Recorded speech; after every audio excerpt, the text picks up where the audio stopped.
We on the grand stage, beyond the rampage. Don't understand games, we in the plan phase. See Twilight, what in the world was that? Someone call E-Sick. There's no way Happy hits those. Oh my god! Nero proved me wrong again! Are you serious, Nero? Nero with the 5k, okay. There's the smile that I wanted to see. Forget map number 1. On the court in my range, shoot a shot and it's drained. Hit the left and then change. They're looking like that is strange. On the court in my range, shoot a shot and it's drained. Hit the left and then change. They're looking like that is strange. Push it to the limit, on sight. Stick it to the vision, on a mission, a collision, on sight. Ain't no indecision, on sight. Now rival and a nano tactical visor. It's matched by Merritt and shut down just as quickly. Hydron with the 4K and Pelican. Maybe he needs to be more selfish than that. Oh my god, is that a 4? Dropper just kill it. Look at him dancing in his cam. He's ready, he's warmed up. Dallas spend the entire round behind a new Queen Street, but it's them at the end wearing the crown. Incredible comeback.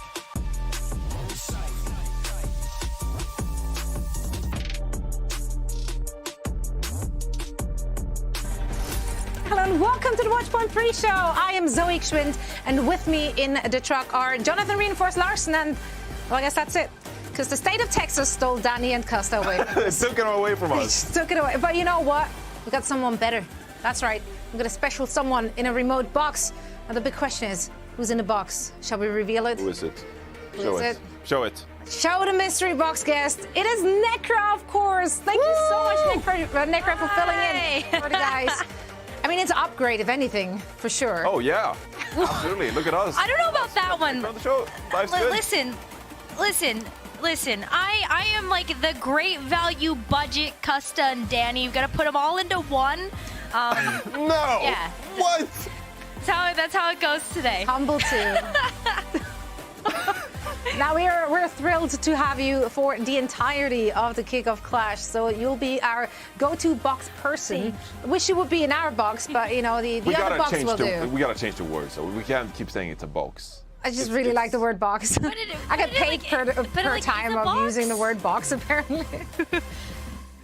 It's a rectangle. The win.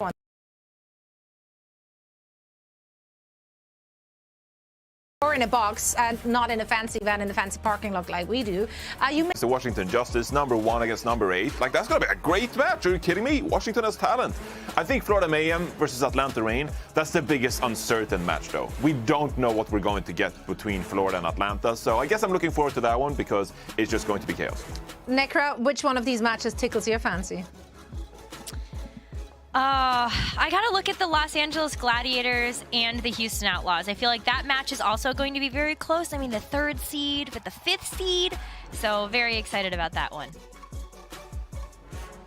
Yeah, I'm with you here, Johnny. Like, everything excites Everything. me. It's just everything Overwatch. is exciting. That's exactly right. Now, those are the games, and now let's actually see what's on the line, which makes it so exciting. Because of course, they're not just playing to entertain us. And now there's some stuff on the line as well, which of course are league points, which they will need to collect in order to make it to the grand finals at the very end of the season. And of course, there's also some prize money on the line for our standout tournaments each and every cycle. So yeah, you wanna win those. Those points can come in really, really crucial at the end of the season as well, right, Reinforce? Yeah, absolutely. I mean, we saw last year how crucial it was for Atlanta Reign, for example. Made it to Hawaii several times with consistent top-tier performances, right? And they amassed those league points. And I think this year even, like, we're awarding some extra league points, So, like, you just being there, you get a couple of nice points. Exactly. Yeah, last season it was like you got to go to the tournament, but you didn't get the points. So it was really just like a participation awards. Like, here, have a sticker. Yeah. Not this time around. around. Trip to Hawaii. Enjoy your off time when you're not playing games. Shouldn't complain about that. It was pretty sweet. It was pretty sweet. Now, we are, of course, looking forward to upsetting our sleep schedule over the next couple of days. There are also a few matches, of course, that have put us on an upset alert. Hence our next segment. Upset alert. Wow, what a transition. Now, of course, I'm referring to when a lower-seeded team puts on that Cinderella slipper and beats the higher-ranked opponent. Now, Reinforce, we want to first take a look at the number 6 seeded Defiant and the number 2 ranked Dallas Fuel. Where is the upset alert? High, medium, non-existent? Ooh, this is a spicy one. You start off with like the Dallas crowd as well in Texas, just like that. Try an easy one. if you can hear me, Dallas, the upset chance is non-existent. Okay, Whoa. you're going to dominate this matchup against the Toronto Defiant. I'm sorry. It's a bit of a similar compositional matchup because you got both teams like leaning into the Zarya as of late. We've seen the Toronto Defiant. They like to play the Zarya composition now with Hotba. But you're going up against Hanbin. Like, come on, you're playing against Hanbin. He's the best Zarya in the league. And so if you're mirroring this Zarya style, it's going to be very difficult for Toronto Defiant to sneak out the win there. So, sorry, non-existent upset chance. I was about to say, like, you already took a step back from non-existent to very difficult. Now we're back to non-existent. Well, non-existent is very difficult. I mean, that's true. That does make sense. Now, I'm an English major, but I think it was that way. Necra, some question to you. If you had to put a number on it, which you do because I'm kindly asking you to, what are the chances that the Defiant will pull off an upset against the Dallas Fuel in front of their home crowd? Okay, I gotta agree with Reinforce here. Virtually zero chance. I'm giving it to the Dallas Fuel for this one. I really don't think the Defiant have a chance. I do love them, but yeah, come on. I gotta back that point up, right? That's right. I mean, listen, I'm not arguing with anyone. We need Toronto Defiant fans in the studio. Where are they? True. But which player? I mean, you pointed out Hotba. Necra, what's the player you're watching out for in this one? And why is it Edison? Why is it Edison? Well, that's a great question, Zoe. Let me tell you why it is Edison. So, Reinforce ended up talking a lot about the Hanbin Zarya and how effective that has been, but it's really about how Edison is enabled to be able to do these big pop-off moments. On the Reaper specifically, you know that Edison is going to be swapping in the front line with Hanbin, tanking damage and taking names. Otherwise, Edison is in your backline with a Death Blossom and also taking names. But honestly, that's not all. While you're looking at Edison and you're also looking at how Hanbin is being able to support both of the DPS, well, then you gotta take a look at the other DPS that's also in the lineup, right? We've seen a lot of Doha, who has been playing a ton of Soldier 76 for the Dallas Fuel and with pretty high proficiency. The biggest takeaway for Doha is he's able to stay alive with some great line, so he can get insanely consistent damage whenever he's playing Soldier. So Scary roster, isn't it? It is. And Edison on that Reaper, that's Nightmare Fuel. Got it? Okay. Pass that off your bingo card. I'm here for that. I'm doing it for the fans. That was an Overwatch League bingo. We're so grateful. I think that was a good one too. A good one-liner. I'm taking it. Anyway, our next match. If we go by their respective seeds, we got the number 4 Florida Mayhem going up against the number 7 seeded Atlanta Reign to open the floor for a big upset. But honestly, I kind of struggle to even call an Atlanta win an upset because I vividly remember how the Florida Mayhem absolutely crumbled in their first match of the season against the Atlanta Reign. So, Necra, what are the odds that the number 7 Atlanta Reign can beat the number 4 Florida a second time around? I think history is going to repeat itself here. I'm giving the Atlanta Reign a 99% chance of success over the Florida Mayhem. Now, it would be 100%, but I've got to take away that 1% because of their strength of schedule. I mean, just take a look at some of these matches that have happened where the Atlanta Reign has taken some surprising losses. I mean, who expected that the Washington Justice would beat them, or London Spitfire even last week? I mean, that London one, though, they rolled up with Secret Weapon Hardy. Can you blame the Atlanta Reign? That's true. So much Alpha Rhine energy. I don't know. Yeah, not so much a secret weapon, I guess, at this point. Hardy is just like the known quantity. Yeah, I guess there was no secret about it. But he's a weapon nonetheless. So, all right, 99% upset alert here. Now, of course, Florida are the 4th seed, so they didn't even get to pick the Atlanta Reign as their opponent, but they seemed insanely pleased with the outcome of the selection show when we asked if they're happy to go up against the Atlanta Reign. Now, Reinforce, are you on high alert for an upset on this one as well?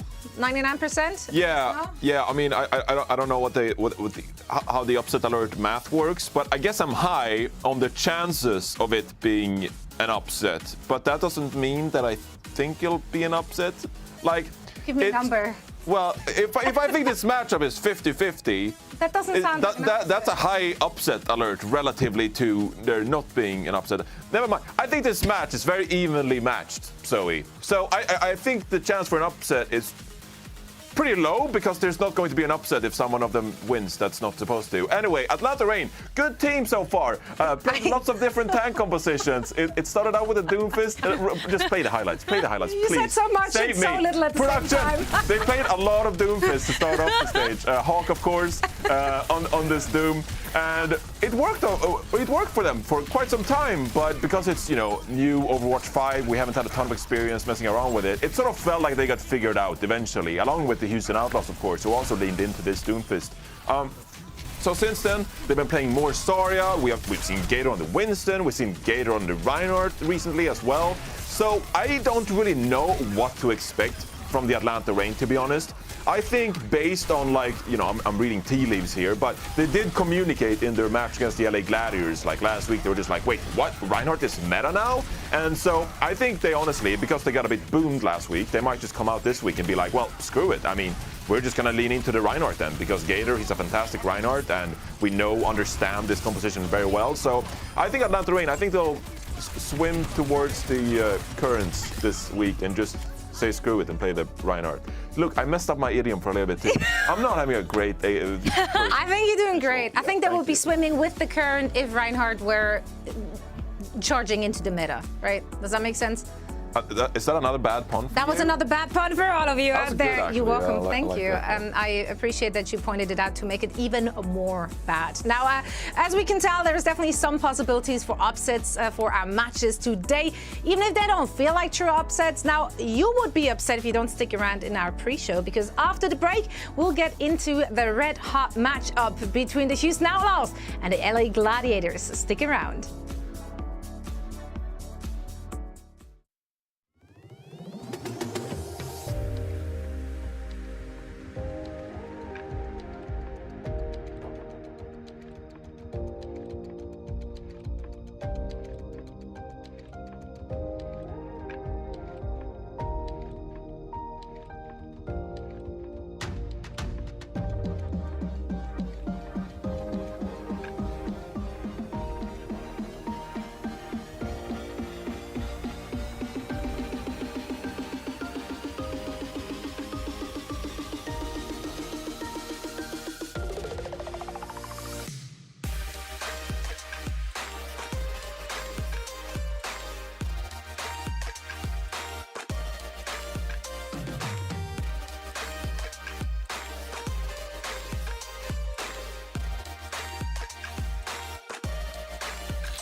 surprise. Watchman pre-show is still going on. And later today, we've got a match that we're all so excited about, and even more so after we got to watch the selection show getting a little bit spicy there. Now the LA Gladiators will take on the Houston Outlaws, and I mean, if the back and forth between Jake and Hunter was any indication, this is going to be a good one. No, I've liked the Houston Outlaws, I guess, sometimes this year, but then they also seem to be locked into a certain style, whereas the Gladiators, I just feel like we saw more versatility, more flexibility for them, and just more compositional changes, which showed that they had the adaptability to go up against really whatever is coming their way. So let's take a look at the heroes that they played versus the heroes that we got to see from the Houston Outlaws, which quite frankly were just not as many. So you can see that there is a lot of differences here if we're looking at the hero usage list for both of those teams. Now, of course, that is not to say that the Outlaws couldn't show us more different looks. That is just to say that the Outlaws mainly stuck to what really worked for them, which is not necessarily a bad thing. However, at this point, and I think I'm beating a dead horse here, there's somewhere a Texas Outlaws jokes, something in there with a dead horse, but I'm not going there. What? No. Zoe. It's a stretch, okay? Yeah. Either way, I really just want to say that, yes, I said it a lot already, Doomfist, we know that that's what we can expect from the Outlaws. We know that that has been something which they look the best on, whereas on the other side, I mean, Gladiators, they showed us all sorts of things, including some Reinhardt brawl comms recently as well. Now, Nectra, I know that you've got some Reinhardt talking points, taking those away from Reinforce, and also you got some good old-fashioned transitive math for us, and I love mental gymnastics here on the desk.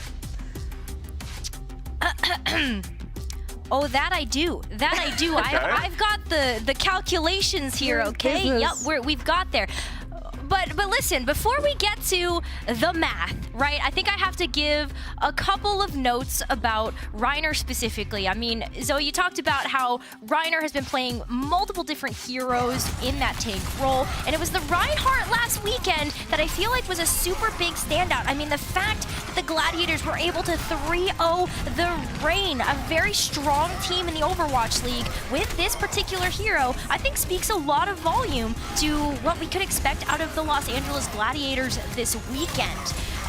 You know, I will say that I do feel like the Gladiators maybe took a page or copied London's homework a little bit on how to beat the Atlanta Reign here. But this brings me to my calculation, okay? This brings me to the math, and this is where it gets good. You might want to put your tinfoil hats on for this one, maybe.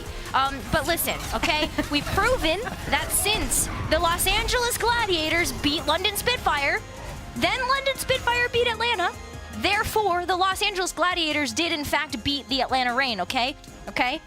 Well, we can use that same transitive property alongside the Texas buff to get the fact that, okay, Houston Outlaws beat the Dallas Fuel. The Dallas Fuel then beat the Los Angeles Gladiators. So therefore, come on, then you gotta conclude that the Houston Outlaws will also beat the Los Angeles Gladiators. That's just how it works. Obviously. All right. That makes sense. We're taking some notes here. Yeah. Is this indeed correct? Did we nail it? Oh, sorry. It's over here. Debate. Yeah. I mean, that looks right to me. Does that look right?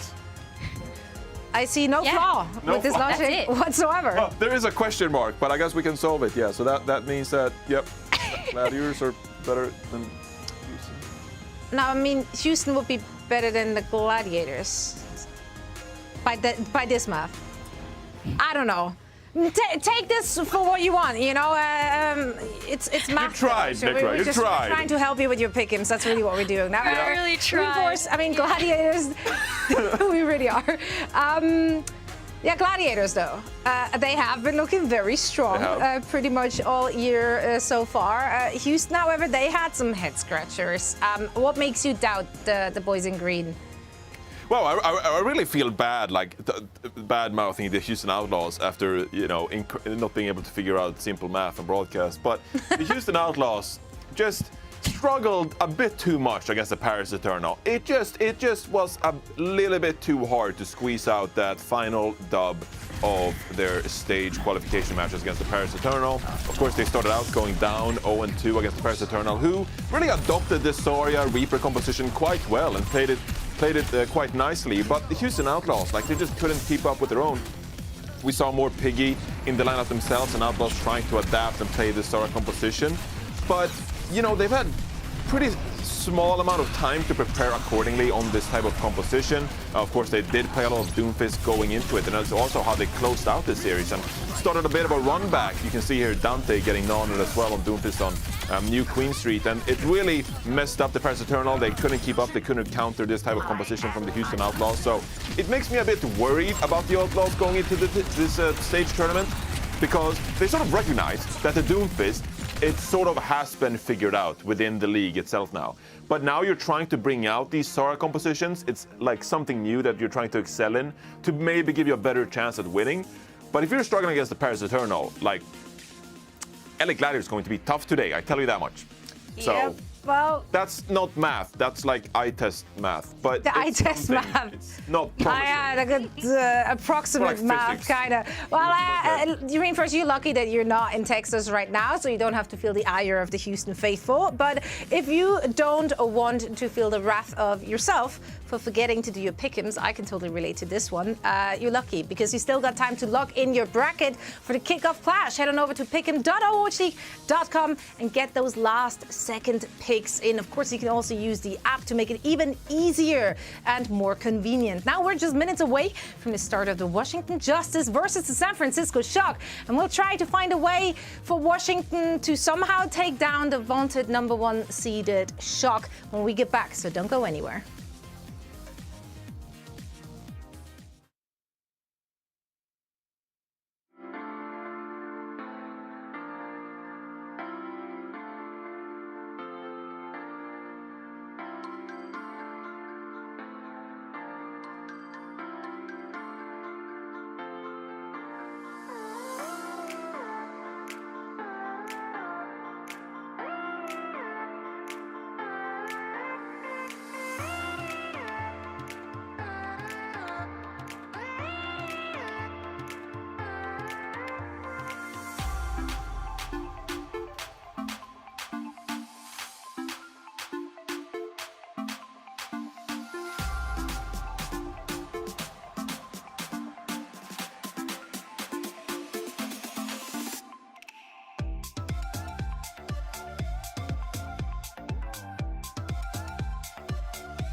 Welcome back to the Watch From Pre-Show, Kickoff Clash Edition. Now, the San Francisco Shock earned themselves the #1 seed for this first tournament of the year, and therefore they got the pick of the litter for their first match, and they opted for the Washington Justice. Not the boldest move of all, but they did. So for all we know, this is going to be a one-sided affair, looking at the squeaky clean record of the San Francisco Shock and the rather, I guess, up and down performance we've seen so far from the Washington Justice in the 2022 season. However, this is the first time that those two teams are actually playing each other this season.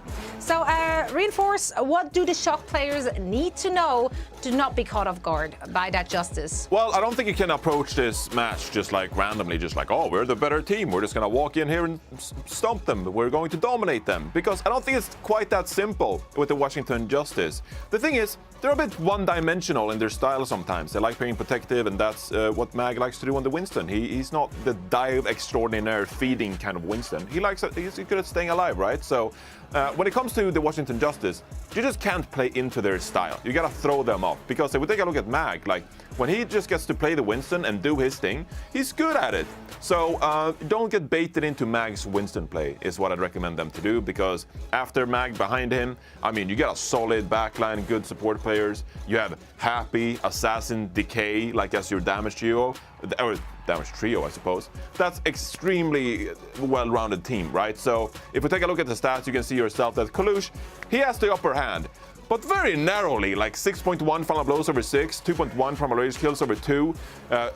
Everything is like 0.1 higher, right? So these are two pretty even Winstons, and especially considering that Mag has been struggling in some of these matches, like against the Boston Uprising, that just tells you how good he is when he can play his game.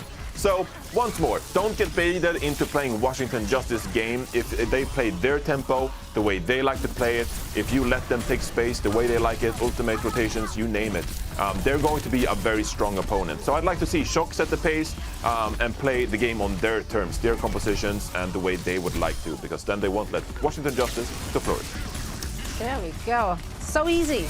Do what so he said. Easy. So easy. Now, Necra, you may not know this, but we're here in the Watchpoint truck. We're very familiar with Happy Hopium, as we call it. So what is your take on the hit scan ace and the Justice chances to maybe make something work against the Shock?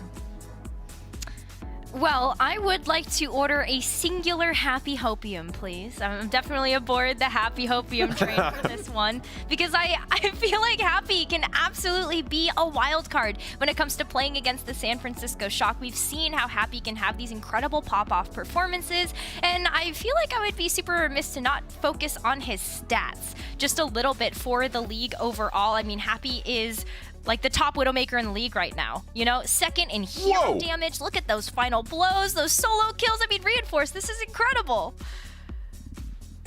It's amazing. It makes me happy. Haha. Now that sounded sarcastic. I was definitely not sarcastic. No, genuinely, like, he's incredible on Widowmaker. And he's been incredible on Widowmaker for so long, Necra, as well.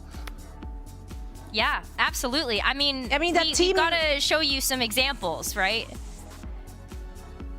Absolutely. I feel like we got to show some examples. I mean, that's the thing with the Washington those Justice, right, Necra? Like, we know that they're DPS players, they can make it work for them. Oh, yeah. I mean, here's a great example of how this has been really working out for the Washington Justice. This is a tweet from Pri, the general manager of the Washington Justice, highlighting how good Happy is in action. I mean, Happy in this tweet is being juggled by the Winston and still somehow manages to headshot the Tracer. I say somehow, but honestly, like, we all know how. It's because Happy can pop off. And there's so many more examples of this, too, in the Washington Justice's sweep over the Atlanta Reign. I mean, oh my gosh, like, look at this. Like, here's the pop-off. Yeah, like, it's just pretty great. And Happy, like, yeah, nuts. You're not supposed to hit those shots. You're not supposed to hit a shot whilst you're being juggled by a Winston. Like, that ain't right. Yeah. I was like, I saw this highlight, and I was just like, why don't they dive him? And then I'm like, wait, he's being juggled. They are. He is being dived. He's the definition. I've never seen a Widowmaker more dive than he is, and he still lands headshot. It's just unbelievable. Yeah, and I mean, if it's not Happy making it work, then there's always a decay factor as well. So that's why it's so hard to pred against them, but then they dropped the spaghetti, and it's like so many emotions. Now I want to take a look. I know I'm already getting heated. That's why we need to step away from our faces and take a look at our picks for the matches today to see if we're all aligned with each other, with the audience. I can't wait to see the pick'ems from our audience for all these. All right. Whoa. Okay. All right. Whoa. Woo. All right. Necra on that Houston train. What gives Houston the edge for you? Well, come on, Zoe. It's all about the transit math? property. I said the math. I've got to back it up here with my pred. I was wondering if you would, go for it. But you know what? I respect that. You put your pred where your mouth is. That makes No, the doesn't map make where sense. the mouth something. I was so close to this one. Costa spreads as well. Costa with the Houston Outlaws. Do you think it's a scare factor? He's just like, oh, I'm in Texas. I have to predict. He might have just played Panda Bear. So, The classic Costa. Danny, however, is looking brave out there. oh yeah. Best of luck, Danny. Those are the most controversial picks we had so far. I know, so this there's season. still a That was lot to crazy. discuss Yeah. during our game breaks. Lots of bragging rights on the line for all of us here as well. So, Nekra, thank you so much for joining us for the pre-show. We're going to see you again during our first game break, but that's it from us here in the Watchpoint pre-show. Kickoff Clash starts right now. Woo! Let's go!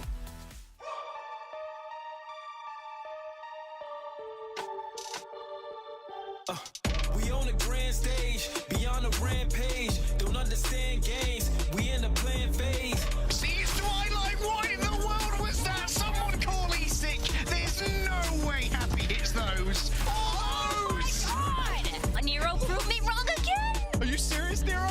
Nero with the 5K? Okay. There's the smile that I wanted to see. Forget map number 1. On the court in my range, shoot a shot and it's drained. Hit the left and then change. They're looking like that it's strange. On the court in my range, shoot a shot and it's drained. Hit the left and then change. They're looking like that it's strange. Push it to the limit, on sight. Stick it to the vision, on a mission, a collision, on sight. Ain't no indecision, on sight. Rival and a nano tactical visor. It's matched by Merrick and shut down just as quickly. Hydron with the 4K and Pelican. Maybe he needs to be more selfish than that. Oh my God, is that a 4K? Proper, just kill it. Look at him dancing in his cam. He's ready. He's warmed up. Dallas spend the entire round behind on New Queen Street, but it's them at the end wearing the crown. Incredible comeback. On sight.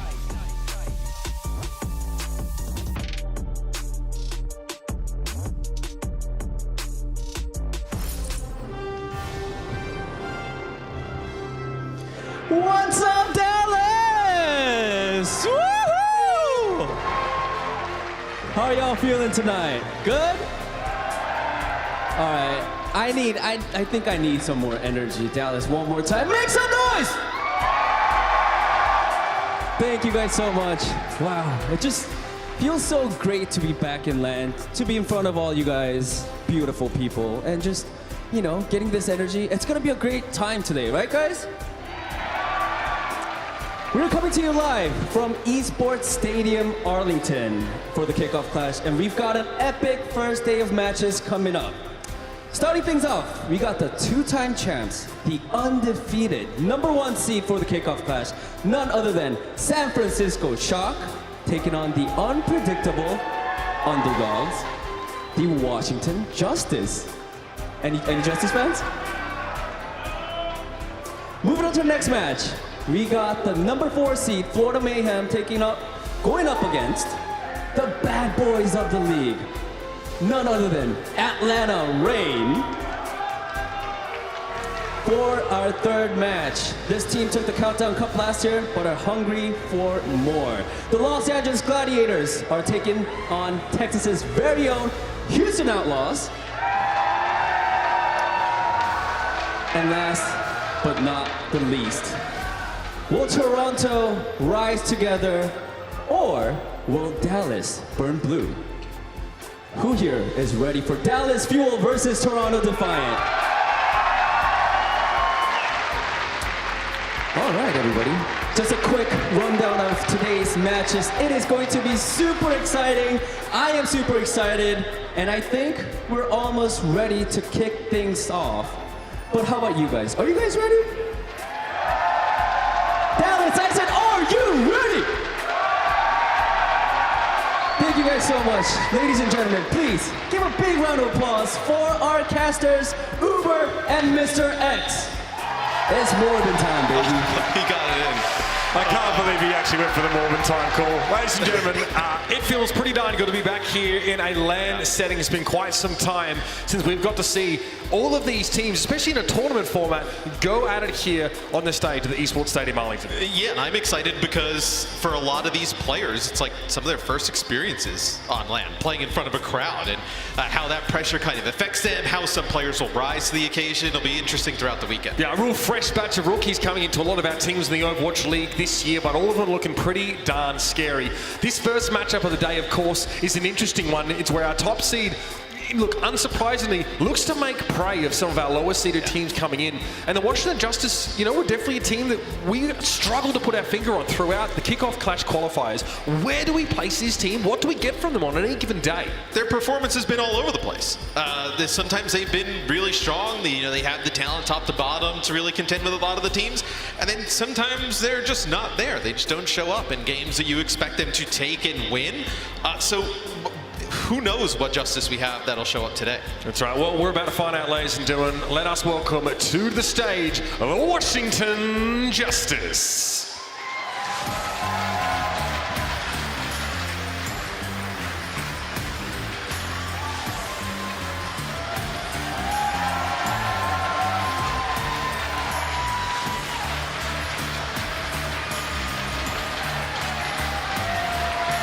Again, a team with a pretty hot start in this season.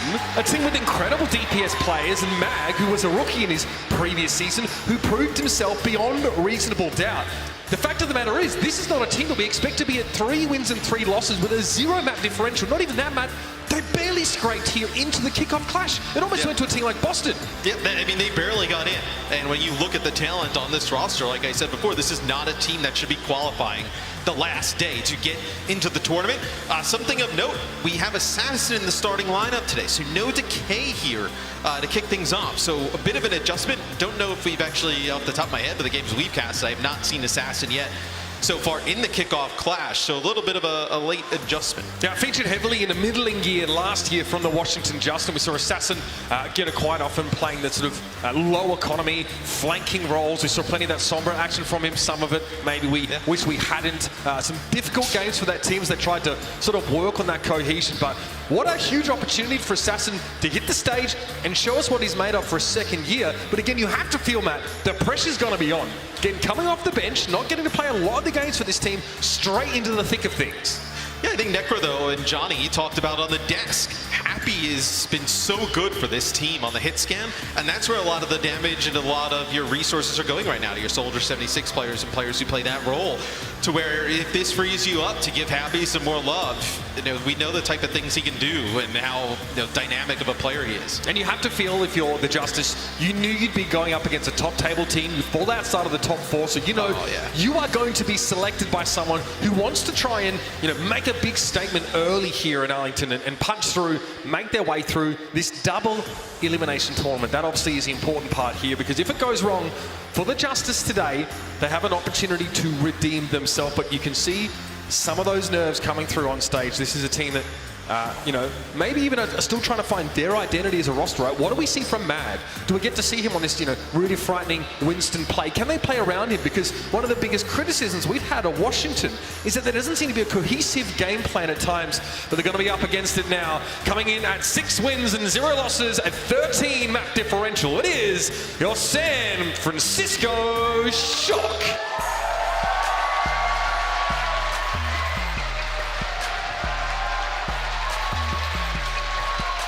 You want to talk a team that has it all. The Shock, right? With how good Violet has been playing in that more main support role. I know Finn has been insane. Finn for Rookie of the Year there. And I think Kaluge has fit in really nicely. He's played quite well, where he comes in a little bit later, right, where Super retires and picks up that tank role quite easily. And you think he's only going to get better with time.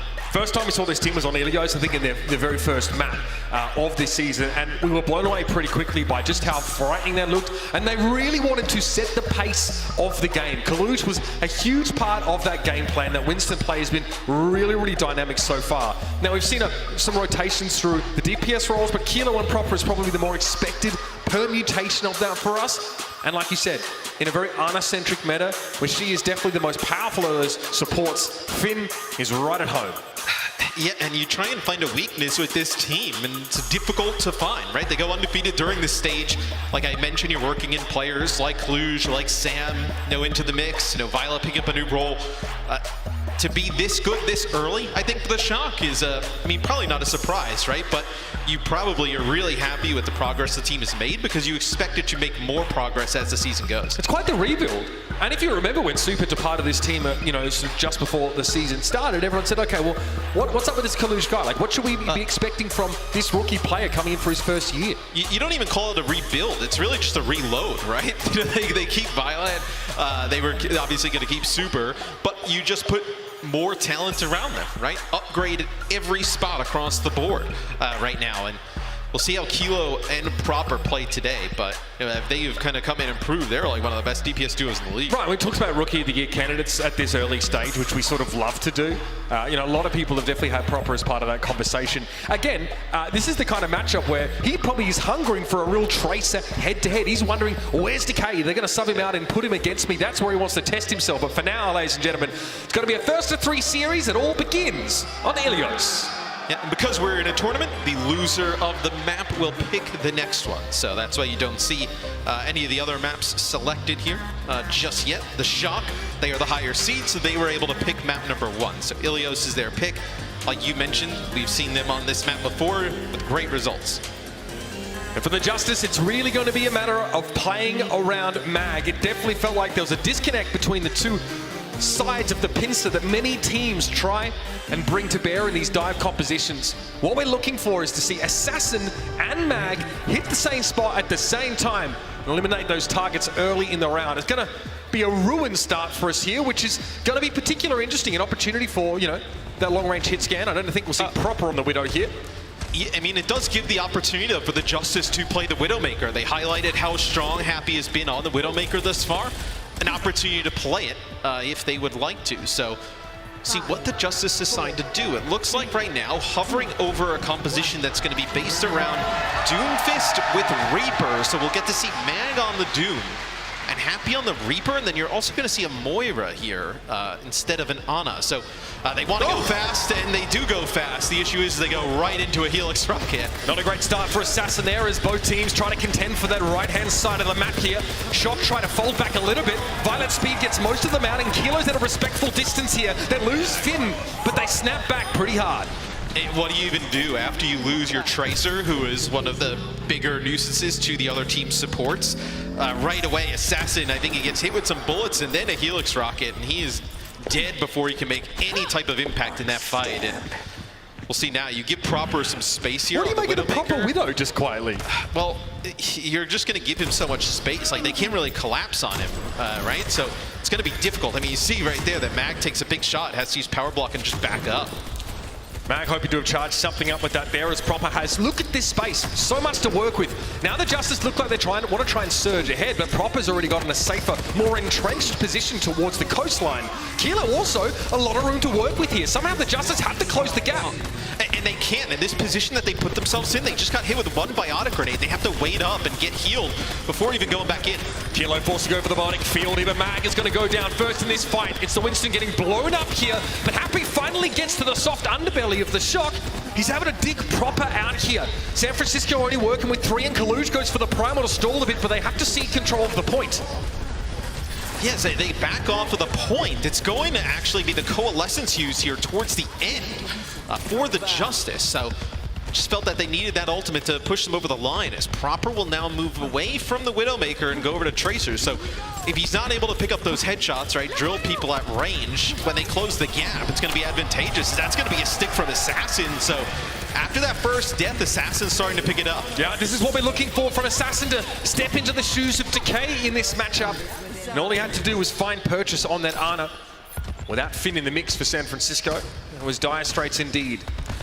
Now Kaluj now moves away from Winston and over to Doomfist. And I think when you look at Assassin versus Decay, right, we know how good Decay is, but you know, sometimes we've seen, like, he can make these hero plays, but also go off on his own, like flank a little bit, where Assassin, I think, is going to play more around the team here. Maybe it just kind of opens up a different play style for the Justice.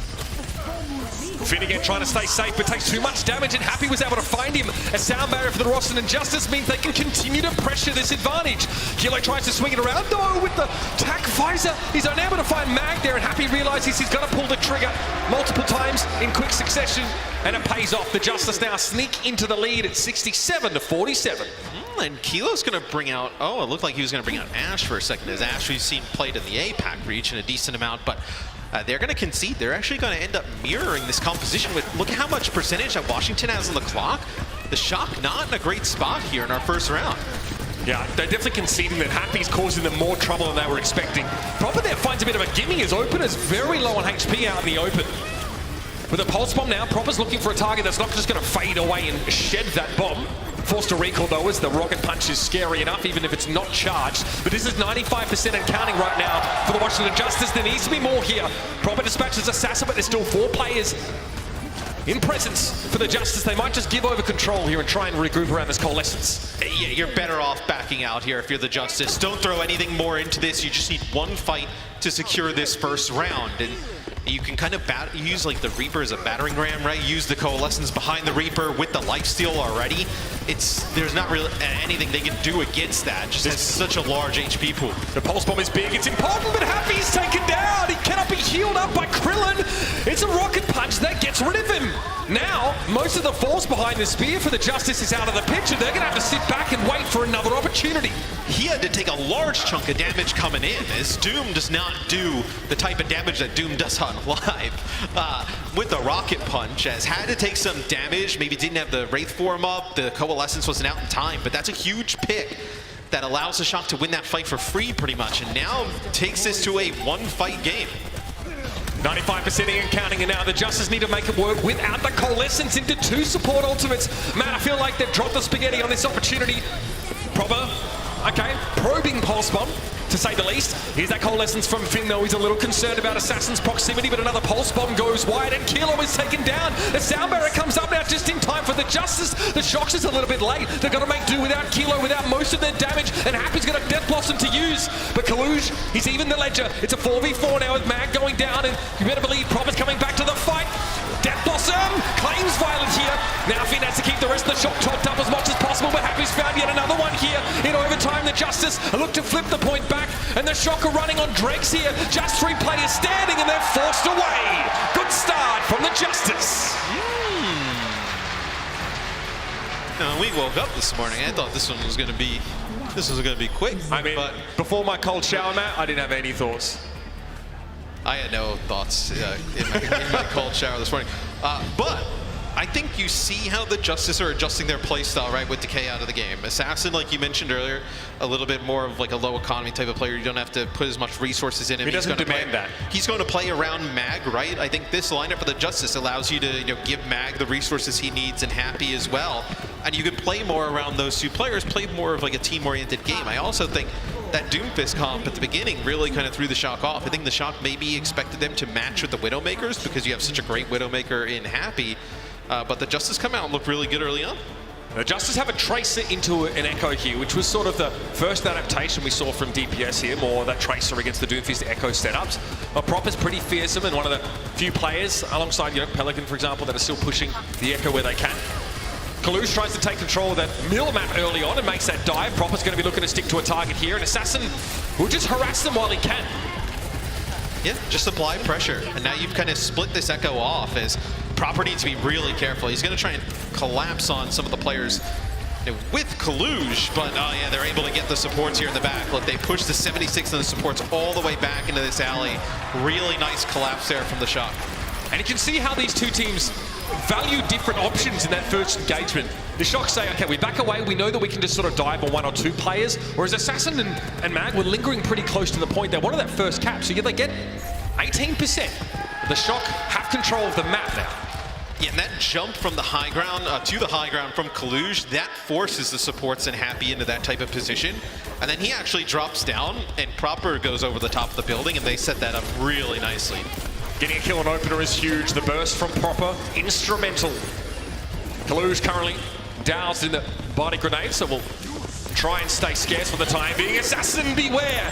Almost forced a recall there as Proper was looking to make use of the... Oh my! That's not supposed to happen. You also think now, round 1, maybe a little bit of a wake-up call for the Shock. Not gonna be smooth sailing here through the Justice, as the Justice now have to back up. But Shock look much better here on this second point, as you'll have a nano boost for the Shock, a few other ultimates coming online. But I think this is an opportunity for the Justice. You have your nano, you have your pulse bomb here early on, before some of these big ultimates come up for the Shock. Can you use them to get some picks? Finn Trying to maintain sidelines here, especially to Proper, who'll be harassed by Happy and Krillin as he approaches.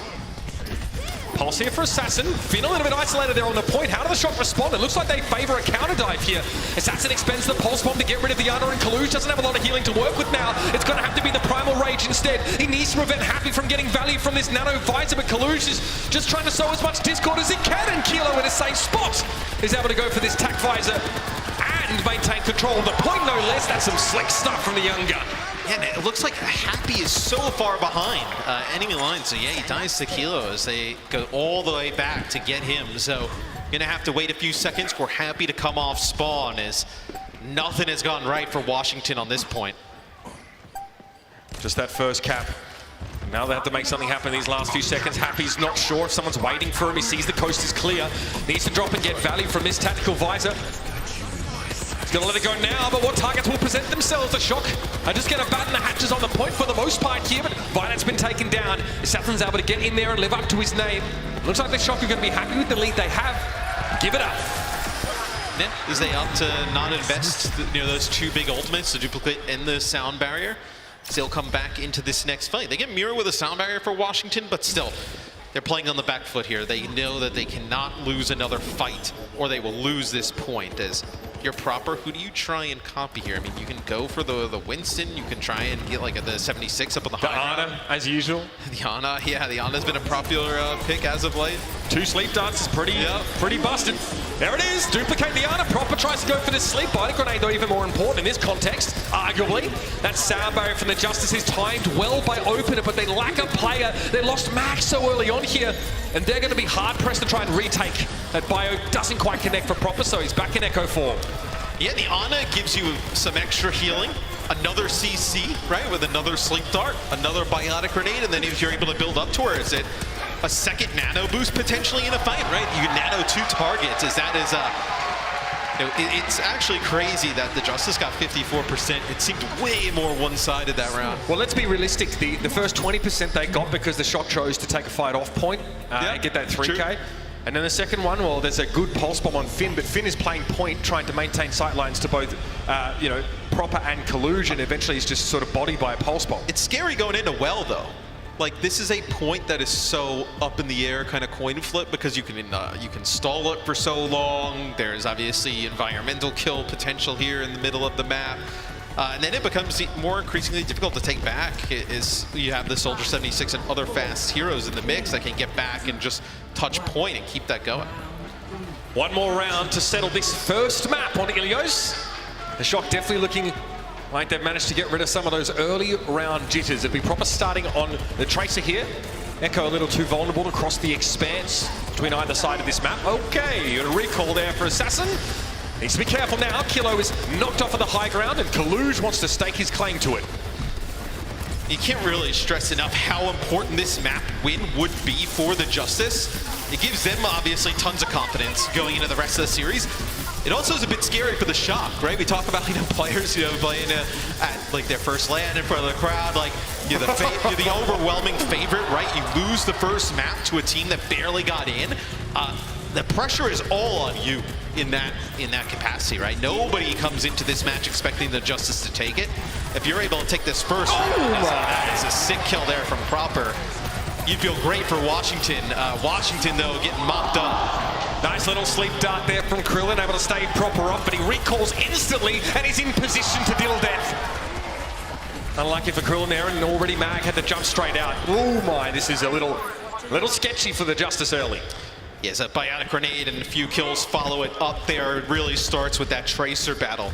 That's kind of what you miss with Decay not being in the lineup, right? Is Decay can take those Tracer battles, and one of the best Tracers in the world, right? He'll come out on top in a good amount of those, where Assassin, it's a really tough spot. The guy hasn't played all stage, comes in, now has to play on LAN against the #1 team in the league right now, and has to match a player like Proper on the Tracer. It's just a really tough task. Happy trying to get a bit of a vantage point here. The attack visor's still a little ways off, but he can definitely cause some problems, and nicely done. Snaps up Violet across the map. Mag got the nano, although he hardly needs it. Happy's little perch play allows him to rack him up. And that's a huge win for the Justice, because you see just that first fight win for the Shock gets them above 50%. So you imagine with just like what the Nano invested there, you're going to be able to use some of these ultimates to keep this going for a while. If you are the Justice, you know, you'll be able to invest that Sound Barrier, Primal to keep it going, Tac Visor to, you know, push people back. You just have to be careful. Cannot let Finn hit one of these massive sleep darts on the 76 on the high ground. Kalush is probably going to get the Nano here, and he does. He'll be able to save that for the Primal. May not even need it. Good pressure here on Krillin. It's got to be a sleep dart down to Sound Barrier for the Justice, but they're lacking Happy, and Mag is also gone. Potentially even down the well. Killing is snapped using Tactical Visor, and this is the worst case scenario for the Justice. The shock hold on to Tac and Primal Rage here. You know, I wonder if Mag just didn't get the Primal off, because things were actually starting to turn a little bit for the Justice, where they end up picking up a kill, they trade, they're then going to use the Sound Barrier, force the Sound Barrier out on both sides. You know, Mag could have potentially used the Primal there, stayed alive in that like small house, and then you would have had Happy coming back off the respawn with Visor. You may have been good. If you're getting knocked down the well, you can also Primal and then use the jump reset to get out in time as well. He may have been asleep. They're finding these shock supports like off on their own on the side. They've done a nice job collapsing on them. Yeah, Finn especially takes pretty aggressive angles to get big bios. Kalush going to force the legs to start pumping as Happy makes a quick exit, but Finn gets picked off again. Okay, Kalush is going to try and make use of the fact that everyone is grouped up in this room, but he's put to sleep. Much better from the Justice as the shock. Some of their sloppiness and positioning gets exposed. Kilo, no value from that Tac Visor here. Shock will have to give up the point. Yeah, it's happened like 2-3 fights now that we've seen Mag he'll spot Finn and Violet over to the side. And they like to play so aggressive, like you mentioned. He's able to jump right on top of them and make a play. They jump in now, the Justice, they get really low. Okay, Tac Visor from Happy, Nano boost as well. Everybody immediately going to try and vacate the premises. Finn, though, just a little bit too slow. The shock may be pushing a little too deep here. And yeah, they're going to get reset hard. I'm surprised the Justice pushed in that deep. I mean, they are in a position here where, you know, you could have played near the point, taken a fight at any type of position you wanted to, and when they push in deep there, you know, Happy and Mag are both hit with a biotic grenade from Finn, and it looks like they were going to be in some trouble. They had to end up using the Nano and the Visor. It's Assassin, spotted. Not too sneaky, able to get spotted out pretty fast. Ghillie suit cosplay needs a little bit of work, apparently. So he's forced back, but he still has that pulse bomb to try and get in Finn's direction. Finn can deploy that Nano boost, though, ideally, before he goes down. Pulse, it's a big one. Did it stick? No. Looks like Krillin's going to be able to dash away from it there. And Kalush gets that Nano boost here. Takes control of the side room. Sound Barrier now going to be deployed. He's trying to get in deep, but he's going to be booped back instantly. Open it a little low, but they've lost Proper. Nicely done by the Justice to snap him up there. Helix rocket across the map. Happy getting pressured a little bit, but Kalush is in deep trouble. Whoa, he flips the point back somehow. By a little bit of time, thankfully. Hit with a biotic grenade, but he's got that Primal Rage, and Violet's going to be able to get Happy. No Finn for the shock, though. Proper chasing, looking for either Krillin or Opener here. Needs one of them. Is the shock in control of the point? Like you mentioned, they do flip it. It's a huge kill by Violet on a Happy. You don't have the 76 in this fight for the Justice. Kilo under pressure, Assassin probing. Krillin with that Nano boost, but under pressure himself as Proper's looking for that art of pick off. It's Happy once more! Happy with the Nano! It's 2, and that's gotta be enough! The fade forward from Finn, it's fruitless, and the Tac Visor is a victory dance. The Justice start off with one in the ledger. And this is the tough thing about picking the Washington Justice. Flip a coin, right? You know, you get a Justice team that they have a ton of potential, and they show up and they live up to that potential some days they don't. A duo we didn't really shout out that much during that first map. I thought the supports on the Justice played great. You know, being able to stay alive against the collusion Proper dive, that really ruins a lot of other teams, but Krillin and Opener found a way to keep each other up. Good looks for the Justice here, a bit of a different look on this roster, but it's paying off thus far. Let's see if they can hold it together in map 2 right after this.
Watch out, everybody. It looks like the Justice rolled a nat 20 on their gamer check today. We've got a better look from them than we've had in a little while. First map goes their way against the top-seeded San Francisco Shock. With a roster, a lineup that we didn't expect to see, with Assassin coming in doing a bang-up job on that Tracer. Yeah, it's a huge win there for the Justice. Gives themselves a lot of confidence going in to the rest of the series. Definitely rattles the Shock a little bit. Shock, obviously a championship team in the past. Still have Krusty, you still have Violet, you still have some of the people who have been around that, but really an entirely new crew. So how can you bounce back? Being the #1 seed, it's a lot of pressure. And again, having some of their positioning errors exposed a little bit in that last round. We talked up, I guess, the back line of the Justice before the break, but it's what we're talking about, sort of, the fact that they're able to really nab Finn early in a lot of these fights. It's tough when you get in the live environment to play the same way you play at home, just because you're even feeding off the crowd a little bit, right? Like, you hear the crowd, go crazy when you make some of these plays, and you're trying. You may not realize that you're trying to just put yourself in a position to make those big impact plays and to really make a difference and to play a little bit out on the side maybe for the supports. And I think it was just mostly the Justice did a nice job capitalizing. So it'll be Decay coming in for Assassin here in map #2. So we can talk a little bit about map #2. It's the Shock pick. Obviously, they lose map #1. They will take us to Eichenwald. Decay. Obviously, someone who's shown us a lot of that sort of Tracer action alongside Happy. We won't need to be playing the Reaper. Sam gets something for Kilo here as well. Someone who we've seen make a pretty big impact on San Francisco, especially in the Genji role. A lot of teams have sort of pivoted away from using Genji extensively since our first couple of weeks. But Sam featured in San Francisco's debut match and looked very, very good. And one of the bigger sort of the highlight points, sort of following up a lot of the pressure Kaluj was trying to apply here. So their dive is still well and truly intact with the substitution. Yeah, and I wonder what he'll be into play, because you mentioned teams have moved away from the Genji for a lot of different reasons. Do you see him play the Genji? Do they fall back on like a Genji-based composition here on Eichenwald? There's a lot of like high ground, you can definitely play for it. Do you try and play like an Echo in the mix? It'll be interesting what the Shock have cooked up here.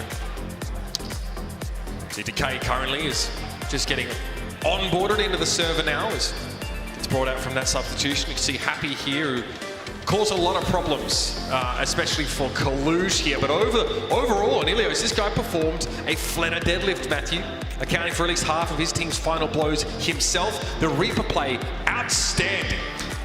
He's tremendous. Doesn't have like I would say like as much of a kind of like fanfare as somebody like a Prophet or somebody has, but like you look at like just like mechanical skill, like just how plays the game. Happy is up there with the best. I mean, think about some of the clips you saw last year when he was playing the Hangzhou for the Houston Outlaws, like some tremendous plays out of him, in the past on Widowmaker, even recently on Widow. Just really, really strong in terms of mechanical skill, and I think you put him with some other players around him that can free up space for him to operate, you'll see games like that. Yeah, I mean, Happy has turned, we saw that clip, of course, of him getting jugged and him still began to find a kill. Now you're afraid of Primal Rage at Happy because you're just giving him even more sidelines to shoot people with, even if you're belting his head in with Winston. So. I wouldn't go that far. I'd still say you Primal Rage him. I would dare him to hit that shot again, but... Saw him walking today. He was, very sort of dialed in. I think this team definitely feels like they have a lot to prove and, probably know that they're a lot better than what they've been able to show in our online play so far. There is zero pressure on the Justice coming into this. They are going up against a team that went undefeated in the stage, looked rock solid. They come in, they get in, right, because of Boston, right, and they're not able to Boston don't beat the fuel, they don't beat the fuel. And you're just kind of playing with house money at this point. You take the first map, you're like, okay, like maybe we can make something out of this. I also would be scared if I'm other teams. Like even if they lose, right, it's a double elimination bracket. They go down the loser bracket. Who would want to see a Justice that's like playing well or up to the potential? Yeah, I don't think anybody would be fancying that. Seeing them on display now. And here comes our second map of the series. It will be Eichenwald. So again, both teams maybe expect them still to gravitate towards dive-based compositions. The substitutions here probably don't change that expectation too much. No, I mean, we have seen teams run like Zarya-based compositions here. I don't Do you think it's either Mag or Kaluj is going to prefer that? I wonder. Probably not. I think there's a better chance you would see the Shock run it, like Kalu should be able to play it, right? You can play like almost all the tanks. I'd be shocked if we saw from the Justice, especially with Mag in the lineup, right? It wouldn't be with Mag. Kalu's Diva, dirty in scrims in a preseason. Dirty. Keep an eye out for that one. I don't think we'll see too much Diva action in this tournament. How long are you going to tell people to keep an eye out for that one? Until it happens. The end of the season? Just keep your eyes out. Keep your eyes on Ear to the ground. Yep. Keep your eyes open. You know, you might be surprised by what some of these teams have to bring, even if it's not Diva. But you cusses right in some of these lines in the back. Down. Hey, you don't mind this study? He's working on it, bro. He's going to be ready. Don't you worry. So this defensive lineup here for the Justice. No change. Krillin again going for his sniper cosplay. Someone should tell him his gun's poking out of the bush. Yeah, just a little bit.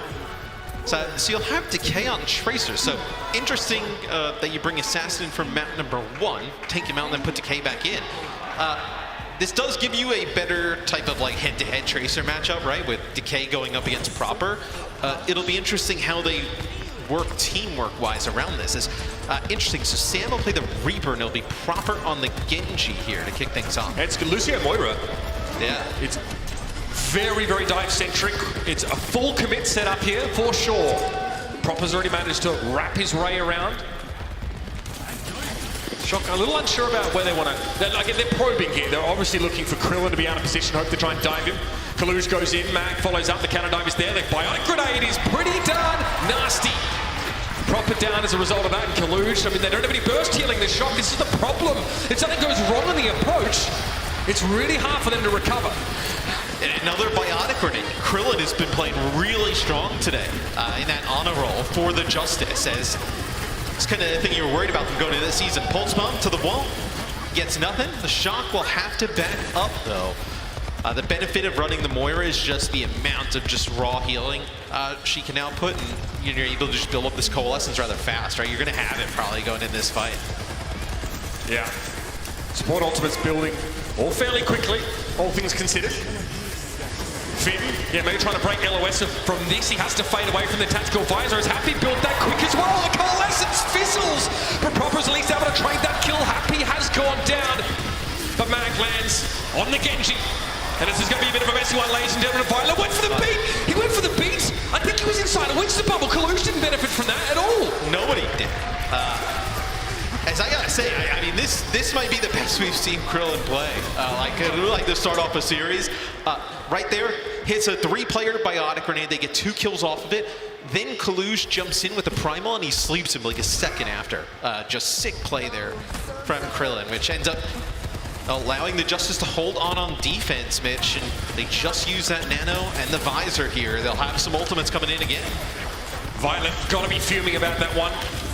The beat did not work at all. They're going to find the way towards Happy though. Proper doesn't allow him to escape. Sound barrier now for the Justice. Mag doesn't get it this time, but he has at least a primal rage to keep him going a little bit longer. Kalush pops primal himself and Proper's able to find his second in the fight. This time it's Krillin. That's a big one. Back to the point, he goes to force Decay out of position and the Shock can move in. I'd love to see a clip of that. Like, who woke Kalush up? Kalush was on the ground sleeping. It looked like Decay like popped in there for a second. I don't know if he like fired and actually hit him. Maybe like he hit him with like 1 bullet and woke him up. But yeah, that's unfortunate. Waking up that Winston is not ideal in that scenario. As you'll have Happy on Echo here going into this next stage of the map. So no Tracer on the other side, no 76. So Echo, there's just verticality here to begin with, but Echo now being able to get above could provide a huge damage boost. There's no Ana. You really have very little to harass Happy with here. It's a lot of freedom for the Echo for the Justice. Will allow Happy to maneuver into positions to secure those insta-kills. Jump up from Kalush, doesn't commit here. Sam, on the other hand, though, wants a bit of argy-bargy.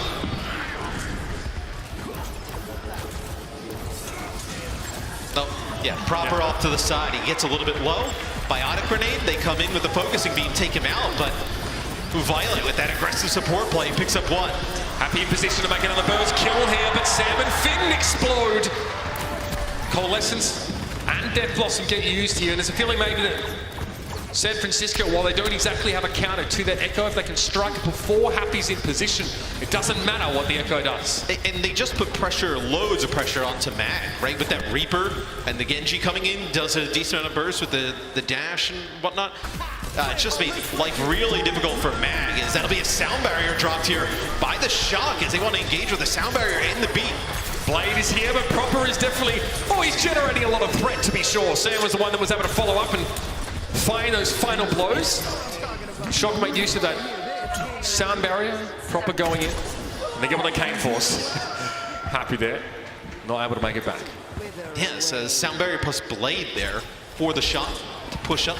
They get the payload close here, but I think you're going to have a contest with the Justice, and the Justice have enough here to invest to win this. Decay's looking for that back line there. Happy, not where he wants to be right now. He can't get through the door. Body blocked by Collusion. Injury out to Insult as he's eliminated by the Winston. Beautiful stick there, Sam. Looks like he didn't have a Wraith Walk to get away. Decay starts to turn up the heat, and Mag is there with the Primal Rage. Great time for the Justice to strike again. Collusion is headed for the kills. Yeah, and this is toughest part of the map to secure, especially with the composition that you're going to be running for the Shock. You want to like brawl out in these close quarter spaces, but like look at the ground that they're going to have to cover. You're going to have to go inside of this castle, maybe take some of the high ground, then drop down, right? You don't want to like wrap all the way to the bridge. Mag, not where he wants to be, can't charge up a power block. Can't charge up a full rocket punch either. Just tries to use it to maybe reposition. Collusion's put to sleep again. Krillin's able to find him with a sound barrier. Will help the Justice weather this, but they're not in position. Sam will hold the door and yep. Mag's going to be denied a chance to touch here. It will be contested with a meter or so to go. Focusing Beam was able to work a kill down. Happy's found yet another one. Deadlift in the first map, and now Savior in the second. It's another one for Happy. The Echo popping off. Yes, you just have Proper here as he will fall. So you're down to 30 seconds on the clock. Good hold here from the Justice thus far. I gotta say though, Mitch, really good ultimates here for the Shock. Coalescence, you'll be able to follow this up. You can go straight through the castle. You got a Death Blossom there. They have to play on the payload. This is definitely looking like one that the Shock could get this objective and push it forward. Proper hunts for Decay, wants to force him back. Pulse Bomb already deployed to no effect here. Here it is, Coalescence going to be used. Proper's already set up on the car, but the Death Blossom inside the castle claims one, and then Sam's able to find Happy at long range. Mag, he's in deep trouble, and Decay can't do a thing about it. He'll look on as the Shock sail home for that second checkpoint. Yeah, they end up getting Violet before Violet can end up using the beat, but it doesn't matter. They just kind of ran past everybody, went played for the objective. You had a kill that happened on that high ground. That was Happy taking out Violet. And you had another player there, I believe Decay. Doesn't make the difference as Decay is still behind right now, so we'll get a view from Decay as he's gonna try and make a play on the flank. Sam knows he's there, but the Bardic Grenade careening into the Shock is more of an issue than Decay's presence, to be sure. Another fat one from Krillin puts the Shock in a bit of an awkward position. They're not fully backed out here either. Sam's given no choice. He sent Express back to spawn. Another 3-player Bionic Grenade from Krillin on these players onto the bridge. As you've done such a nice job, Washington, holding for a lot of the time, for a lot of these points that you look at the clock, the Shock do not have much time left. I mean, 30 seconds at this point. If you're the Justice, you win this next fight, you hold it to like a spot where it's like basically just around this corner is their best progress. You're in a great spot to potentially win the map. Sleep's gone here, but for Krillin, but he hung on for so long, he bought enough time for Happy to find two. One focusing, two sticky. When the Shock again rolled. This is their last chance, Matt. They're running out of time. And the Justice are winning these fights, Mitch, without investing anything. All 5 ultimates coming in here towards the end to counter any type of mad rush that comes through. Sound barrier's going to be there. The touch is not. In San Francisco, their run ends here. So if you're Washington, at least you know you have the win condition. You know exactly where it needs to be. You don't have to complete the map. You don't have to get it all the way around the corner. So some Shock fans looking quite worried. Yeah, for good reason. Interesting, they really played this Lucio Moro composition pretty hard. They really wanted to force this. Even when they were, dealing with an Echo, for example, it seemed like there was never an inclination to go back, bring the Soldier into their composition, work some hit scan pressure in. They really wanted to play this sort of death ball, this a very aggressive composition. And Washington outlasts them. They've got the experience and the composure to sort of deal with that, you know, real impulse that the Shock trying to play on their first push.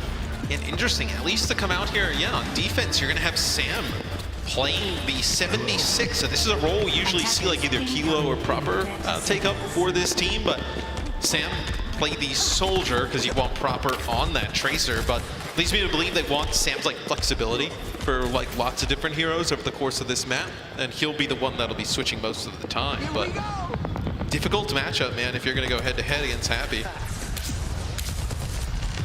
Happy, don't have the stats on me, but I'm pretty sure he was putting up a similar performance to that map number 1. A lot of multi-kill scenarios at the hands of that Echo in these fights, and the Shock didn't really have the tools to deal with it. Justice are out the gates once more.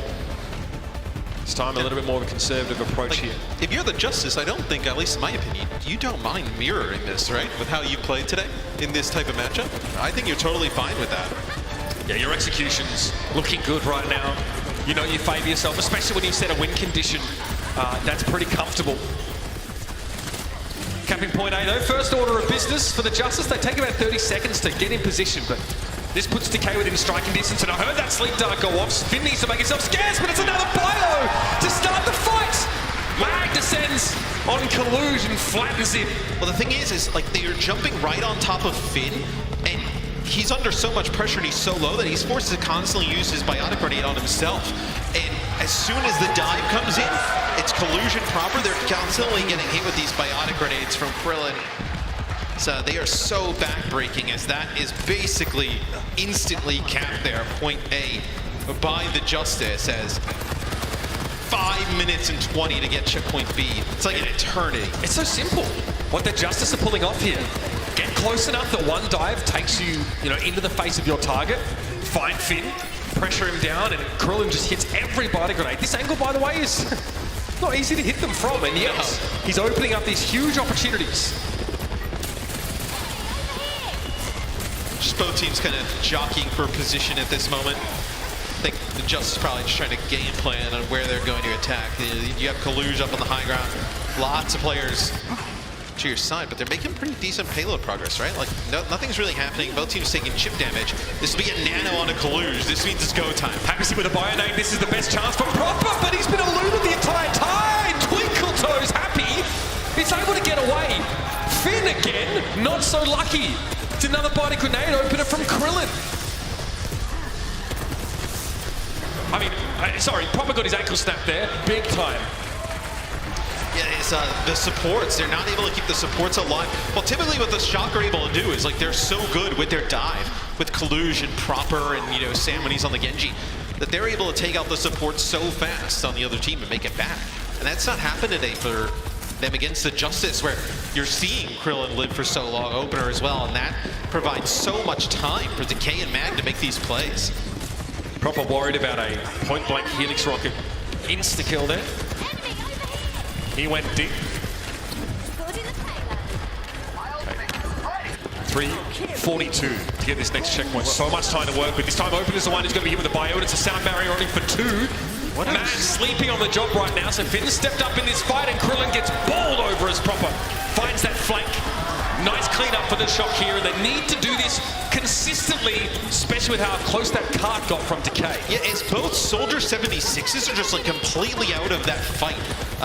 Happy was like all the way back by his spawn, and I think Sam was like kind of just playing an off angle, like waiting for him to take like a one-on-one on the side. They end up both sneaking past each other, or maybe just kind of give it up on that, but fight without a lot of damage, for both teams really. A 76 is just putting out insane damage in this build. Okay, once again Decay trying to draw someone back to the card. Has to be a very quick recall there for Proper. Decay might have to reciprocate in a moment and take a health back instead. Proper is here on this Tracer to keep Decay in check, at least. So far, that seems like a tall order. It looks like they're trying to set up for a Visor play. Yeah, that's going to be Happy on a flank with a Visor, and he's going to get Finn and Proper in, drop down, and live. Some fancy footwork again from Happy. There was a attack Visor there from Sam as well, but it looks like nothing presented itself, and Mag was there with the nano boost, and here it is. The Justice A stone's throw from victory, their second map in this series. They have 3 minutes and 49 seconds for 32 meters. I mean, and you see, like, the cart doesn't even have to get to the hard part of this push, right? You know, it's usually that second corner that's the toughest thing. Sam is asleep. They're going to drop a wasted bubble. Nice play there from Kaluj. It would be so easy just to dive that soldier and eliminate him instantly. What a stick from Popper. Okay, more of that required from San Francisco, but for now it'll act as a release valve. So you're going to have to back up a little bit. They end up using the nano here because you don't have the luxury of just holding on to ultimates if you are the Shock. So 310 available. Just like how we saw Proper open up that fight with a big pulse bomb onto Krillin. You know, Decay could change the game here with a big pulse bomb. You know, onto one of the supports could be a game changer. Mad with Primal. Violent hoping to try and build this sound barrier as quick as he humanly can. It's Sam ordered away by Mag's dive. Counter dive here for San Francisco. Kalu's going to commit for the Primal here, and they do get happy. Another setup there from Finn. Yeah, Kaluj gets slept, but Proper coming from the other side. 2 big kills from Proper in fights early, back to back. Decay ends up using that pulse bomb and gets nothing, so starting to mount a proper defense here for San Francisco. You're going to have a sound barrier available in this next fight. What is the play here from Washington? You know, you could kind of use your sound barrier, then maybe use Primal. At that point, you'd have a nano because you're nano happy in that type of situation. Would be a big investment if you're going to do that. Nano on Kaluj here after he dove. Great reactive play from Krillin there. Sound barrier now, it looks like it's on for young and old. The Justice are headed in. Not a great position to be in right now. If you're Sam, it needs to find elimination there. It's only Proper that gets one. A pulse bomb for Proper. He needs to go huge here. No connection on that one. There's no one to touch the car. Proper, can he get back? It's going to be Kaluj here, but Proper's been taken down now. Just the Doom 50 power blocks, but he's forced away from the car. And that's all she wrote here in the second map. The Justice have to shock under the thumb. A surprise for the first 2 maps. You know, maybe something in the water here that Justice like. They had to relocate to Dallas. I mean, they go up 2-0 here against the Shock. So much pressure on San Francisco, but you know, the players on Washington have turned up to another level today. Krillin looks incredible, man. He is just dialed in right now. A huge part of the Justice's success so far. They're a step away from sweeping the #1 seed in the first match of the week. Unreal. Stick around to see if that's going to be the story or if the Shock can strike back.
And private leaderboards are here, everybody. That's right. Download the Overwatch League mobile app on Google Play or the App Store to make your predictions, compete with friends, and share your fandom.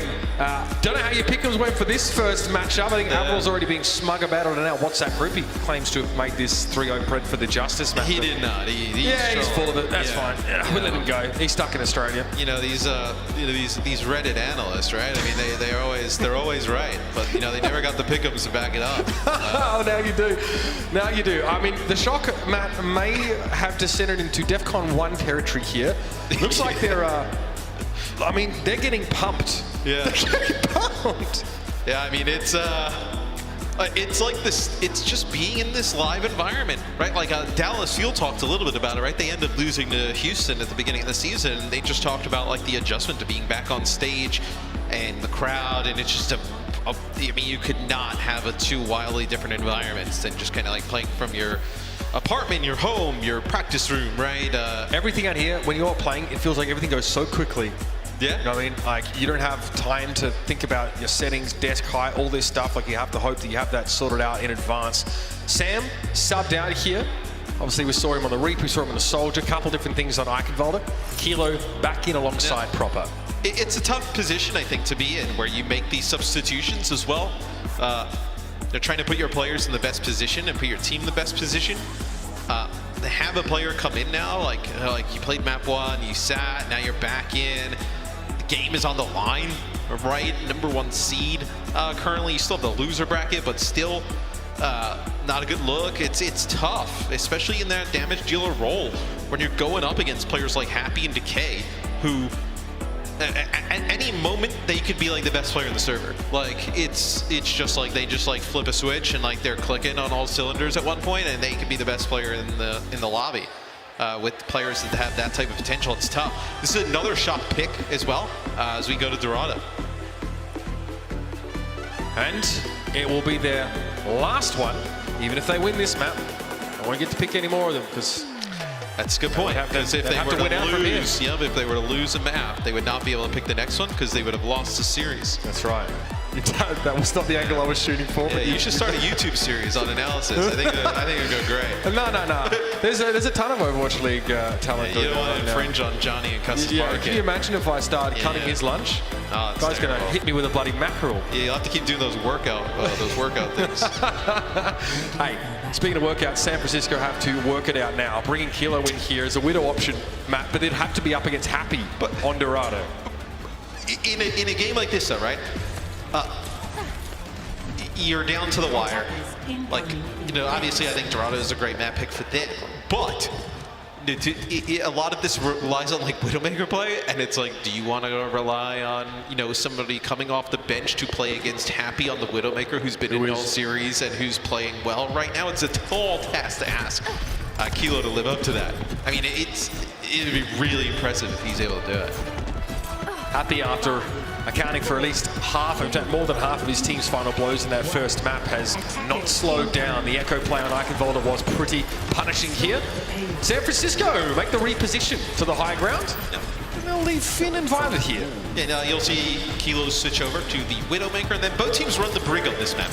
Brig pretty good on this map to help protect the Widowmaker and the Ana up on the high ground. Also, like, the speed isn't as essential in areas of the map. I mean, Happy already handing out haircuts.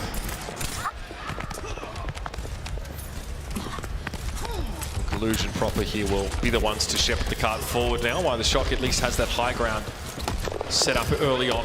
Definitely denies the Justice from trying to play a high ground sort of defensive dive setup, which many teams have opted for. Kilo sidelines here are a little limited until the map opens up for him, so right now it's a lot of keyhole shooting. I also like that the Justice are starting this off on the defense first. You stop them here, and you know, you put them in a really tough position, which is really demoralizing for the shot going into round 2, right? Feels oppressive fighting up Kilo against this setup. See Kilo, like, I mean, he'll get pressured. He should have supports in the vicinity. Again, having to, I mean, right now, he's not really covering any of those sight lines. Decay is able to harass, go back, annoy Kilo a little bit. They just start rotating through here, but that's a good start. The shot make the dive work, and even if Happy finds proper with a headshot, no less. Opener and Krillin are down. The healing is non-existent for the Justice presently. You do still have Mac here with a Primal Rage, and you still have Decay on the flank, as both of those players do tons of damage right now.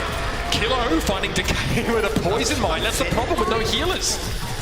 He had already used recall too. We have a rally in the mix here for the Shock, as they feel it's really important to get the card over the line. Happy, that's another Genji kill. Jeffrey's found an Ana. That's 2 for Happy. He's entrenched. And that card ain't moving for the time being. Kalush tries to limp away, but Decay drags him down. The thing with having Decay in here as well, Decay can just kind of play on his own. We see him do it so much. Just kind of goes in these long flanks, like taking like fights over on the side alone. In this type of game where you can put so much pressure on Kilo alone, you don't even have to have Matt back there to do it. I mean, look at these shots. Has the benefit of the infrasight, but still, straight to the head. Look at the bio. Bionade on Proper and Kalush right now. Mag might be sleeping it off here. Kalush is going to go for that Primal. They're giving Proper a nano boost now as well. Oh my! That's cold! Yeah, that is some filthy stuff. It's, it'll be the Shock. Take this first point. Decay kills Kilo on the other side of the map, right? So you see, it seemed like the Widow's taking this like battle, you know, right up against each other. Decay just on this flank. Like, I wonder if he's actually just going to try and spawn camp Kilo at this point. Yeah, why not continue to harass that Widow as much as you can? You just see how far away, like, Kilo has to be so scared that he's just going to get run up on by Decay in any second. He can use, obviously, that sort of high ground on the arch, where it's really hard for Decay to harass him, but still frustrated to have to constantly make concessions for a Tracer that's hunting you. Recall there, Girl Scout Cookie deployed, and Infrasight for Kilo to stave off his attacker. And you have to be thinking, potentially, for the Justice, do you want to invest Rally and play on the card or try and make a play? Because you're allowing the Shock to set a pretty good time. That's exactly what you're going to see. Kilo grappling up. Looks like Happy was looking for a more aggressive position now as well. Just slapping Kilo silly. And Mag went deep with that Primal as well. A great chance now for the Justice to stabilize and start to pressure that advantage in position they have. And on the other side, we didn't get to see it. So after Opener gets that kill, he starts like, swinging on Proper, and they're both making a beeline for the health pack. And Opener beat him there with the shield to just stand on the health pack, able to get it. Proper so weak, not in a position to do anything, but it's a huge fight win there for the Justice. Decay is sneaking. Spots Finn. It eats a poison mine instantly. Happy is able to take Violet down, and Matt gets nanoed here. And he's woken. Oh, this could be a problem. So, yeah, Mag pushes in. Should be able to get 2 more to finish this off. Yeah, so some more time being drained off the clock here by the Justice. What are you playing for here? Nano Blade, potentially? As Kilo moves away from the Widow, will go to Ashe. So, interesting. I mean, Ashe can access that high ground, right? So can Widow. It's obviously not as good in that long-range battle, though. Yeah, he's trying to hedge his bets here. Obviously, a weaker pick into the Widowmaker, but maybe a little bit more... Better into the Tracer? Yeah. Just having that coach gun, forcing recalls from Decay when you can. Decay having to play card right now and finish... Absolutely scared of where Happy might pop up next. Decay, drive-by. Does not stick the landing on the pulse bomb. Mag slept here, rather a bio on towards Mag to punish could be good. Instead, Finn goes for the long shot. No connection, but there it is, Kilo. Clay Pigeon shoots Happy out of the sky. He's going to get pressured here, but Proper wants to go in despite the fighting grenade. He has the blade. Another slash, good damage, and Opener is followed up on. Another sleep on towards Mag, and that Primal is essentially wasted. Yep, that'll be the Shock taking that second checkpoint. So Kilo opened things up. When you get the Ashe into the medium range against the Widow, that's when the Ashe can really make a big difference. This part of the map, Ashe might actually be a really strong pick. So Bob isn't great, right? But at least he forces out like a sleep potentially. You have to do something with Bob. I mean, you could like bubble him, right? And not good though, is it? Sleep, but it's not great. Yeah. You can reposition him around corners with Brigitte, potentially, but still not great. It might just require a sleep immediately. Okay, another long shot there. The bio, Finn, no connection. Proper is in, though. Got himself nano boost, but the body grenade means that he can only go so far. He just dips his toes in, comes out with one elimination without opener. The Justice gives some ground. I mean, the insta-kill on the opener, though. I mean, he gets nano, just dashes right through his Kaluj. Heal the bionic grenade, not enough to finish him off. Ooh, they actually take out Proper on the other side of the map. Yeah, he lingers too long, man. Wait, that was actually a long-range shot there from Kaluj on the Decay with that Winston alternate fire. Tases him down. Nice use of that alternate fire. Matt controls the high ground now, so he's happy to build some ultimate, put some pressure on that backline. He wants Finn, needs to go for that elimination. Finn's going to get a repair pack, and Mag heads for the high ground here, but Decay's down. Kaluj, the car? Bob's in play! Bob deployed, and the Justice don't have Mag in position to do anything. I mean, it wasn't even Bob. Finn was just on the payload, just riding it in. Yeah, I mean, Finn Rookie of the Year, yeah, that's the play. You finish the map, you finish with time in the bank, so San Francisco trying to keep themselves alive here. I think that's huge there. You got to get some type of positive momentum going in your way. And we kind of teased that potential Widowmaker face-off at the start of the round. It's been less about Kilo versus Happy and more about Decay constantly finding Kilo on that Widow, harassing him, denying him, you know, any sort of sight line, and letting Happy just be unfettered, not having to worry which angle Kilo might try and pressure from, and Happy constantly just getting these kills on Violet, right? Getting rid of Finn, punishing Kaluj with a headshot as he tries to dive in. You can do so much when you're given that kind of space by your Tracer player. I feel like they've been more effective on the Shock this map with the Genji in the mix. That Kaluj and Proper getting like the nanos and whatnot. Not even the blades, just being able to get the dash resets and, you know, be very aggressive and definitely given the Justice a little bit more trouble than they were when they were dealing with the Tracer setup. So Kaluj will play in such a position as to try and go for, again, that high ground defense, but with this TP to the high ground, giving you know, a really nice vantage point for the Justice. Shock likely will have to cede control here, and I mean, Kilo, not an aggressive angle for him. Very safe. What are we doing here? We are TPing up here. And it just took a little bit. They kind of like crouched all the way up, and like, I don't know, maybe they're just in case the Tracer, I guess, was close, or maybe they're trying to bait the Shock, like to look or, you know, be a little bit out of position or something, but nothing there. Now we'll get the Widowmaker swap from Happy. So again, as it was in the first round, Kilo has pretty decent sidelines here, can play quite far back in that courtyard, whereas Happy's the one that has to mix it up and start probing a little bit. But will Proper be able to pressure Happy? He's not playing the Tracer, he can't just get out. I mean, Proper's so all in this Genji role that maybe he has to leave Happy until the fight really starts. See, I'm more thinking about how can Decay put the pressure on Tequila, right? Because you're going to have to play through some of these close chokes, right? Very easy to just get lined up by a Widowmaker, get headshot. Not as many like flanking opportunities here on the attack. Kilo knows that at some point he has to try and stake his authority here. Can't play passive angles this whole time. Proper gets so low. Oh, Kaluj is done! Bionic Grey connected there, and he tried to get away. The Justice saw their opening though, and they went for it. Oh, geez, that's quite a thing to wake up to, isn't it? Yeah, no, fight win for the Justice here. So, okay, Kilo answers back with a headshot on a Decay. You have in for sight now. Finn, huge bionic grenade, open things up. Kilo found a second on a Krillin. Now he's getting some work done. Happy knew Infrasight was active, so he sort of fake peeked that corner. I love the rotation from Kilo, but he gives himself away with a missed shot. Now he's putting the pressure on Happy, though. You'll have a nano boost for the Shock for the next fight. Maybe you could use it to build up the Blade, or maybe use it to build up Primal. And one available for the Justice is Decay. He's found a little bit of an angle here, a little bit of a route. You see him on your screen, just trying to take this flank all the way up. It's like, yeah, it looks like he knows. Poison mine. Okay, has to be a recall there. Otherwise, Decay dies to the ticking poison.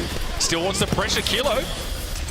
Happy enough to get his hand. Oh, you're kidding! Another from Proper!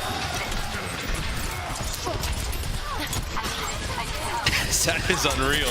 Talk about return descendant. Yeah, you know, how many times can you replicate that, you would say, and he's able to do so with ease. We do have a blade going on right now. It gets shut down, though, by Proper, by Opener, so Proper ends up using the blade as the payload moving here. Now we're in the same boat as you, gang, at the moment. As for those at home, probably know what's going on still as Kaluja able to find that primal rage. Here in the venue, though, it's a freeze frame. Oh, no, we're back. We're back. Okay, we're working on it. All right. Card still not quite to that checkpoint yet. Thanks for bearing with us here. 38 seconds left for the Justice. They have to break through here. The primal from Kaluj really messed him up. Happy has the infra though. Yes, this defense has been great for San Francisco, as nothing here is Justice trying to maybe go on a flank here. Is Mag dropping down on the supports. Mag got headshot there, I think, instantly from Kilo. He's put to sleep now. Krillin is down. It's going to have to be the rally to carry the Justice forward, but Proper starting to run right on them with the Tracer. It's 3 at a critical point, and a 4 from range. And that should be enough to put him to bed. You have to think that'll do it. It's Proper coming alive, and San Francisco get a second bite at it. They stay up in this series 2-1. Proper making plays on the Tracer and the Genji, and then Kilo also coming off of the bench, able to play that Widow at a high level. Lead the Shock to a map win there, but it'll be the Justice map pick for push. So Justice will be able to take it to the map that they feel the best on, with an opportunity to close it out. No more map picks for the Shock left in this series. They're going to have to hope to be able to step up on whatever the Justice throws at them. Timely substitution with Kilo coming in alongside Proper, and we get to see them succeed at this sort of most well-known roles. The Proper Genji, that's 2 deflected headshots against Widowmakers. We rarely see one in a week of play. They are so rare, and Proper found 2. Incredible stuff. San Francisco have got the flair, but can they outlast the Justice? Stick around, you're sure to find out.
Justice has never met the San Francisco shot. Some of the most hardcore carry performances that I've ever seen. Just a depth of talent on their roster that can't be denied. I mean, what more can you ask from the Shock? This is going to be a wild ride. Violet is cracked. He's out of his mind. I say that Justice. Okay. Tasted everything right now. Jesus Christ, dude. Sam is deadlifting right now, actually. Finish is doing so much. Cleans it up right DPS and Yado. San Francisco has cemented themselves as the greatest team in Overwatch. The Overwatch League's most decorated franchise here in a new era for their roster. Struggle early in this series against the Washington Justice. Yes, it's double elimination here at the Kickoff Clash, but falling to the lower bracket this early is something that they truly are hoping to avoid. A little bit of a shaky start, but a great bounce back, Matthew, on the map of Dorado. Yeah, when we go into this fourth map in this set, it will be Push, our newest game mode, to competitive Overwatch. I also would say a lot of teams probably have the preference to go to New Queen Street. That's where we're going to be going here in this series. So is it a map pick for the Justice? Yes, but obviously you have two maps to pick from, right, and one is heavily favored over the other by a majority of the players. So you're going to a map that probably both teams would have selected in this type of position. So might not be the hugest advantage in terms of map pick here for the Washington Justice, but on the inverse side of things, Push is a mode that if you get off, we've been talking a little bit about it with like us in the back, if you can get off to a pretty good start, right? To get like 40, 50 meters, right? It puts so much pressure on the other team because it's not a ton of time on the clock. It takes that bot a long time to move. You got to win a few fights in a row to match that point. Winning this first fight and getting like good value out of it could really set you up well for the rest of the game. For my money, this is going to be about the Tracer players in a big way. This map caters rather well to those individual flankers, and Decay is absolutely one of those. Saw Proper really come alive in that Genji. I mean, the Genji's really a standout, right? There are teams that have been able to leverage that to great success, especially in APAC, right? I think of, Zest on the Philadelphia Fusion. Yeah. They still want to, say what you want about their team's record so far. Heartbreaking as it is for me. But, I mean, the Genji was huge for Proper. You have to play it differently to the Tracer, but you're not surprised to see him hover it here on New Queen Street. Who will be the mightiest of the flankers? We're going to find out in just a moment. I think you're looking at the Justice side of things. Krillin obviously played a great series thing, Happy as well. Looking at Decay and Mag, maybe they can be difference makers here, and for the Shock, can Proper keep up that level of play we just saw in Dorado. Yeah. Got to admit, him and Kilo coming alive there was quite timely for San Francisco. Again, we get a bit of a neutral fight here on this ledge. And it's going to be the dive in by Mag. He's looking for a bit of something. It's Proper playing pretty passively. They actually concede control early. It's a lot of good space created there because it was a two-player biotic grenade on Kilo and Violet, and they both got really low, so they had to back out. And this kind of concedes some of this high ground completely to the Justice. One biotic grenade converts into such a big lead early. Proper lingers a little bit in the back line and falls under Happy scrutiny. Forced to recall. Kaluj won't have that option though, so Finn needs to keep him topped up. Both these teams are looking for a way to wrap around each other. A lot of jockeying for position happening right now. Yeah, but you do have the Justice in control of the bot. You're kidding! That is fast. I mean, no opportunity for Happy to even react. Another bio to Kaluj though, that allows Decay to reciprocate. Still the Shock look like they're feeling a bit more confident. Yes, they're down Kaluj. But they have both DPS in play. Crucially, that Soldier 76. Mag's hoping to try and do something about it. Deficit, another cracker of a bio nade from Krillin. Yeah, I was going to say, you still have your tank in the mix, though, for the Justice. It'll be Kilo with attack visor, and he's going to pop it now. He knows how important it is to stop this potential push. Oh, Krillin couldn't get away from it there, and now Kilo could drop in behind. That's 2 and counting, ladies and gentlemen. And Mag has nowhere to go. San Francisco win that first big engagement after so much positioning. As the bottle move quite fast back to the barrier. Start to get it going, but the Justice got 15 meters during that. You imagine The Shock gonna get about the same, probably a bit more here, yet they will take the lead. Ponderously, that barrier will advance. In the meantime, it's Proper just run to the Krillin. The setup of the bio's good, and a stick is a follow-up that you only dream about. Happy goes for the biotic field there. Proper realizes he doesn't have the gas in the tank, but Kilo sure does. He sends a salvo and clips Happy with the Helix. These biotic grenades from both Annas are the thing that's dictating a lot of these fights. This whole game. Yeah, that time it was Finn with 3 players, a connection, and you see how easy it is for Collusion Proper to go in and mop it up. The Justice scrabbling to get back in position. Happy takes a hit as he gets that high ground set up. Getting the front spawn will be pretty advantageous here for the Shock early. Happy might want to try and flank around with this tack. No Nano to follow it up here, so he needs to make sure there's no bubbles in his way. And here's the tack. Kaluz jumped in without his bubble, but he's going to have the primal if he needs it. The sound barrier, though, seems to have done the job. And Proper takes matters into his own hands. The Shock are speed running here on New Queen Street. They're going to get control of the bot again. That will be the front spawn. So the bot will take a little bit to move the barrier on forward. So, you have some ultimates to work with here. You see on the Justice side, they really don't have much. You in this one for the Shock, you're in a spot where, like, oddly, you could potentially finish the map. Primal now from Kaluge here. Decay forced to try and look for that health pack, and Proper is keeping him under wraps right now. Once again, the Tracer's duel. Recall from Proper. He has a pulse bomb to spend here. Mag might have to primal as he wakes up. Yeah, he got that forced from the sleep dart. He would have been done for otherwise. But Happy standing inside a biotic field with a healer at his back, crumples under the pressure of Proper in the Shock. And it's another stick. This guy is out of his mind. Yeah, as the Justice end up using the Nano here onto Mag, and you still have 3 players up. You're going to lose Decay, you're going to lose Mag, as you're going to have that forward spawn. It'll be Finn coming back with Kilo. You have a Nano Visor, the bot's going to get around this corner. You have nothing for the Justice. You could see a finish. I mean, Proper is unreal. First the Genji, that previous map, now the Tracer is just racking up those kills. Finn in position, it's a tight angle, he can't yet. He's trying to get eyes on Kaluge here. It looks like they're trying to flank with this Visor. All right, Nano for Kaluge. Pushes forward here, maybe create some spacing and set up for Kilo to flank with his tack visor. Proper's found Decay again, winning the Tracer duel, but Kilo a little less confident about pressing his advantage right now. Mag jumps in his face, and here's that sound barrier Kaluge didn't benefit from, but Happy! A purple shower! San Francisco are here with a bio as well. Now I have to slow the pace down a little bit here. Pulse from Decay connects, and they'll get cleaned up. Oh man, this is so difficult for the Justice. How I talked about earlier on, right? You get an early lead, it's so difficult to win enough fights to bring it back. Look at this, 90 meters to 15. So you only have 2 minutes 42 on the clock. You're gonna have a little bit of an ultimate advantage here for the Justice. I think it's essential for them to win this next fight with very little to no investment. Trying and invest almost nothing. You're gonna need, what, 2 to 3 more fight wins after this to beat that. Hardly an option, is it? I mean, Mag gets slept, that Primal might be his only, his only choice to try and stay alive, keep his team in the fight. Happy, frustrating, has to play the long range game here. He's trying to close the gap. You see as he crosses the causeway.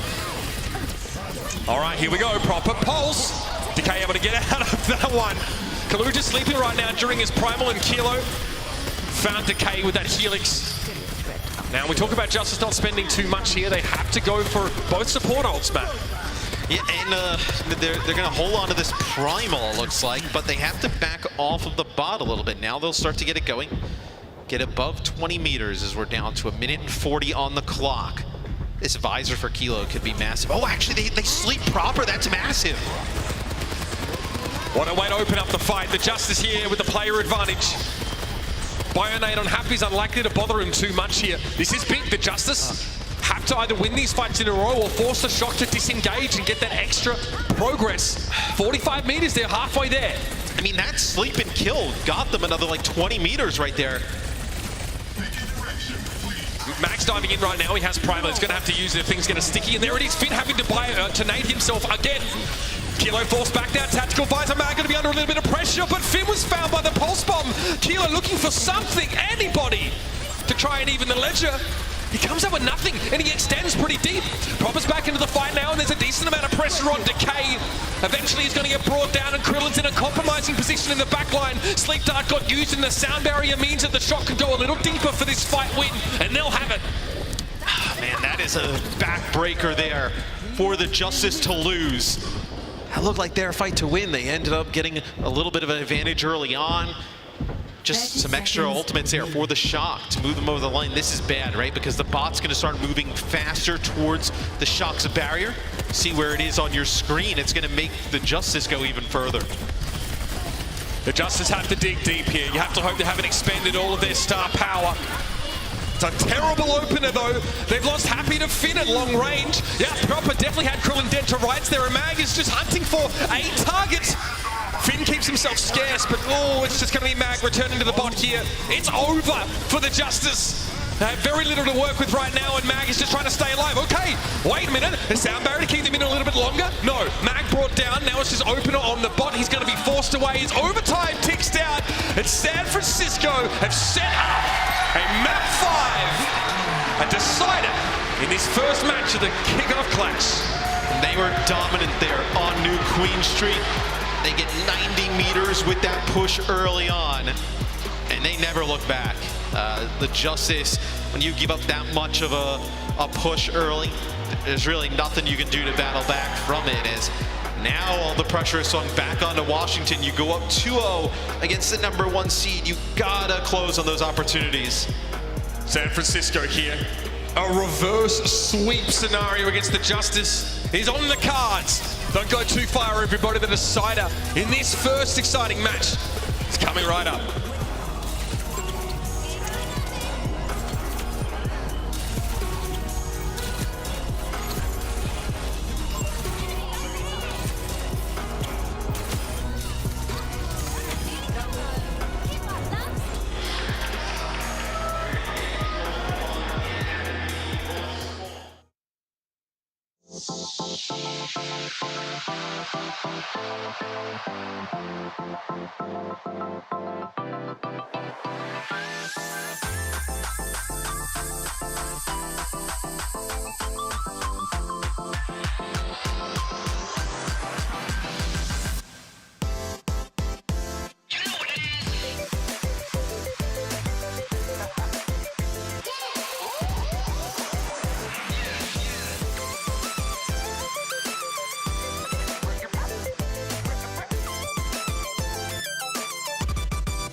Well, I'll be honest with you, Matt, I didn't exactly think we'd be in a potential reverse sweep scenario this early in the kickoff clash.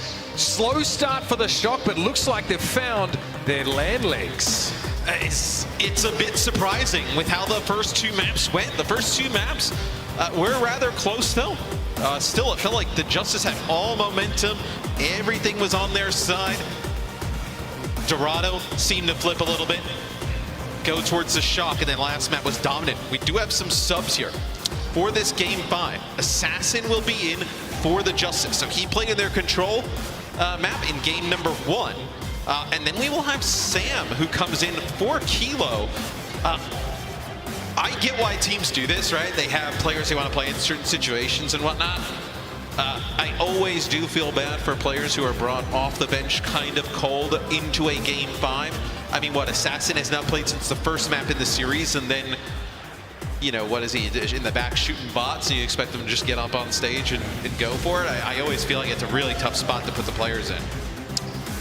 And we may see San Francisco return that Lucio Moira composition, right, with the Reaper involved. One that it looked like the Justice were well and truly prepared to deal with.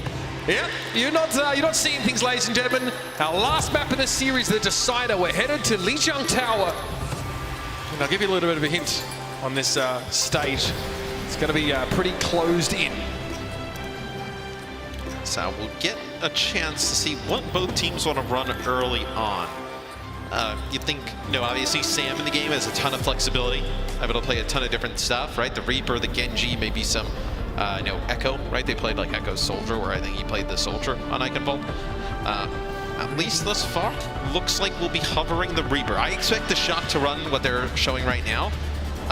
Do not expect the Justice to run this. I mean, maybe, but not the Reinhardt. I would say probably you'll see something different than the Ryan. Proper, coming off a deadlift on New Queen Street. 15 out of 29 final blows on that map. And I mean, we saw the Tracer just dominating the kill feed.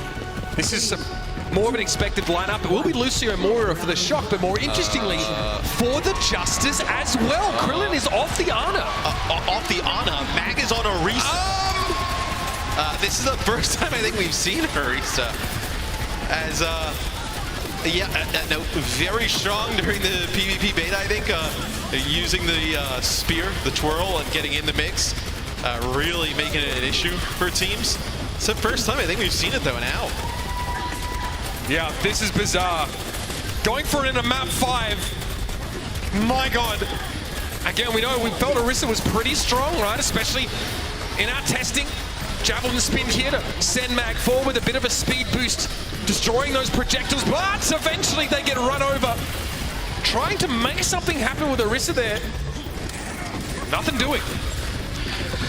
It's interesting, you're playing a composition that would be good, I was going to say, with Doomfist or Winston, and you're trying to play the Orisa, the coach of the Shock types in the chat. What was that? Okay, off the Orisa, we got to see it, thanks. That's about all we need to see for now. Mag on the Doomfist. Here's the Cold Lessons coming in. It's going to be Soundbar and Cold Lessons for San Francisco. They layer those support ultimates here. And now the Justice have a later beat. How will this play out? Happy a little bit low right now. On the point though, as the Shock got control early on because of the interesting snafu with the Orisa. Mag punch pretty good. Assassin's able to burn Violet down. But he gets ripped one by Collusion long range. Yeah, Collusion's gonna have the primal to keep this going for the Shock as Proper's able to finish off. Opener, Krillin is low.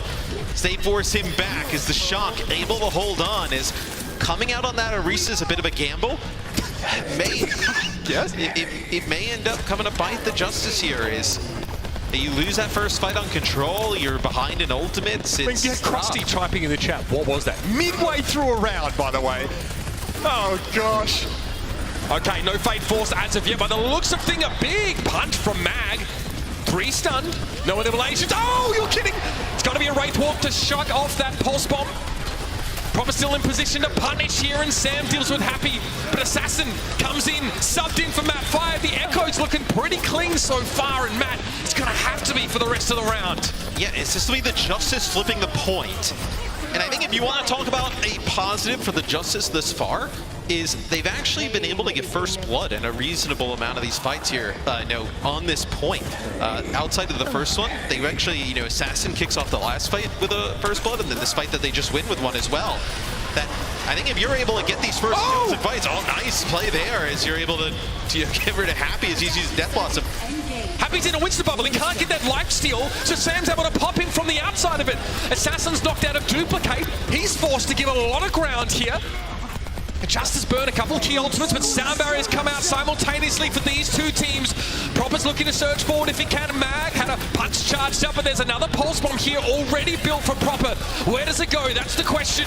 Sees Krillin in that back corner. Mag charging one up, and Proper goes a little bit wide on the deployment. But Sam's found Assassin. Somehow the Echo's wings are clipped by the Hellfire shotguns, and Proper looks to keep flanking. Nobody's keeping tabs on him right now as the kills come in for San Francisco. And how did they keep Kaluj alive? He was so low. As Assassin was trying to chase him down to the focusing beam. The focusing beam just ran out right as he may have been able to finish him off, but you get that pick on a Kaluj, maybe a completely different fight. It's the Shock one fight away from taking our first point on Li Zhengtao. Mag is the first in. Seismic Slam.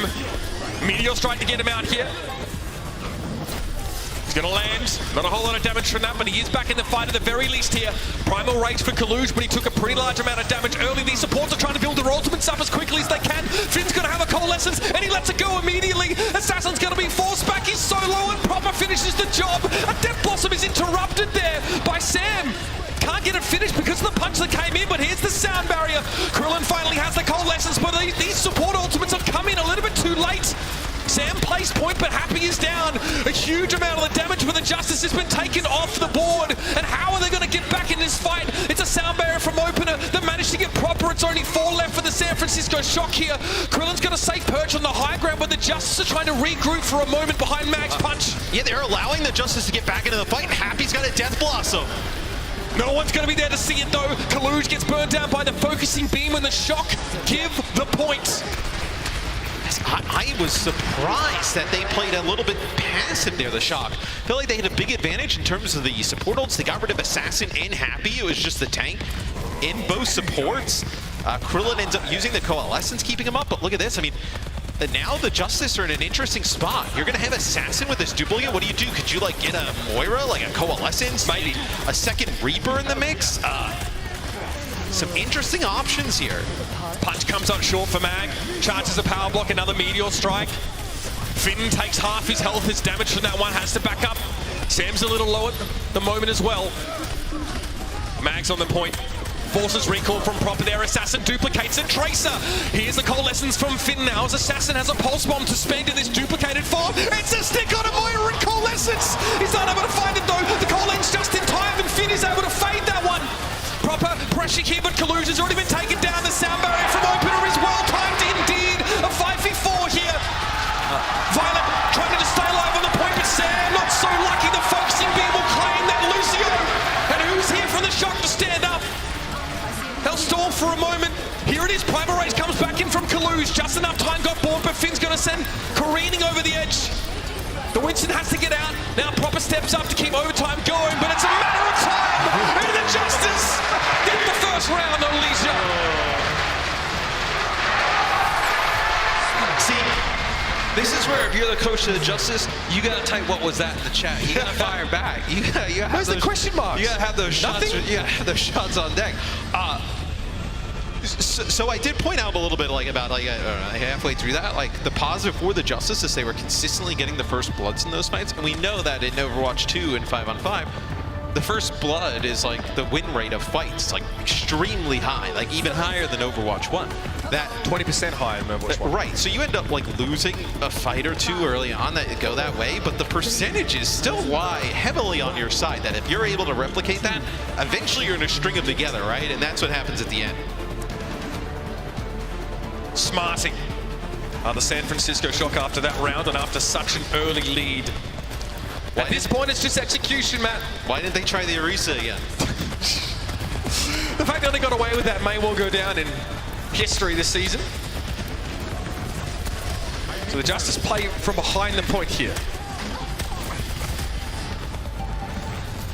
This Mag has been pretty strong on this Doomfist. See if he's able to go in, just cause some problems. A nice punch there on a proper, gets him to use recall, and Sam is low. He may not be able to fight this. It's tough for Proper. He'd rather flank against this Doom setup. He's walking into punches. Kaluge, my God, that's aggressive. And the Justice are pretty good at dealing with this dive setup. Proper has already built a pulse bomb. Oh my, that one's gone airmail, Matthew. It's not going to be enough, though. I mean, it should not be enough, right? It's going to be both supports and Kaluge alive. They may come back in, try and make a play for this, as both Lucios already with beat. Happy takes a fair bit of poke damage now, and Kaluge wants to try and capitalize if he can. Mag back in once more. Punch is good, Meteor Strike out.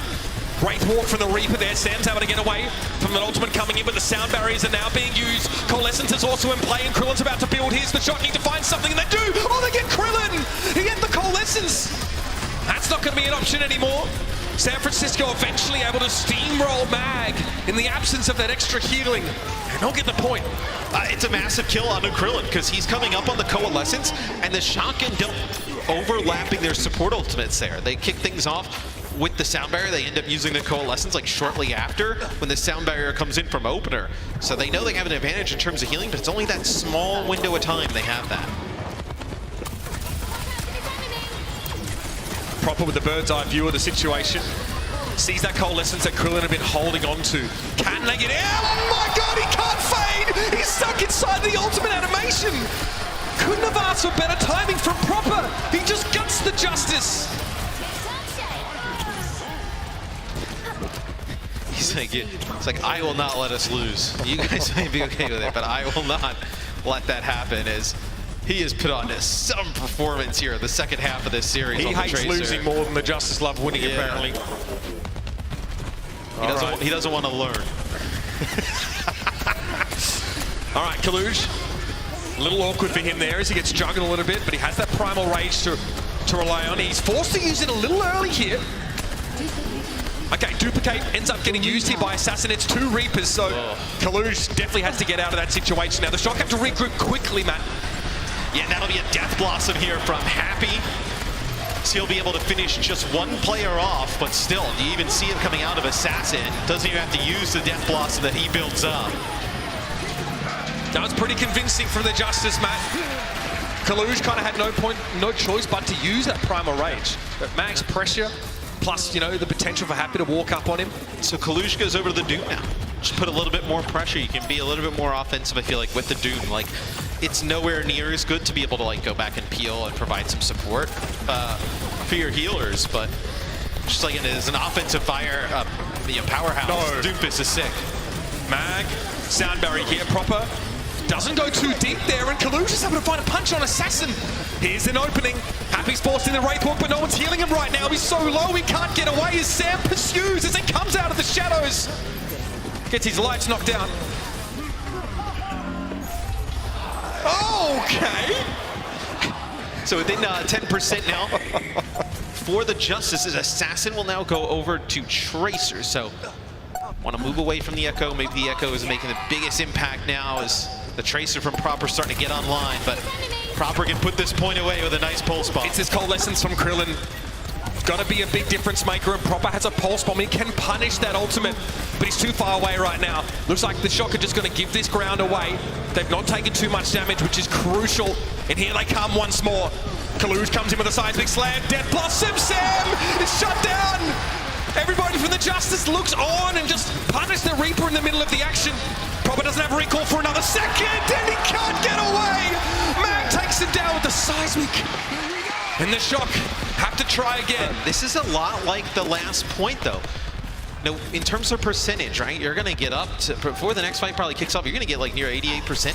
Like, this fight goes long, you're looking at last fight scenario, and look at some of these things on the board. I mean, you have a Meteor Strike, you probably have a Pulse Bomb for Assassin, Death Blossom. The Shock, I mean, you're relying on Proper again with this Pulse Bomb to go huge. This is it, the Shock, if they want a reverse sweep, it's got to happen here and now. The Pulse Bomb from Proper is the centerpiece of their plan. Violet sound barrier is also crucial as opener is 20% away from his. The fight must start soon. Mag's a little low. Has to get out with that Meteor Strike here as Proper also recall. Oh, the pulse under Mag! He knew he was coming! welcoming gift. Kalu's Meteor Strike in now. It's going to be a sound barrier for 4, and Happy's knocked away with the Death Blossom. Still Assassin's able to find Sam, but both Reapers are out of the picture now. Finn's Coalescence is huge. It's absolutely massive. Open is forced to run away and hope his team can keep overtime going, Matt. Yeah, you're going to have some members for the Justice trying to get back, but not able to do so. Krillin and the Opener, they backed up to try and get Matt back into the fight, maybe a little bit faster, and they had the Coalescence to use there. I think they were relying on Assassin to keep the point going, but not able to do so as we go to a final point. The composure for Proper, he knew that Mag was just going to materialize in front of him from that Meteor Strike, and he had the exact answer. I would say as well, Kalush connecting on a punch to interrupt Happy during the Death Blossom. Knock him back, yeah. That was a big kill, a big play there, because now I believe he ends up getting 1 with the Death Blossom. Judging from the overhead map, he doesn't get displaced. May have gotten a second or two more. So it'll be both teams right here coming out with the Tracer look. So Assassin gonna ditch the Echo, go with the Tracer, and then also for the Shock, they're gonna ditch the Winston play here. They're gonna go aggressive with this Doom. Nice Meteor Strike connection there from Kaluj. A lot slow. It's annoying to deal with. Map 5, round 3. This is the final stage of this series. And early on, again, is trying to find some vulnerabilities here, but no burst healing available for the Justice, so they take a lot of damage early. They need to find a way to back away, regroup, and they have to give up the point as a result. Yeah, they're getting very close to a sound barrier, though, so they might be able to go aggressive and use a sound barrier early on.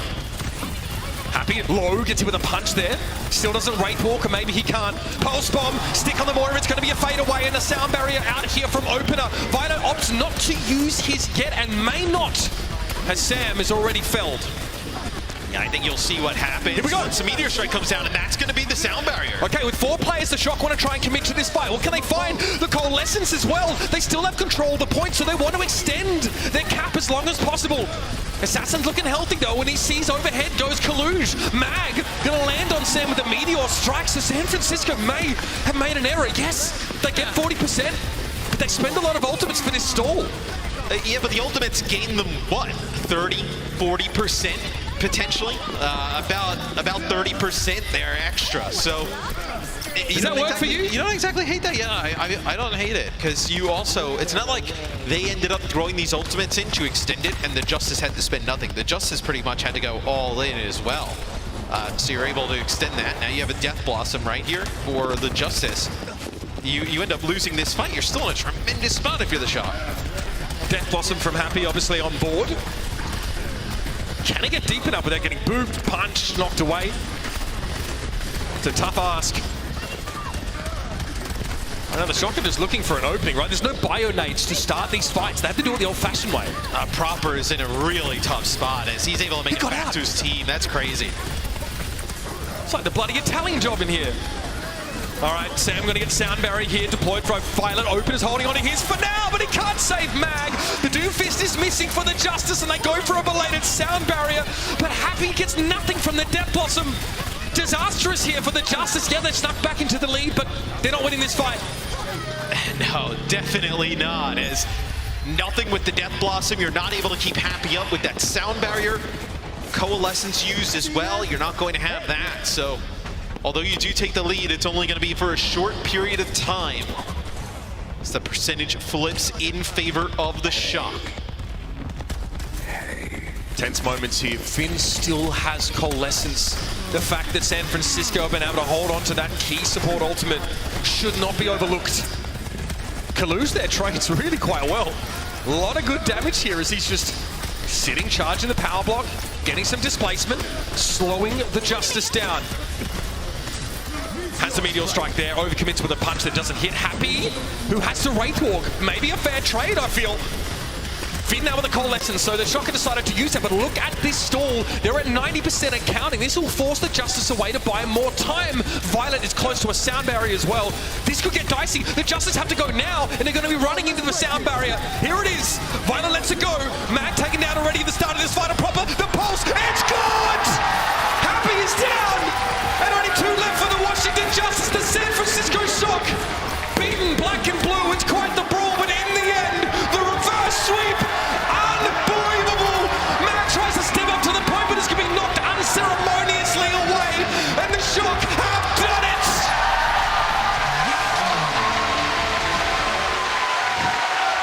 The Justice had a chance, man. Up 2-0 at the start of this series. You have to put teams like the Shock away when you have the chance. And even here in this map 5, you get it to go all the way to the distance. And you had a puncher's chance here towards the end, but the Shock, they bounce back. They really clutch up towards the end. 50% for both sides. San Francisco win a fight and Finn has that coalescence, right? There's nothing on the side of the Justice to answer that. So in the next fight, it drags on. They see the coalescence. They have to back away. And the clock gets burned out. A huge pulse bomb from Proper again. He really answered the challenge delivered by Decay. Those first couple of maps, he stepped up and showed why he is undeniably a Rookie of the Year candidate. That's a great performance from San Francisco. The fact that, look at it, got as close as it does tells you a lot about this LAN environment. So much can happen sort of in the space of a few days at LAN. I mean, now at least these two teams are warmed up. Yeah, and I think teams will view the Justice way differently now. Going into the losers bracket, right? This is a dangerous team. It's not a team that's an 8 seed that you're just going to come in and walk all over. That this is going to be a team that's going to be a difficult out. I've got to say, I mean, we saw the Justice, they mirrored that Lucio Moira composition. Yeah. They didn't do that on Ilias so much. Neither team did, right? We saw both of them playing that Ana a fair bit. You've got to say, where we saw the Justice get to use Krillin and get to start fights, set the pace with those biotic grenade connections across the map, that's where the Justice looked at their best. They really knew how to make that play style work, and every Bionade was followed up on. Everyone was chased down. And Finn, let's throw back to that first map. That aggressive positioning from Finn, often getting exploited, and even when he wasn't being aggressive, Mag, Decay, Assassin, whoever it was finding him. This Justice team looks nothing like a bottom seed in this tournament. No, and I think as well, when the Justice went over the compositions where they were playing that Doomfist, the Doomfist became an easy pulse bomb target for Proper, and he's able to just kind of run all over the map, uncontested. I think those biotic grenades earlier on when they were running those Onacomps is a huge difference maker. We saw a few things in this series that we just really don't get to see every day, especially in our online play, right? I mean, multiple deadlifts across these maps, right? Where these individuals taking the games into their own hands. And speaking of individuals, we've got Danny down on the stage with one of them. All right, now let's head down for a post-match interview. Thanks, guys. Yes, I am here with one of them, and it's none other than Proper from San Francisco Charge. Ladies and gentlemen, make some noise. What a great first match, a reverse sweep.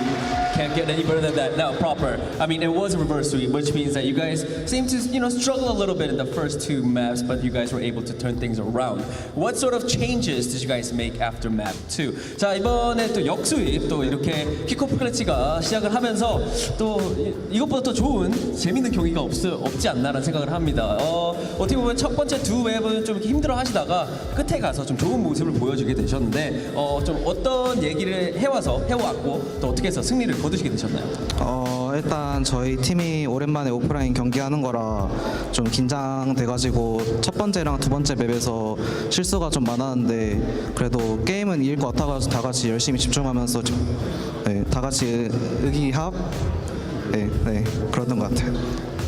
So I feel like, because this is a LAN event and this is first time playing in the offline in front of a crowd, so there was a little bit of nerves, but going into the third map, we sort of got together, just talked to ourselves and just said that we could do it, and that's how we won the game. All right, and you just mentioned about being in front of a crowd, and this is a LAN event. Do you feel like the San Francisco Shock sort of had that LAN buff and that helped you get the win today? 자, 방금 또 이제 처음으로 오프라인 경기라고 말씀을 하셨잖아요, 이번이. 어떻게 보면 좀 아무래도 이게 관중들 앞에서 경기를 해서 그 좀 에너지나 좀 이런 게 좀 경기력에 도움이 됐다고 생각을 하시나요? Yeah, good. Good? Yeah, good. Good. Yeah. Good? Good? Yeah, good. Better? Best? Good, better, best. Which one? Best. Best! Proper did definitely get the energy from all the fans. So yeah, Proper, thank you so much for doing this interview. That is it for the post-match interview. Let's head back to Uber and Mr. X. Thank you very much, Danny. And yeah, I mean, what do you say about that, really? I mean, Proper, just expressing that the jitters are there. This is a consistent story. We've been a league that has had to operate entirely online for over 2 years. Nothing really compares to this environment. You definitely have to check it out if you have a chance to be here. And we've seen even the best players, if they're new to the experience, it affects you. There's going to be an adjustment period for a lot of players in the league, and I think you're going to see some players really up their play and some players not perform as well as we've seen them play at home, but the Shock bounce back there. Let's talk about our player of the match here, Matthew. Pretty easy one. We just got to hear from him down on the stage there. It's going to be Proper. Whether it was Genji, whether it was Tracer, Proper gave us just some incredible moments.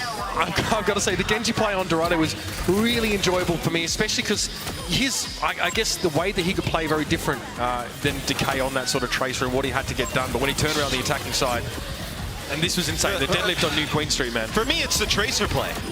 Once we saw him start to heat up on the Tracer on Dorado, bring that into New Queen Street, then bring it into Lishang Tower, that was the difference maker in the series. It really was able to be an equalizer that brought the Shock back in. Just picking up so many kills in these fights. It felt like Pulse Bomb after Pulse Bomb connected, as he was unbelievable towards the end. This series promised to be a battle of top Tracers, and that was, what we promised was the centerpiece of this matchup. And it definitely delivered. Gotta say as well, like Assassin coming in, we saw his difference in playstyle and how he sort of had to play around such an aggressive Tracer. This is what Proper forces you to do. Both these teams have incredible weapons in that particular role, but Proper really ran away with it here. And again, like half those Pulse Bombs sticking, the vast majority of those sticks resulting in kills. There was like one on like a Moira about to fade, but outside of that, like deadly efficient. And they're getting built awfully quickly because he's such an aggressive Tracer. He's always in position to get damage and charge that ult up. No, always making plays with the Pulse Bomb. And like you mentioned, like a few times, like we saw the Coalescence popped, Pulse Bomb gets attached, not able to fade out. Like huge kills at big times for Proper. Stick around, everybody. There's much more action coming out of the Esports Stadium Arlington here. Coming up next, it's going to be the Atlanta Reign, and of course the Florida Mayhem, should I say. So stick around for that one. That's going to be quite a spicy one. Don't go too far. The Overwatch League is brought to you by Upper Deck, the official trading card of the Overwatch League. And by TeamSpeak, the official voice supplier of the Overwatch League.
Welcome to the game break here on our Watch Point desk. Zoe here, joined by Jonathan Reinforth Larson, and of course, Necro is joining us as well for some game analysis. And let's dive straight into it because obviously we all expected a 3-2 outcome. Shock versus Easy. Justice, absolutely.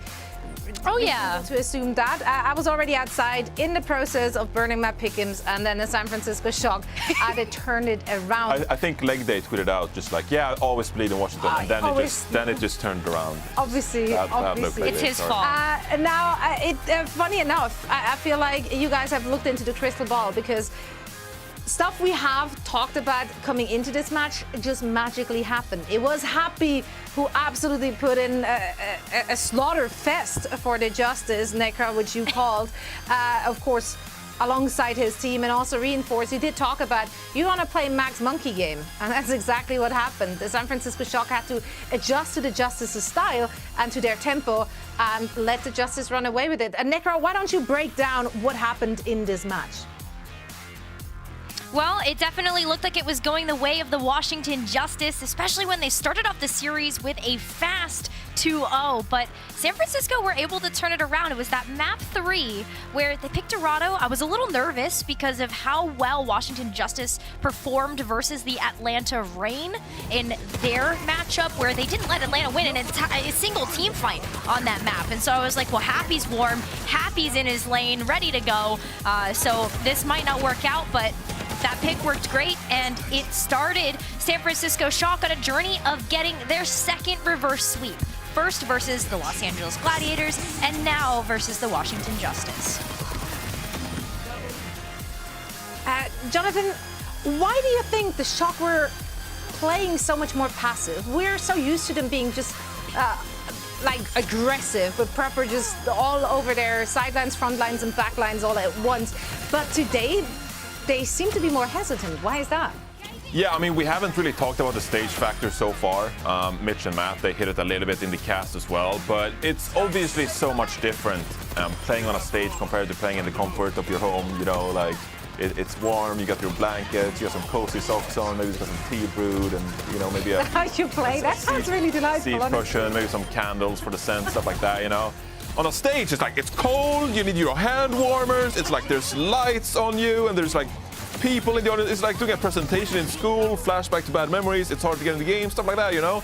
So obviously for some of these players who doesn't necessarily have that experience of actually playing on stage, there is a bit of an adjustment phase. It's not going to be the same environment that you're so used to playing in, and that's going to throw you off your game. That's perhaps going to change your mental state and your decision making. And when you play at the highest level of Overwatch, you need to be clinical in your decision making. Everything has to be on point, because otherwise it's so obvious when you accidentally use an ability the wrong way. If you're playing the Tracer duel between Assassin and Proper, I mean, one bad blink, one bad recall, and suddenly you're going to be at a disadvantage. So I think for all of these teams today, doesn't necessarily always just happen to be about the Washington Justice or San Francisco Shock. A lot of these teams, they have rookies on their lineups, or rookies from last year, and didn't get the chance to play on stage. So I think we're seeing some of these players actually get to use to the setting they're currently playing in.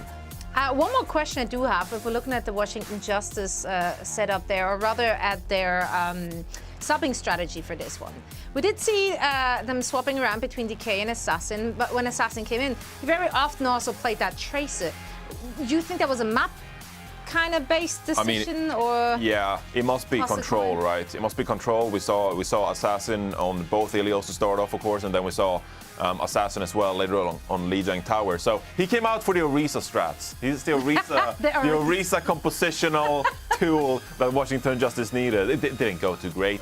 Orisa, probably a reason doesn't get picked quite that much, but it was interesting nonetheless to see Assassin on Tracer to be subbed in, because it was a bit unusual for Washington, yeah. I'm a big fan of our toothpick horse. Necra, how hyped were you to finally see Orisa in the mix? I was so hyped. Oh my gosh. I mean, the fact that we got a chance to see it in like full action as well, right? Mag coming out on the Orisa and then going into the team fight on Control Center. It was great. I felt like I was in a throwback scenario. I don't know. It was like this, I ascended a little bit watching some Orisa play. Ascended. 2 team fights of Marisa. Nick has ascended. Love to hear it. Yeah, that's. I love that. More of that. I mean, okay, it didn't quite work out. We did have to switch over to the Doomfist. But it was fun as long as it lasted. At least for the viewers, it absolutely was. Now, of course, we have a next match coming up. So let's do a quick preview of that one.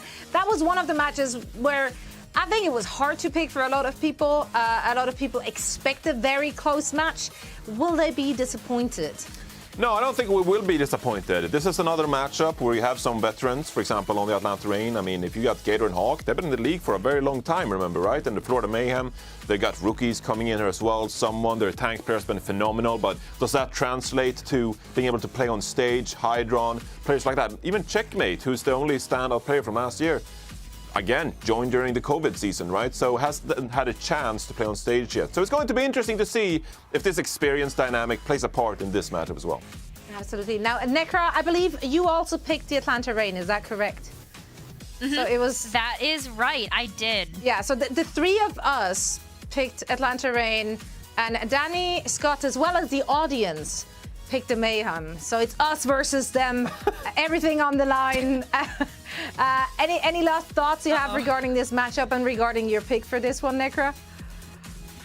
I'm standing by my pick, but after what we saw in that last match, the very first one of the Kickoff Clash, I'm not really sure what to expect anymore going into this next one. So I'm excited to see what happens. Well, we'll find out very soon. We're heading into a very quick break, and then afterwards, we're heading straight back to Texas for the Atlanta Reign going up against the Florida Mayhem. You don't want to miss it.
Well, there's been no shortage of hospitality shown us here in the Lone Star State, but from the shock to the justice, it was an entirely different brand.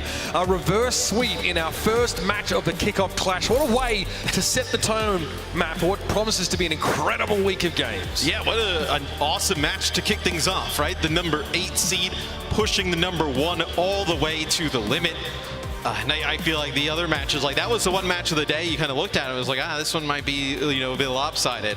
The rest of the ones looked like they were going to be really close going into it. So I'm excited to see what those matches deliver. Absolutely. I think it was Danny earlier on sort of dubbing the Atlanta Reign as the bad boys of the Overwatch League. I thought their comments sort of after being selected by the Florida Mayhem in that sort of post-selection show were interesting. Gator said, if we don't get cheesed, we're going to be just fine against this team. But did they realize they're talking to the team that used the Maywall Sim TP to get out, do an illegal maneuver? I wouldn't even say like the Atlanta Reign like are villains. They're just a bit different than the rest of the teams in the league, right? They're willing to just go on Twitter, say what they feel like, say how it is, and never a dull moment with Atlanta. And you know they back it up in terms of their play. They had a little bit of a rough end, I think, to the Kickoff Clash in terms of their regular season, but this is a team who played in big matches all year last year, so fully expect them to come in here today and fire on all cylinders against Florida. And again, this roster features veteran players from the league, and last year where they had a pretty grueling road. I mean, you know, getting to Hawaii, playing these tough matches,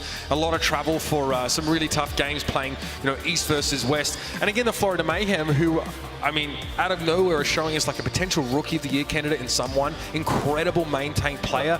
This team has really shown us what you can do by just bringing really solid coachable individuals together and giving them a game plan. Yeah, Surmajet as well. It's been really strong for the Florida Mayhem. They've taken a bunch of different pieces from all over the place and put it together, and it's worked quite nicely. I think Hydron has also been a player on the 76 who has played really well so far this season.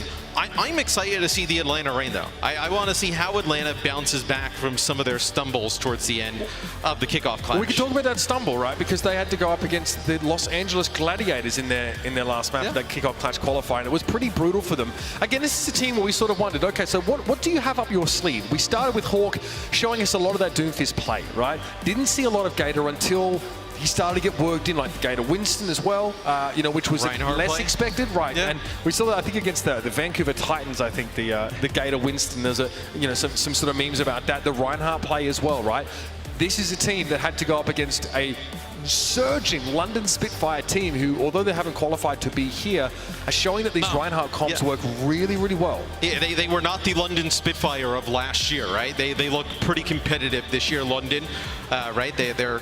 They don't qualify for this event, but still one of the teams very closely on the outside looking in. And they play a weird play style. They just do, right? Which some teams are just not going to be able to adapt and play against on the fly, which could have happened to a lot of other teams in the league at that moment in time.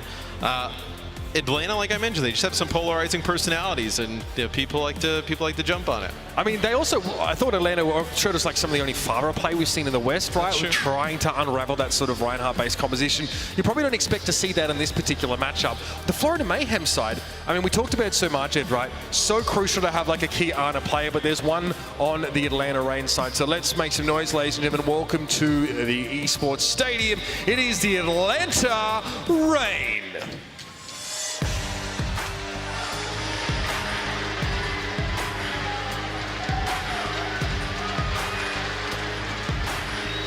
Always have something to prove, this team. Yeah. At least they keep that chip on their shoulder for a reason. And I have, you know, obviously in CDL, this is an optic city. I've been on the wrong side of that fan base before, and I can tell you, it kind of brings you together as a team. Like you start to like rally around each other a little bit, and like it becomes quite funny. Like everybody hates us, and it was quite fun to just send teams home that had like these like fan bases that people loved, and you just kind of got to gloat in it. Right? I think Atlanta definitely need to kind of channel some of that energy into something positive. Hey, they sent Gator and Venom into the starting lineup today, Matthew. Obviously, Venom showing us primarily a lot of that Tracer play. And for Gator, that's the question mark. Are we going to start to see this team pivot more in the direction away from Doomfist towards their Winston potential Reinhardt inclusions? Or even in a Zai direction, right? There's a lot of ways you can go with this. Gator coming in to start, though, means that we can't be too sure about what kind of tank composition they're going to be working with. No, and I think at some point this team has become underrated with how good OG and Ultraviolet have been, and then Kai as well. And now for their opponents, coming in at 4th seed, making the selection, it is the Florida Mayhem. It's a pretty loud pop for the Mayhem today. What's not to like about this team, right? They really impressed us. I don't think expectations were sky high for this roster. Some lesser known names got brought in. Checkmate, you know, last season ended up playing tank. May have MTD'd Mag at one point or another, so he was pretty aggressive in that particular role. But now we get to see him where he sort of belongs on the DPS, and he looks fantastic. Hydron as well is often being called on to sort of operate as that Soldier 76. He's been incredibly consistent. We talked about someone already, right? just an unbelievable rookie. Just really great awareness and mechanics on that Winston. He's been one of the best looks. And Sir Majid, I mean, so a couple of weeks ago, at least some of the best body grenade stats, some of the best sleep stats, everything you want from an Ana player in an Ana meta, Sir Majid has. And Animo has been rock solid throughout his entire career in the Overwatch League, right? He has been around a very long time, I believe. Like, comes in like towards the end of season 1, I believe. Like, he comes into that New York team with Arc on it. And he kind of takes over that role. And is he the flashiest Lucio player on the planet? No. Is he a very smart, consistent Lucio player? Absolutely. And I think he's the type of leader that you need to have on this team, right? Somebody really experienced who's been there before. Yeah, I mean, he began his stint with the New York Excelsior, you know, many moons ago. A team that was, you know, really tactical, really positional, and he was a huge part of that here. I think both teams have really exciting backlines. You know, again, this is another matchup where I want to point you with the Ana play. Ultraviolet was the mastermind behind that ridiculous Nero Genji 5K with a cross-map biotic grenade on Eichenwalder.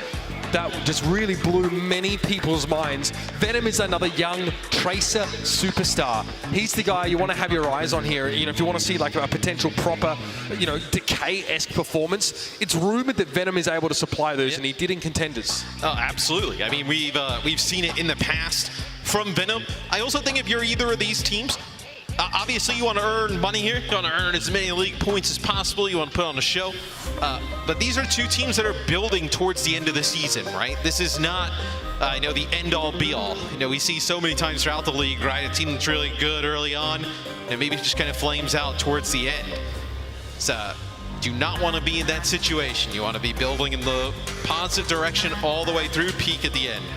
Championship here is good for $75,000 and yeah, some incredible league points to help you rocket up those standings. Ilios is going to be our first map in this series. A good chance to see what Atlanta Reign's tank configuration is going to be. We expect, most likely, with Gator here, it's going to be Winston. Yep, Winston can play some of the Reinhardt, right? We haven't seen, you know, something interesting, right? It's like Atlanta, they get tested with that Reinhardt comp that London ran. I imagine, you know, the Atlanta Reign could put together a pretty good Reinhardt comp. And we haven't seen Florida deal with it, no, right? I mean, they did. They tried to mirror the London Spitfire in that Ryan comp. Hard to do against Chatty, to be honest. But again, they give a good account of themselves, and that might be a natural look for Atlanta later in this series. But here we are, out of the gates. It's the Florida Mayhem versus the Atlanta Reign. And on paper, you really like this setup for the Atlanta Reign, but Florida has been a very strong team throughout the Kickoff Clash. Maybe not the kind of highlight names that you see on the Atlanta Reign, but still very strong. Venom already has to respect that threat of the Helix rocket, but Gator's gone deep and he's plucked Sir Majid out of the mix. Giving up his life in order to do so here, but OG's able to back him up. That is a worth trade. So Gator goes to that left-hand side. He's able to jump right on top of Sir Majid, take him out, and then when they go back to the other side of the map to try and peel and like get rid of Gator, it's just a speed boost from OG, brings Kai right into Hydron 2v1. They're able to deal with the 76 on that side of the map. I mean, yeah, like we said, Gator Winston was like a meme for whatever reason, maybe just inside of his team, because I know Master was teasing him about it, but in this series, he's definitely going to have to step up. It's been a great start for him, but there he overextends. The Mayhem are able to pull back, and then they snap and punish him. Yes, I think as well for Gator, like he doesn't need to be this massive playmaker on the Winston, right? We know he's a very smart player, capable, just needs to play the roles, right? There, someone's able to take out Ultraviolet, is gonna be looking, maybe you can stall this out. It'll be OG, gets on the point, touches for a second, then it'll be Venom, now it'll be Gator. That good stall for the Atlanta Reign. They start off well, 42% and counting here, and again, they'll be pretty happy with that to begin with, and that's off the back of Gator going and getting that pick on Sir Majid again. Punishing that Ana positioning at the start of these fights is a great way to pave the road to success. Venom is looking to do just that. Pulse bomb here, he's pinged Sir Majid out.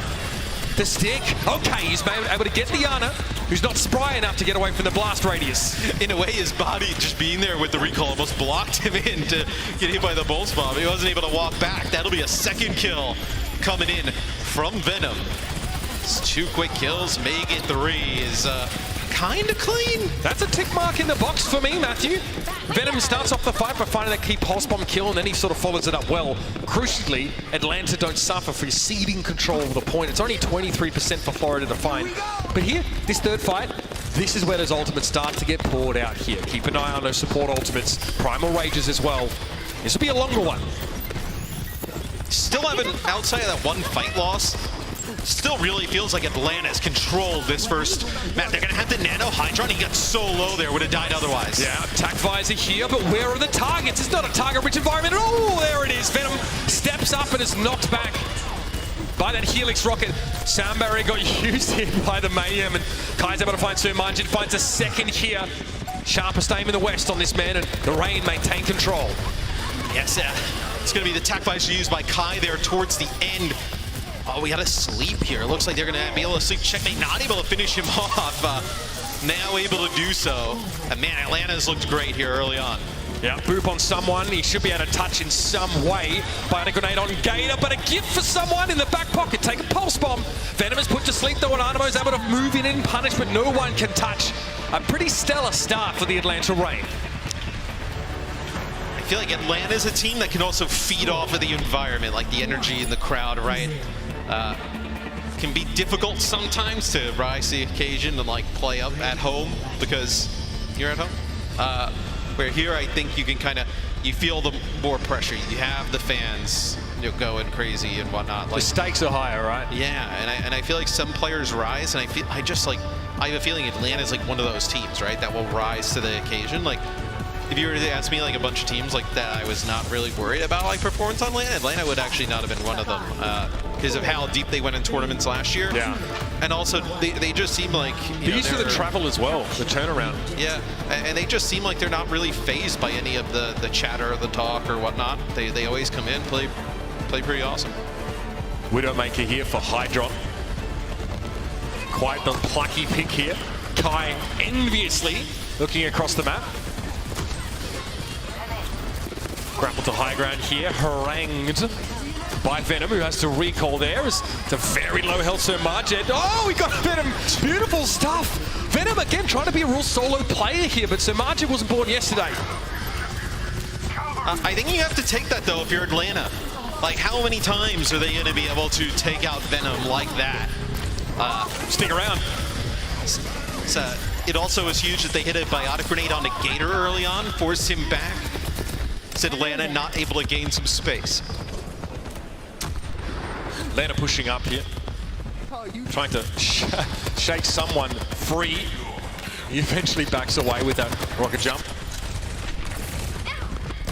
Bit of poke here from Kai. No real commitment this left-hand side until the win. Oh my, the Winston! No body block. Kai gets his head ripped clean off there.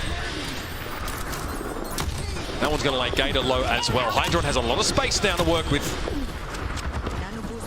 Do you want to match this Widow, you think, if you're Atlanta? If you're Kai, I'd back myself any day of the week. Yeah. They don't call you Kovacs Kai for nothing. Right. I mean, his aim is just crazy good. We did see in our first series, they opted not to match the Widowmaker, right? Was happy being the 76, and it worked out quite well. All right, a lot of pressure on Gator here. He just can't catch a break. Constantly his checkmate just harassing and working to main tank down. Whereas Venom finds himself a little out of position. I mean, watching these two rounds back to back, it is like is night and day. Yeah, I mean, it is wild. The swing here is Florida has been, I mean, Kai's not even to a visor yet. The pushes from Atlanta have just resulted in nothing. Checkmates looked really good on the Tracer so far. Okay, big bionate there from Surmajin, as we expect. They're able to stay alive, though. That is the Atlanta Rain. Kai gets nanoed, but says, not going to use attack visor here, and there's no one there to save him. You see the positioning of Ultraviolet? He can't see Kai at all from there. Someone is just ruining the back line.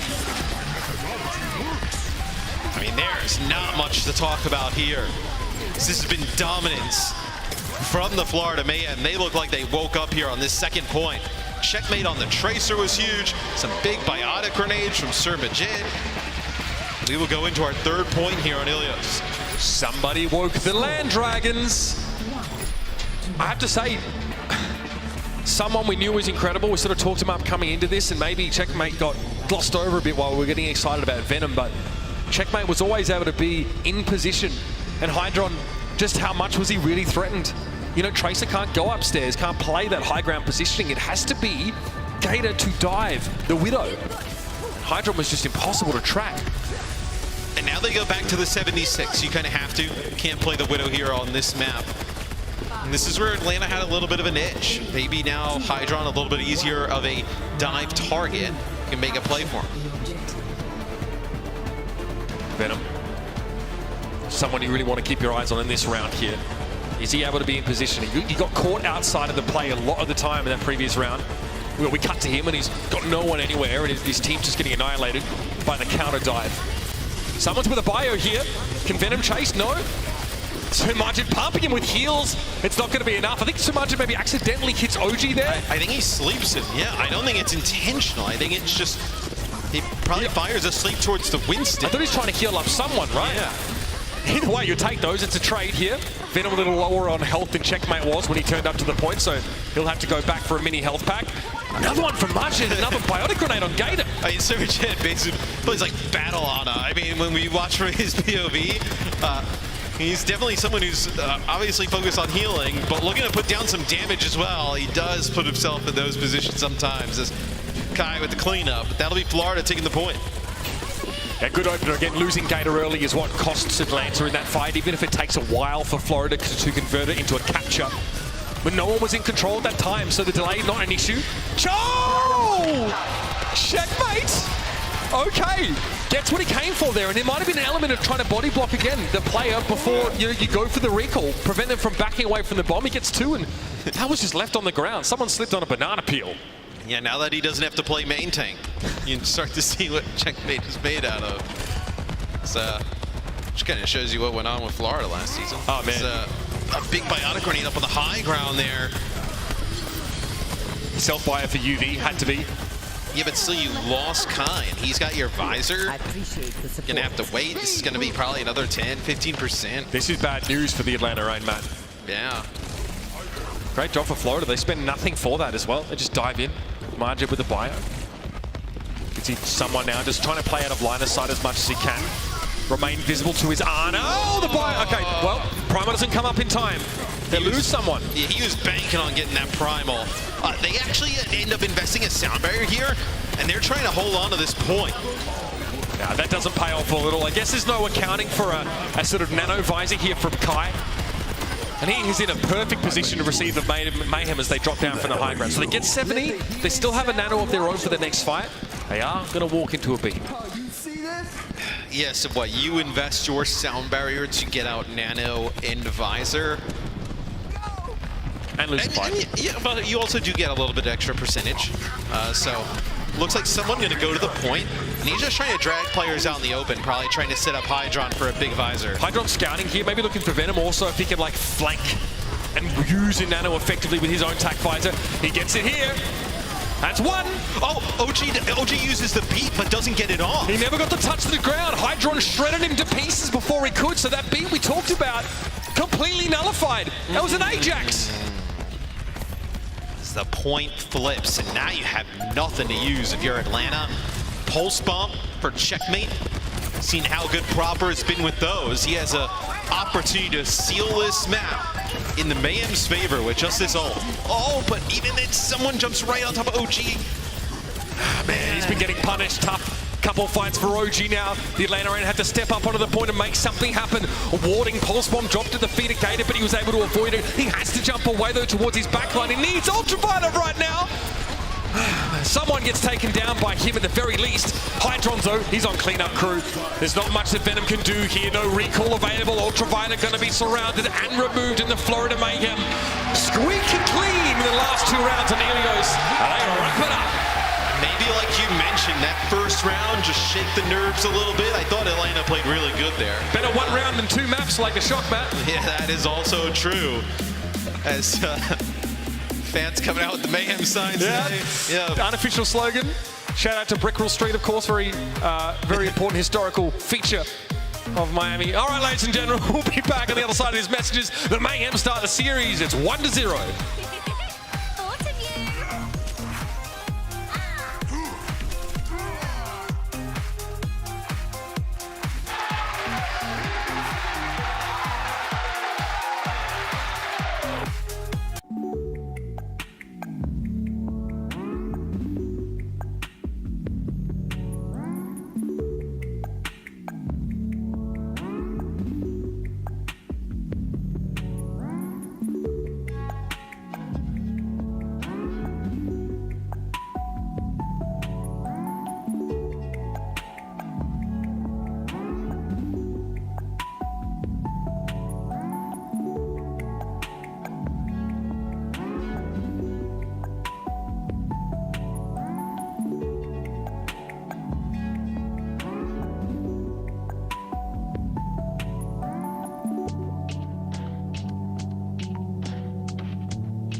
kind of mention it briefly. A little bit of a slow start for the Florida Mayhem on Ilios, but they recover awfully quickly. And all of a sudden, we start to see the Atlanta Reign get completely rolled. Honestly, very hard for them to start anything off in that round. Yeah, after the first round, it was all Florida Mayhem. And how do you bounce back if you're the Atlanta Reign? Looks like we do have some subs for Atlanta. So you'll have Nero in for Venom. Then you also have Hawk in for Gator. So it actually seems like these players are almost like tied to each other in a way. Like when we see Gator come in and he's going to play the Winston, they kind of bring in Venom to match the Tracer with that. And they're looking for different types of stuff, right? Whether it be Zarya-based compositions, Doomfist, they end up bringing in Nero because he's a little bit more flexible. Yeah, absolutely.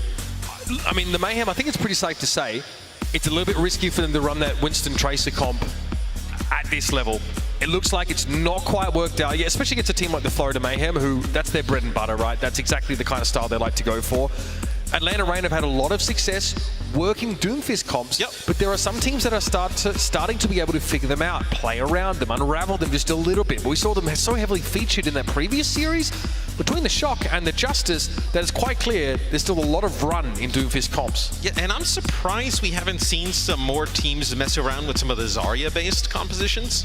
I think that's something that I think will come back, and I think teams will be able to play it at a high level, and I think it'll be successful against some of these compositions that people are running now. You feel like Atlanta has a roster that would be able to do something like that, with Hawk in as that, you know, solo tank type player.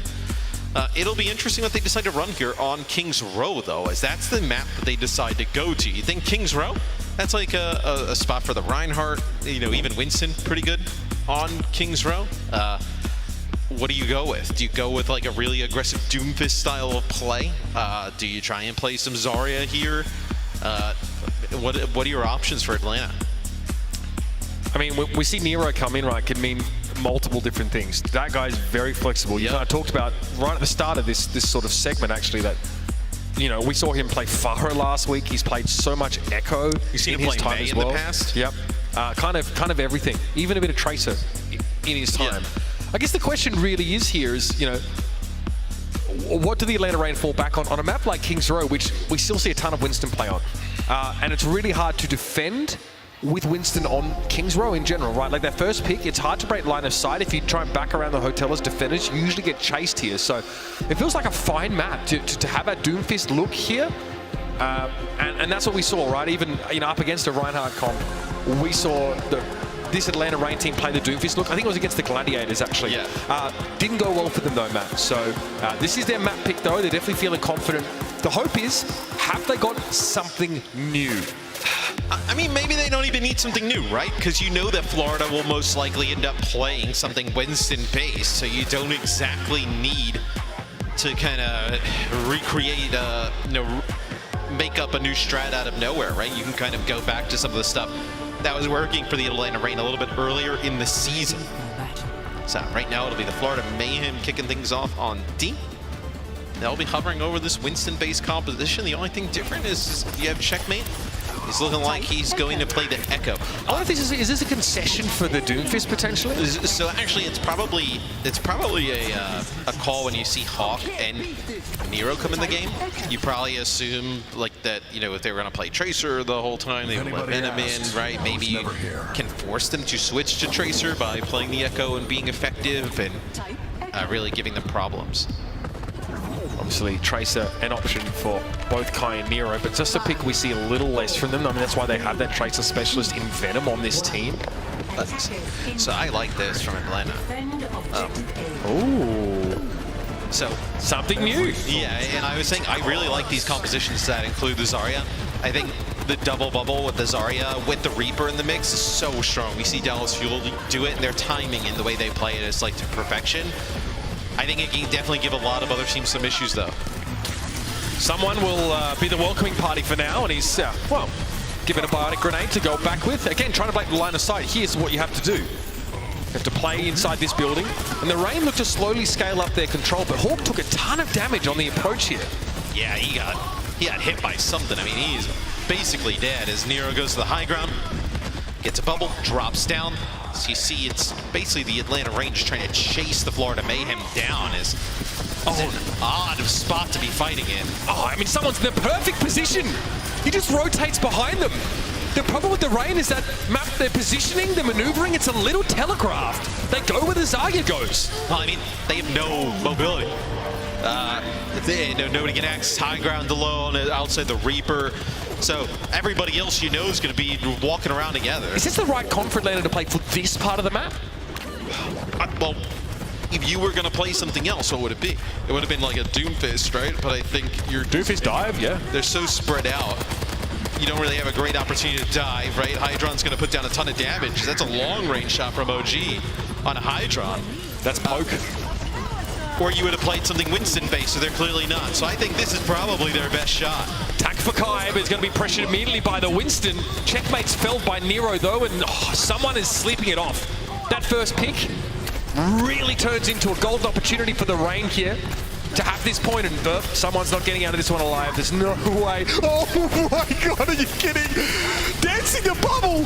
What a magician. Sleep dart towards Nero, and he's taken down. I can't believe it. Yeah, and they end up using their sound barrier and their attack visor here in Atlanta. So they're just trying to get the second percentage. Oh, nice biotic grenade there. So you can maybe use your sound barrier here if you're the Florida Mayhem and try and fight this. Hawk shrugs off that bio with a self-shield. I think that's 2 used from him, though. Yeah, it's got none available. It's going to have to be a grab to bail him out here. Checkmate was able to laser down Kai, but Nero is in the thick of things, just where he wants to be. Yeah, and Checkmate ends up using his duplicate there. So nice first push here by the Atlanta Rain as they'll take point A. And I wonder if you're going to see some changes come out here for the Florida Mayhem. I think this is a really good call for Atlanta. Put some pressure onto someone, right? Get the Reaper in his face, force him out. Make it difficult for the supports where they can't play as offensive. They have to try and keep some of these players alive because the Reaper and the Zarya are going to come in and do tons of damage. Now, the high ground should be less of a concern, but the Mayhem want to use it as a staging ground by going the long way around. So Margin might have to physically drop here. I love that positioning here from Kai. Just in case there's a drop down, he's playing back and safe. The biotic grenade really sets someone up there, but I mean, it's a heavy toll that is being levied at the Mayhem to try and get anything going here. The Rain definitely were expecting something like this. Oh, for sure. And I think they know that they have this composition that they can fall back on and could possibly work as the payload will keep on moving. And Hawk being able to do this type of work and damage and not even like really fully charged. It's sitting at like 50% there, 60%. You get one of these fights that kind of has all 10 players in it. He's going to get up to 90%, 80% charge how the bubbles are with 2 bubbles. Now for Zarya, him and Nero can just get sped boost in and just clean people up. Hawk has a bubble in reserve here, uses it on his Reaper, so Nero is nanoed and ready to rumble. Can't really get close enough to get value out of it though. The Mayhem keep a respectful distance. I mean, Nero's in a great spot here to intercept Checkmate, who just gets enough altitude to avoid the damage. But now he's right in front of someone. And a bubble for Nero. Yeah, you really can't stop this Reaper. It's so scary as Winston to play around this. Look at the position he can play from. He's basically playing almost like main tank as Hog is going to play in that off-tank role where you had Nero on the cart. He's inside of the Winston bubble. He's just battling someone. And what does someone do? If a bubble comes in, does he shoot Nero? Because if he gets him low, guess what? He's going to Wraith form go away. And then you're going to have a charge up Zarya stepping up to the plate, who's probably pretty healthy at that time. It's a really difficult thing to deal with. Atlanta showing us that they've definitely been working on something in preparation for the kickoff clash. So far, this composition has really worked wonders for them. Attack visor here. Checkmate, I think he had to dump altitude into the pit to avoid that. Kai's wondering where he's going to come back up. Oh, that's been answered. There he is. Helix rocket connected. Hawk. Yeah, Graviton Surge, Dead Blossom's all there. The Atlanta Rain are starting to just punish the Mayhem here. So much time left on the clock. Hydron with a biotic field here trying to duel with Nero, who thought to close the gap, and the Zarya bubble helps him stay nice and hale and hardy. Duplicate on the Zarya here. What can Checkmate do? Can he build a grab? Not quite. Not enough time there. Takes to the skies, but he is limping. And it's just people trickling out of the spawn one by one. A map completion, 2:24 on the clock. You talk about a way to punch back if you're the Atlanta Reign, that is a haymaker thrown right in the Florida Mayhem's direction. And again, we saw Hawk come in. First thought was, is that Doomfist going to make another appearance? And it's quite clear to see that a lot of teams feel that Zarya composition is really like the next step, the next evolution in our metagame here. Remember, this is the Mayhem at 4th seed and the Reign at 7th. Atlanta have a pretty rough ending to the Kickoff Clash qualifiers, right? They end up 3-3. What does that sign? It was, oh, they took it away. It just was us. So, I mean, I think we lost the other part, but there's probably something else to it. Yeah. They're at concession stand right now. All right. Everybody's making their signs, bringing them out tonight. Shout out Super as well. Shout out Super. Super's a nice guy. +7 for the Florida Mayhem, that map differential across the entirety of the Kickoff Clash qualifiers. I mean, they were in a position with, maybe one more win to, be 2nd place. Winton jump, Winton alt, Winton zap, Winton nap. Shout out YouTube chat for that one. I always struggle when things from chat make it into real life. Yeah. Yeah. That's what happens. They're basically the same thing, Matt. I saw some people walking in with Morbius t-shirts. There were a whole contingent of people with Morbius t-shirts. That's really committing to the meme. I've got to commend you for that. That's too funny. Good heavens. Right, now, 2 minutes 24 on the clock for the Atlanta Reign. That is, I mean, let's be honest, by standards, that's super comfortable. Blistering speed, yeah. So now you can play the Doomfist on defense, right? Play a little bit more aggressive. The Doomfist and the Genji.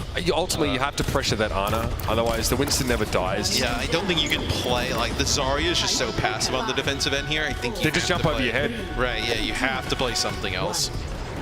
A moment from Hydron here, a quick peek and a switch.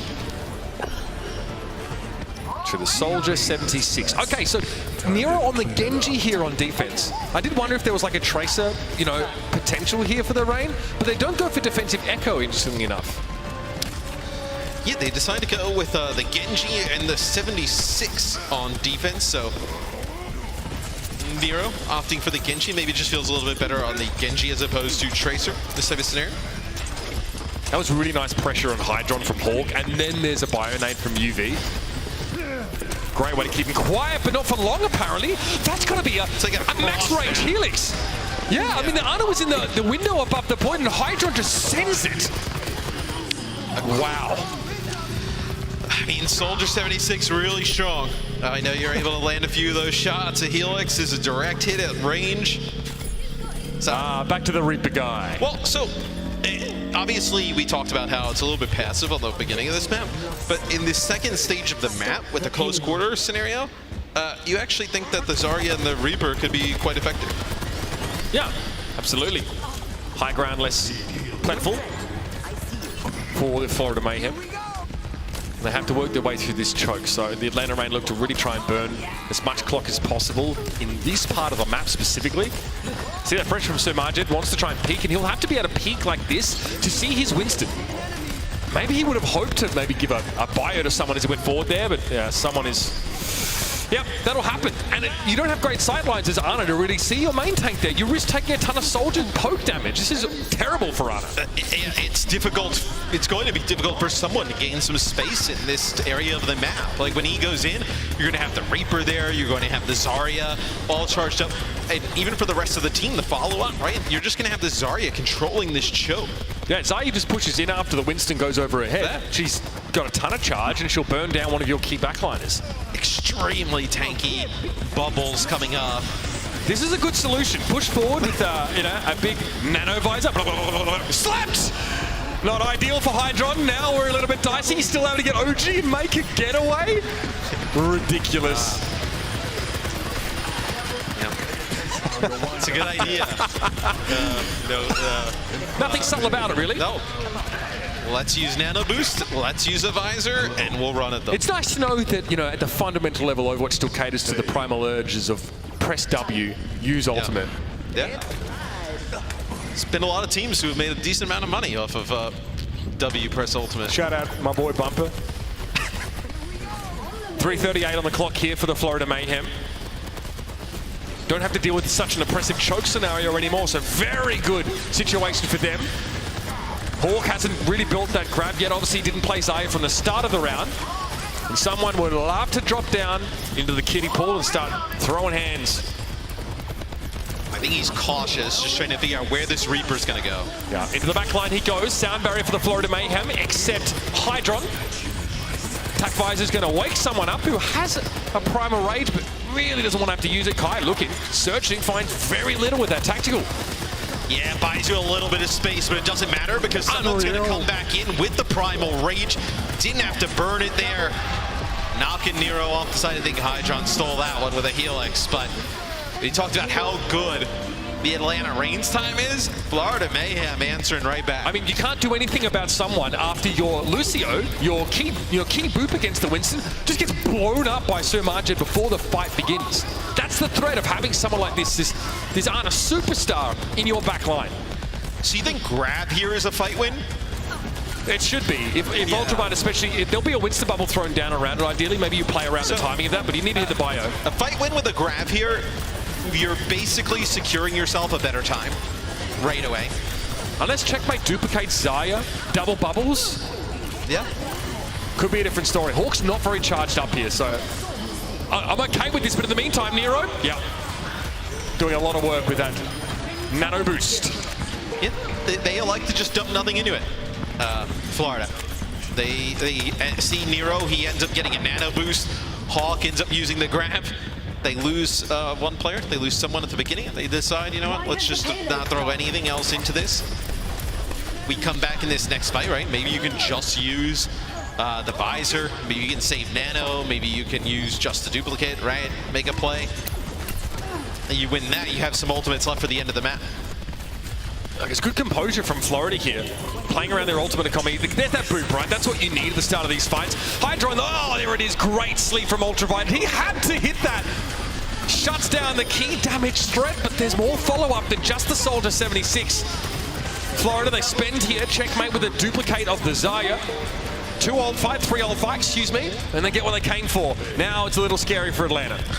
Yeah, this Atlanta, they're going to come back. They're going to have another opportunity here. They're going to end up getting sound barrier, but most likely so will the Florida Mayhem. As Florida has a few players back up a little bit. And no, it's going to be Hydron with a long-range kill. Hawk there, I think he had to use a bubble to get rid of his own biotic grenade, or the anti-heal that was on him. Still Florida, another boop. Nicely done by OG, and that's going to be key to keep someone off your backliners here. Put him in the purview of that Reaper tack visor from Kai right now. Someone go for a primal. Half the Mayhem is still prodding here. They're trying to find an opening. They get one with a Helix rocket onto Kai, but they've lost the Winston again. Sound barrier comes in and blows it all up. And the sound barrier was just a second late, so they're not able to keep someone alive. So you're going to lose checkmate as well. As see, 1:46 on the clock. That is where the payload is. It's a last-ditch effort. Is okay, we're going to see the Reinhardt base composition come in here for the Florida Mayhem. So Reinhardt mixed with the May. Okay, Florida trying to go for some psychological warfare against the Reign. Hangzhou putting their worst nightmare in front of them. The Hangzhou for Kai. Make use of this high ground that's natural to you as a defender here. I love this look from the Mayhem. Okay. Checkmate worried about maybe the Hangzhou giving the headshot. He goes for an ice block there awfully early. Yeah, just spamming the arrows possibly through there, but still ice block is a huge cooldown. Okay, they don't really find much Great Maywall that's going to pretty much negate a lot of that Graviton surge. Someone's bioed right now, though, and Hydron's going to go for it. OG trying to back away. Langlo in the corner is Ultraviolet. Animo is felled, and Hydron is, frustrated as he's foiled with that ultimate. Can only find the one.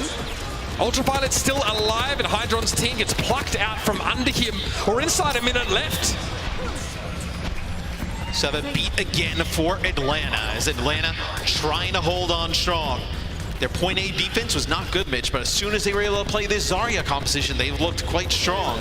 As Cassidy comes out here at the end. Hydron on the Cowboy. Don't see much of that at all so far. We'll see how impactful it ends up being. Still pretty threatened by the Hangzhou one. You don't have a flashbang anymore, so Free damage for Nero. I'll take that, he says. That shield from someone is really low. He's punished. But checkmate. And Ice Spike to the dome. And now the Mayhem are in position. Someone shield ever low, but Kai gets hit with the mag grenade. Here's a sound barrier. It's only going to be provided for 3 players for the Atlanta Rain, and Hawks under pressure. Hydron can keep popping away at distance, and someone hits him with the charge. Hydron again. Another mag grenade connection. Ultraviolet looking a little scared in the corner now. Dragon Strike comes through with a blizzard thrown down, and the Mayhem finished the map. Still, best Florida can do is draw here, right? So the Atlanta Rain, they'll have 2:24 to take checkpoint A. See if they're able to do so. Win map number 2 would be a big bounce back after, they looked good in the first point of map number 1. Fell apart after that, but bringing in Hawk and Nero have looked quite good running these Zarya-based compositions. As take a look on Florida, it looks like they're talking a little bit, deciding what to possibly run here at the start. Whichever way you slice it, Atlanta Rain's sort of move to a Zarya-based composition is really, it's working. They can absolutely make it happen with this team composition, right? Nero, you think back as well to his stint on the San Francisco Shock, there was like a really long time where it was like Reaper, Lucio Moira-based meta, right, with the Winston, and Nero was, playing a lot of the DPS heroes in that sort of setup, so this is super natural for him. Kai obviously won't play the Widow for the entire round here, and look, we know Hawk. I think his prowess is definitely more, he's more known, for his just, his Diva, his Sigma as well in time, but like, looks pretty natural for him as well. He's looking great as a, previous flex tank in Overwatch 1. 5, 4. Yes, I think all the flex tank players in the past, they're all capable of playing Zarya, and I think especially now that Zarya has changed with this 2-bubble setup, and I feel like way tankier. It's probably even a little bit easier to pick her. I thought the Cassidy pick was interesting in that it really punishes her within Cassidy's optimal range, and you saw that a lot of bubbles from Hawk were getting forced at the end of the round, but you don't dare do it here. That's a beautiful sleep, but following up on that one is going to be no way to really follow it up. Yeah, especially now and I guess you force the bubble out, but it does not matter. Sir Majid. The poke. They blew up that bubble so quickly. Nero lucky to get away with his life there, but Sumaji doesn't have a beat on someone right now. Doesn't matter. This guy is filthy.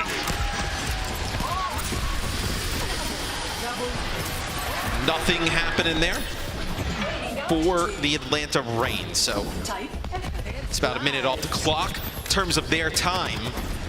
Nobody close to really anything at this moment. No. Maybe you're building up towards this nano of ultraviolet. You can use that on a Nero, but still, it's going to be Nero's going to have to close the gap, right? Like a TP, you get booped, the nano kind of goes for naught. Hawk is really charged right now. He's maintained that from that previous fight, so he's sat front and center on the point here, daring people to challenge. Only 1 tick, remember, that's all the Atlanta Rain needs, so this is dicey already. Someone, how do you keep that Winston topped up? You've got to touch the point. It's the Florida Mayhem. It's Checkmate who has to hover down, but they're going to be forced away. And the Atlanta Rain show us something new, and it works. They're going to even up the series here as the Mayhem struggle to find a way to deconstruct the Zarya composition. Yep, as Hawk stands in position on the point, charged up. They get someone weak. What happens as soon as they see he's weak? They nano the Reaper, they send him in, and that's the cleanup they need. And just how deep is this Florida Mayhem playbook, ladies and gentlemen, because they need to find a way to get out of this particular situation. Do they have the goods? And the answer to the Zarya-based composition, stick around. We're bound to find out.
Do you think you know which team will win the Kickoff Clash? Prove it! Submit your art celebrating the team you think will be victorious for a chance to be featured on the Fan Art Gallery. Incredible art there from 17 Woo. That's fantastic. Yeah.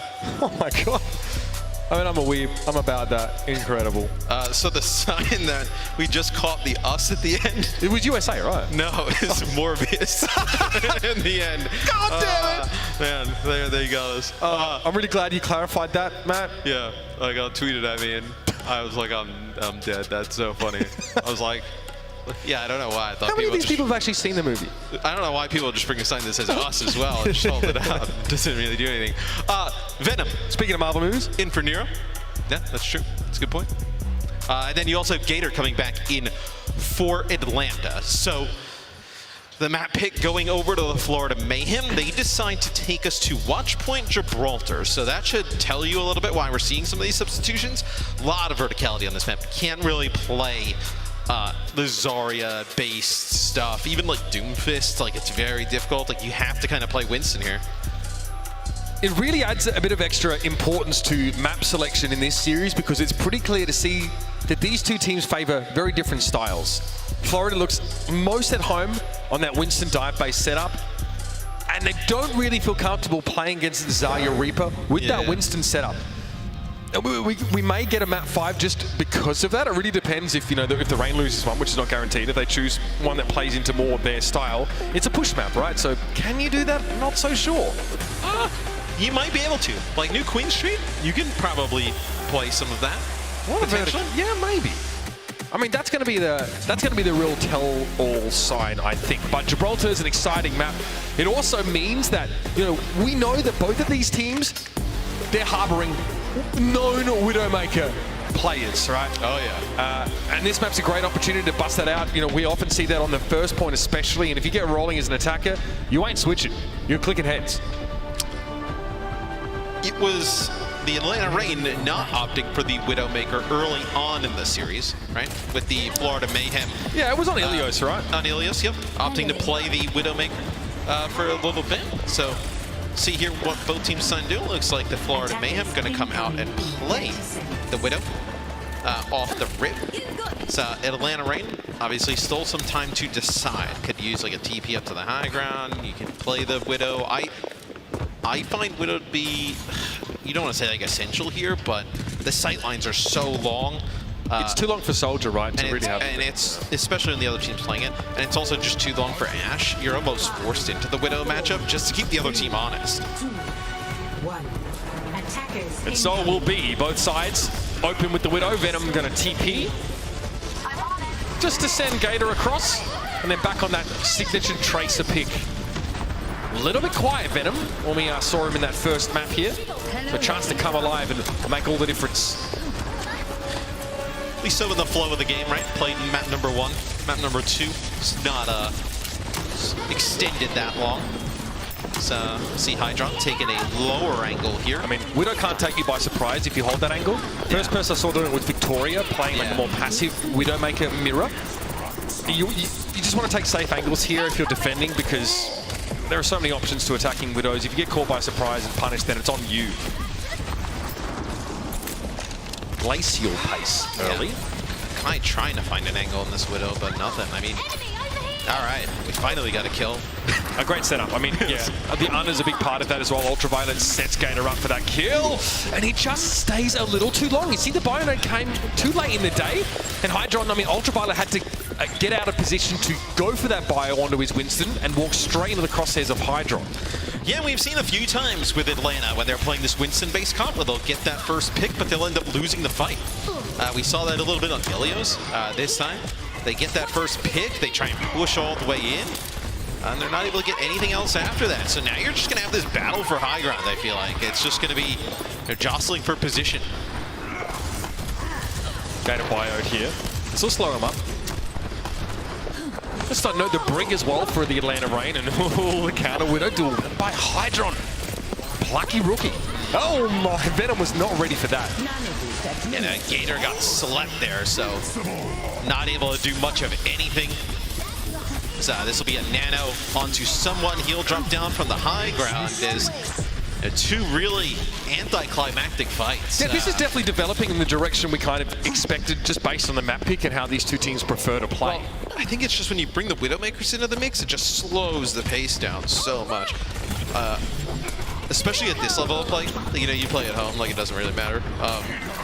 But at this level of play with like Infrasight now, like it'll slow things down even further. Pulse for Venom, not fruitful. He's going to have to wait now with that recall down for another 7 seconds. Sees his nano gator though. Where do they send this Winston? Mayhem are just completely disengaging. Someone has to prime to get back into the fight. Looks like he wasn't close up to his healer, but he's slept in the back line here, and Checkmate is trying to keep this going all on his own. Classy little recall to get out of the reach of Gator and Venom, who are just sheltering in the bubble for the time being. That means Hydron can't do too much. But the Infrasight is really important for someone up here to make sure he knows what he's walking into. Jumps into the rally here. He's waiting for the Mini to come back. He's going to survive this for a little while. Buying time for Hydron to get rid of Ultraviolet. Now in a longer fight, it could go against the Rain. They've lost their Ana. Yeah, it's just, can you get players back for the Florida Mayhem as you still have the Brig on the point? Guess not. So that'll be Checkmate bowing out as Atlanta, they will take checkpoint A, but took a while to develop. Yeah, building up the head of steam, spinning tires for a little bit. But the Rain still have ample time to make their way through the shuttle phase here. And Gator obviously knows he can drop down, harass people on the high ground, jump back up, continue to cycle that ability. He wants to maintain this position as long as he can. Kai, I think, backed away from a Tracer there. Looks like Checkmate was harassing. These Widow duels, though, throughout this map are so important. Now, your Widow gets the better of the other one. It's impossible to get this high ground. Just opens up the whole map for the rest of the team. Sleep on Gator was good, but Sumaja wasn't expecting him to be roused so quickly.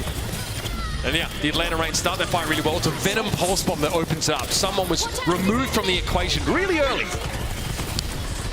2 minutes 20, you're going to get past the shuttle here for Atlanta Rain. You're going to get high ground control for the Widowmakers, so really good position here to take this second checkpoint. Oh, Surmagen with a big biotic grenade, though. OG didn't know what hit him. Venom's able to shrug it off at the very least, but Kai has already a good position. So anybody trying to move out into the open here is going to walk into his sights, and Kai finds both DPS. That's the scary part about dealing with attacking Widows that have position. 1 more second, Kai will be toast, but the card is sailing home, and someone can only look on in dismay. That's 2 checkpoints for the Rain. Florida makes it interesting towards the end, but interesting, not good enough to result in a fight win. So come into this next fight if you're Atlanta. 3 minutes on the clock, sitting a pretty good time here on Gibraltar, as this is the Florida Mayhem map pick. And look at this, I mean, you're going to have Infrasight, you're going to have your Pulse Bomb, and they've given up on the Widowmaker selection. They go to Soldier 76 towards the end, where you can get Kai set up. Like, you get a fight winning, you get Kai set up. It is going to be just like that the rest of the game. Yeah, he's starting to pick up speed, and how the heck is Hydron supposed to challenge this? Beautiful shot as Checkmate is mid-flight. Nasty headshot on the Tracer, and the man don't miss. Pressure now from the Winston juggling him. Not able to pull off a happy moment there as someone finds 2 key kills to put the Mayhem in a position to regroup. I think, though, you let Kai get to that position again. Oh, man. And you're set up a little bit better from Atlanta. I don't know if it's going to go that way for Florida. He's not going to miss those shots. I mean, look at the one that he hit onto Hydron. If this is Rust, someone's putting the bedroll up there. Yeah, he misses the first one. He's not going to miss that second one. Stunning stick from Venom, though, as well. He's been chiming in at some really key moments. First, it was a kill on someone. Now, Sumaja, Checkmate. I don't know what happened there, but he's out of the fight for now, and the Rain are looking pretty good, man. Yup, and now you're going to get Kai set up on the high ground. Gator here at the spawn door. It's Atlanta looking to set a good time. Yeah, Kai's position is nasty. There's nothing the Mayhem can do about that Widowmaker. They just have to hope they can dodge or not get hit by the shots, but you can't bank on Kai missing. That's just unreasonable. Gator takes a ton of damage, though, as he tries to get this home. It doesn't matter. The Rain advance. And they look good now on this Winston comp, especially when they can get Kai on the Widow. And you see at the end the position that Surmagen has to play from, right? He's crouched behind those poles there because he knows the Widow's directly above him. If he stands up, he's an easy target. So what? He has to just sit there and avoid the line of sight. As I mean, switching to the Soldier feels like an admission of defeat there.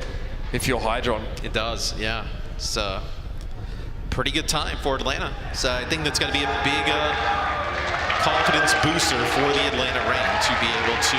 Shout out Collegiate Overwatch, go Storm! Oh, yeah. We cast Harrisburg? Yeah, we're in Harrisburg. I was going to say last year, but it's definitely not last year. It was many years ago. Quite a few years back now. Time just went. Good time for Atlanta. Minute 27. Not bad. Complete the map. You gain a little bit more confidence playing this Winston-based stuff, right? Maybe you scare Florida a little bit. You know, you pick this map. You want to do this? Let's see. So, oh, you dirty. Yeah. Fancy footwork from Ultraviolet, stepping up to the big sort of Ana duel. Well, what do you do here for the Mayhem? I mean, do you try and challenge Kai on the Widow? Do you sort of... You have to. Oof. I mean, the sight lines here are too long. Unless you're going to play something like a Tracer Genji type of like dive and go all Not out. this again. McGravy! Is this your idea? Yeah, you best be switching. Not for long. All right. I knew there's some shenanigans up. All right, so they go for the Genji Tracer. Tell us about this, man. Like, what's the objective here? We also have the brick for Anima. So you're not going to play the Widowmaker. You need characters that can close that gap. Otherwise, we talked about it. Soldier 76, not effective at those long sight lines. You know, Ashe, not effective at that long of range either. So what are your options? You're not going to play like an Echo and fly through the sky. Reaper doesn't really offer a ton here. You kind of have to play the Tracer Genji, use the mobility of both characters to get behind enemy lines. It's just not that easy. I mean, Kai finds Hydron with a headshot there somehow. Someone bubbles up though. Gives a pretty safe vantage point for the rest of the Mayhem to play, Rob. I mean, you're dicing with death there, but someone is fearless. Runs Kai down. So it also offers, you don't have to really go for the Widowmaker, right? You have a little bit more burst damage with this kind of a composition, right? Dash through the Genji from one angle, the Tracer, the Winston jumps on top of you and just blows up a target, where maybe you can just avoid the Widow battle altogether. Someone gets hit with a biotic grenade. Gator wants to chase. I love that from Gator. I don't know if he'll get there though. Someone, surely you have a Tracer though that can get that done. And yeah, Kai for two, and Animo gets picked off by Gator. Lovely stuff from Atlanta. If I'm Atlanta as well, I do not overreact and change off of this. You have Kai, and he's such a talented player in these hit scan rolls. This is a map and portion of the map made for Widowmaker. You give him the opportunity to like win you the game, so to speak, right? Where he was coming through on offense consistently. If you let's say you gave up here, you have the shuttle to play from, you're still in a great spot. Nano is on deck for Sir Majid. Somehow Ultraviolet's just gets a couple stick shots on the Hydron. I want to point out that it's such a big difference here between like a preset map pool that we get in regular season play or qualifier play, and then being able to sort of choose your map based on sort of win or loss. It's what allows the, obviously the Reign, maybe had some trouble with the Mayhem. Yeah. But they get to choose maps that sort of benefit them. And this is great. This is the Mayhem's map pick, and Atlanta look comfortable as heck. Also, there's really no excuse. Like Hydron's getting ruined. Yeah. If you lose, let's say the higher seed and you lose the series, you lost 3 maps you selected. Yep. It's really not much you could kind of go out on that. So Florida, you can tell how they've just got like just nothing in these last few fights. I mean, you have all 5 ultimates coming into this one, a minute on the clock. I mean, this could be it. I mean, you have to dump everything in here, right? But the thing is you dump all these ultimates in. Kai is playing the Widowmaker, it's just one shot, one kill, right? Could ruin everything. Gator gets the nano boost here. For now, he's just going to take his time, look for Vantage. Sees checkmate. Would love to be able to stick to him, but he can't now. Bit awkward for Atlanta. They're maybe hoping to get Ultraviolet back in the fight, but that's the stick that we're looking for. Hydron goes fishing and comes up with a big one. Yeah, primal for Gator. He'll keep this one going, and OG is going to be very close to a sound barrier. Pulse not connecting from Venom there. He doesn't find the target he was looking for, and Hydron runs him down. Now this Tracer Genji composition is starting to build up steam. And the Reign get forced back. Florida get an extension. Yeah, Gator's not going to make it out, but this life goes a little bit deep there as you hold on to 3 key ultimates, and right away he jumps right on top of the shuttle. You know there's no Gator to occupy this space. You want to deny it from the Widowmaker. Someone will perch up here for the time being. Sound barrier is available for OG. Keep an eye on that one. So Margin unperturbed by the sleep that came in. And you can see the Gators above them on top of the shuttle trying to pressure them down. Someone found Kai with that primal, and it looks like he's not done yet. He's happy to create this space here. Prevent the rain from getting inside the shuttle phase as Gator was cut off from the rest of his team. Yeah, like losing Gator late there on point A is really backbreaking there, as you have Kai switching over to Soldier trying to come back and make a play because you've lost complete high ground control here. Sound barrier is going to come out here from OG and the blade from Checkmate. That sound barrier is going to be gone in just a moment. This Genji could be punishing. He's looking for the Ana, but the pulse bomb found them first. Hydron descends upon the backline. And the Mayhem continue to find extra bursts of momentum. Another time bank extension. Yeah. 3 minutes and 3. So I wouldn't even panic if you're the Atlanta Reign. You never got an opportunity to pretty much defend that because you were never able to get shuttle control. You were never able to get high ground. Not able to set your Widowmaker up in that position. Kai will go back to Widow as now you can own this high ground. With Hydron on the Soldier 76, you have one less element to threaten the Widow that's entrenched here defensively. Beautiful pulse. But nothing from it there. Venom could have sworn he had the stick. So here's the dive. This is the attempt for the Mayhem to unseat Kai to pressure him down, but he drops down and backs up. At least some space is created here as the cart will proceed. It makes it hard to get around this corner, right? Because if someone goes and dives Kai, he'll grapple up top. If he puts a bubble down low, like you can get up top and you have you have the advantage of the site over it. Nano Gator here. Who's he looking for? Whip shot's going to keep him at bay, and Animo even fancies a little bit of action himself. In he goes. Gator can't do too much to try and hold ground if he can, but even that seems to be hard as the card continues to pressure. Checkmate over the high ground as the Genji now going to force the primal out of Gator, but Venom's going to go down. Hydron is able to find him with the Helix rocket. Kai chimes in. Checkmate's life is cut short, but that card's getting awful close, and yep, Hydron knows his legs are the only thing that could have saved him. Yes, you're going to have someone get a primal rage, and he's going to pop it. He's going to take out OG as Florida wants to try and keep pushing this. Under pressure, Bionic Grenade connection, and Sir Margent takes the duel. Ultraviolet's going to be shut inside the spawn here, and Gator tries to throw down a bubble, give him somewhere to go right now. Florida are in position. They're not giving up right now. They can hold at least from here and maybe bait something. And yeah, the Reign realize, okay, we don't want to walk into anything ourselves. No, and they got to wait for Surmajet to get back in the mix. He's going to get very close to a Nano and a few options. Visor here. You're going to have a Blade very shortly. Can Venom ruin all of that with a beautifully placed pulse bomb, though we saw from Proper earlier? That might be the win condition here. Another Nano available for Ultraviolet. Okay, well, those legs get you out of trouble there for Hydron. Pulse bomb got to be dropped well behind him. Here goes Gator with the Nano boost here into the Bionic Grenade on the back line. Ultraviolet, OG, you're in deep trouble. Checkmate has the blade. Hydron from the high ground has the perfect position to go for this tactical visor. OG's shield is cracking, crumbling, but Venom and Gator are able to find 2 apiece. A huge clutch there from Gator and Venom. You use the rally, you get on in, and Florida dumped it all in there. Nothing here at the end. Maybe you'll have the rally here, but you also have to get the Brig in position because the Widow's set up on the high ground.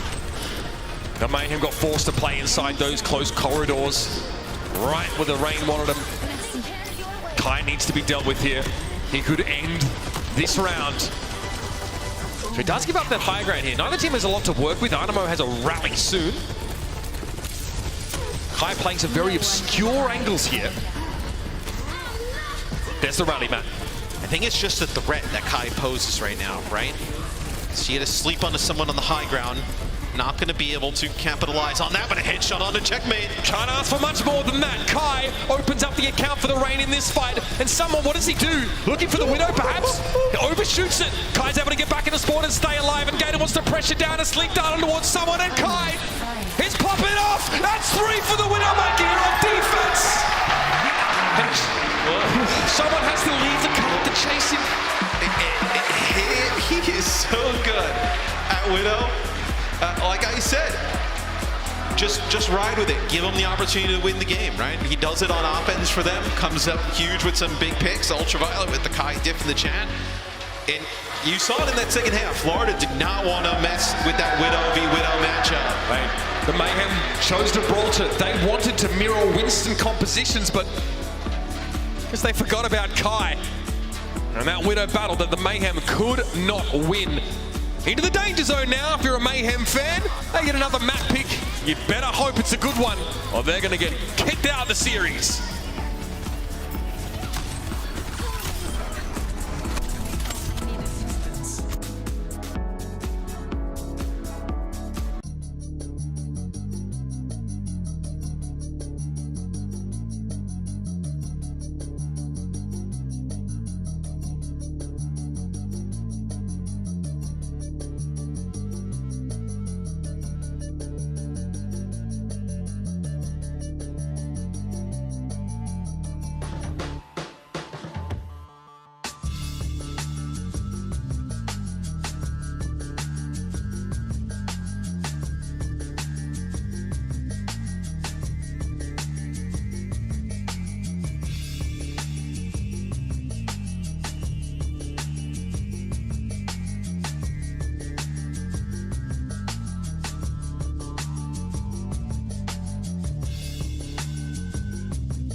Two shots, dead on the ground, we ain't the same, pull up.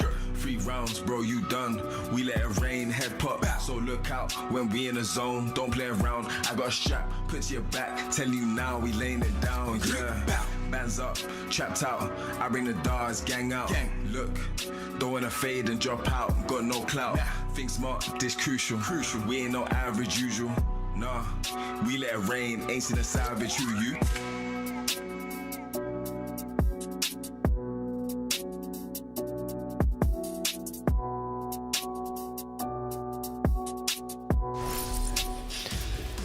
In a bid to keep the game in their comfort zone, the Florida Mayhem select Gibraltar for our 3rd map in this series, but they didn't account for how ferocious Kai would be on the Widowmaker. On land, and the Atlanta Rain snap up another map. Now the Mayhem better have something good up the sleeve. Yeah, they thought it was mostly force the Rain to play some Winston-based stuff, some like aggressive dive. Probably overlooked the fact that, you know, you're going up against Kai on the Widowmaker, and all it takes is a few headshots for him to get hot. And she hits different on land as well. Yeah, and just dominating. As we go to push, like I expected in the first series, like I talked about, I expect most teams to select New Queen Street, and we're going to have that selected here by the Florida Mayhem, trying to keep themselves alive in the series. And this allows the Atlanta Rain to go back to some of the other stuff they were talking about. We've seen Atlanta Rain run some Doomfist comps here. Maybe we see them run the Zarya again, as they do have subs, bringing back in that Hawk and Nero lineup. Definitely another pivot here from the Atlanta Rain. And look, this is the kind of map where you think, okay, look, maybe the Doomfist feels pretty good here. We've seen a lot of teams that have actually started playing more Doomfist on that map, like Gladiators, for example. See Rhino take the Doom on that particular map. Yeah, so you don't have to sort of make as precipitous a climb on New Queen Street as you do on a map like Colosseo. Still a bit of high ground to work with. Most often, though, it's really about the flanks than that sort of high ground advantage. See Nero there, taking his seat once more. And maybe, hey, that Zarya comes out of the mix as well. See him get to sort of continue to work the Reaper play. And Nero gives you the flexibility of, if you want to play the Doomfist with the Tracer, you can. If you want to play Zarya with the Reaper, he literally played Pharah on this map last as well, against that Reinhardt setup they faced. Hawk comes back in for Gator at tank, and we're really seeing a lot of interchangeability between DPS and tank players on this team. It gives Atlanta Rain a bit of depth.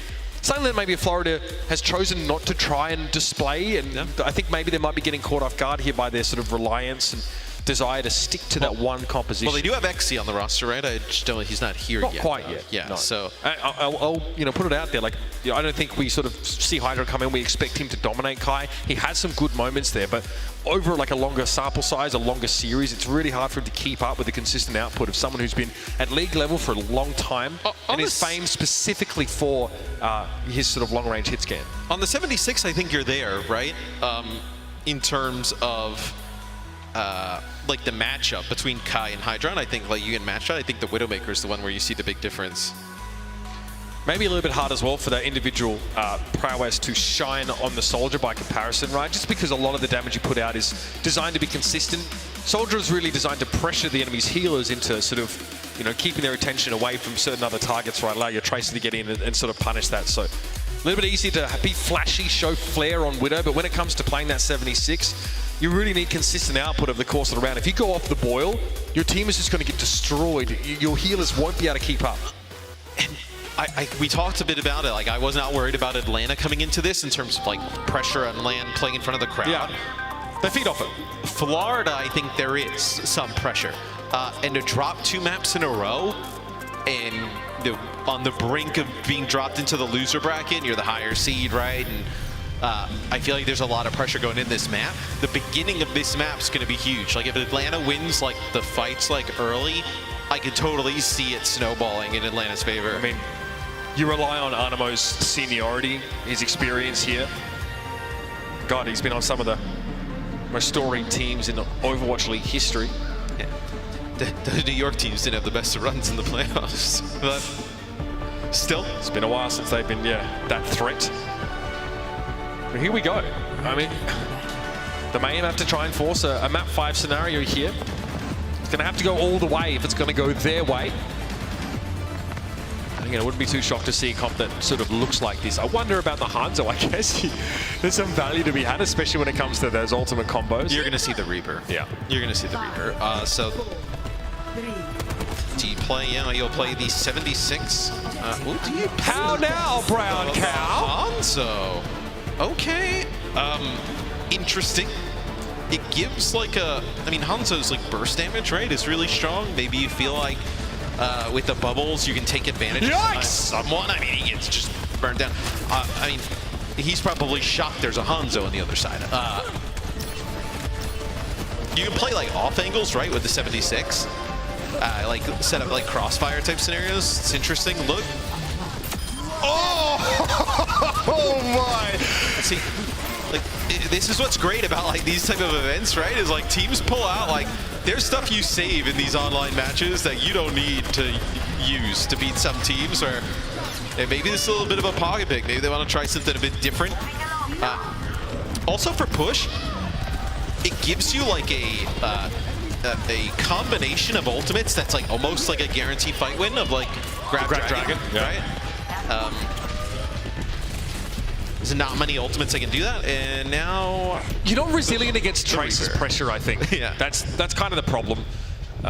Beautiful little pick there from Nero, but it's crazy that it takes more than killing an Ana to win the fight there. So back to the drawing board. This is the safer pick. Like if you're trying to punish the tanks and whatnot, safer than the Hangzhou Reaper with his lifesteal, the ability to bubble, gain the Zarya charge. The Mayhem just straight up did not look comfortable playing against Reaper Zarya on King's Road. No. They end up playing right. And look at the positioning here. Like Nero is playing directly in front of Hawk. Like he is effectively like tanking in this type of scenario until Hawk gets the necessary charge. Got any more bubbles? Yes. The answer is yes. Hawk's able to stave off that pulse bomb, but that consistent damage being put down by Hydron eventually breaks the dam. And this tactical visor is going to be scary for Hawk. Yeah, he gets nano, bio, and what? So I feel like it falls apart a little bit. If you do not run down the other team and like force those fights and allow the 76 to just poke at range, the Zarya runs out of bubbles. The Reaper doesn't have the Wraith, and then you're just kind of standing there. There's not really a lot of cover. And that's when you see it kind of fall apart. The next fight up, though, Graviton Surge here for the Atlanta Reign. Should be able to stop this before that first checkpoint. Yeah, they do. We don't see a forward spawn achieved here for the Florida Mayhem. Yeah, again, there's a sound barrier here. Will help with the grab, but it won't be enough on its own. Really depends what Hawk can sort of connect with here. The Mayhem are playing very split. And Hawk can't really unseat them from that high ground position, so they continue to be a nuisance from the... Oh, I love it! Okay. Sound barrier, though, was in response. Animo is not able to hang on and survive. Kai's tactical visor now gets brought out later in the fight. Takes a big hit from Hydron, I think there. He's forced to break line of sight, play a little bit more cagey here. As I love the confidence from Hydron moving in. It's going to pay off. Yeah, and like I mentioned, I think in the Soldier 76 battle, it's been pretty even thus far. I think Hydron has definitely played quite well on the 76. It's just been on that Widowmaker, which is not impactful on all maps. As Checkmate goes in, touches the robot a little bit, stalls out progress. It'll be a Death Blossom on deck here for Nero. Can he get in a sneaky position, get this one off? Wide flank here from Kai. Checkmate really just trying to do some scour. That's perfect. The bubble blow from Hawk is going to save the life of Ultraviolet. It won't be one to protect him from the Helix Rocket. Direct hit from Hydron, though. Yes, it's a huge bubble, though. Able to keep him alive for a little bit longer than probably expected. OG, though, takes out Checkmate, so a bit of a trade. You lose to Zarya. I mean, that is it's a good source of damage.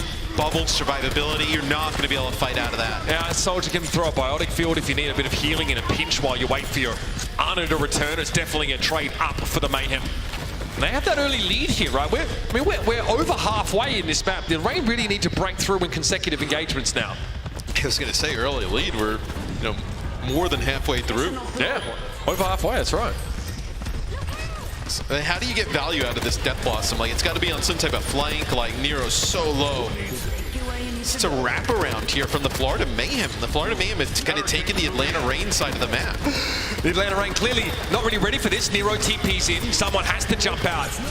Oh, the Death Blossom right to Hydra. The Bionic Grenade came in, though, from Sir Margin. And it keeps Hydron alive. He can tack Visor into the Reaper. So Nero ends up coming up with nothing. This is very bad for Atlanta. It's bad, but you're not going to be able to get that much progress off of this, right? You just have the Tracer, 76, and Lucio available. So maybe you get to this point, maybe a little bit further, and then Checkmate will have to back up. You see how far the rest of the team is spawning. You're going to have to give this up. Still 57.18. The Atlanta Reign have 2.5 minutes here to beat that. Again, eyes on that Checkmate pulse bomb here. And that would be, basically the bell tolling for Atlanta if they get cut down by that. Nero spotted out there on top of the shuttle. Coming up in big ultimates for Atlanta. They get both support ultimates online at the same time. This is their moment. Anamo's a fair way away from his here. The question is, when does the trigger get pulled?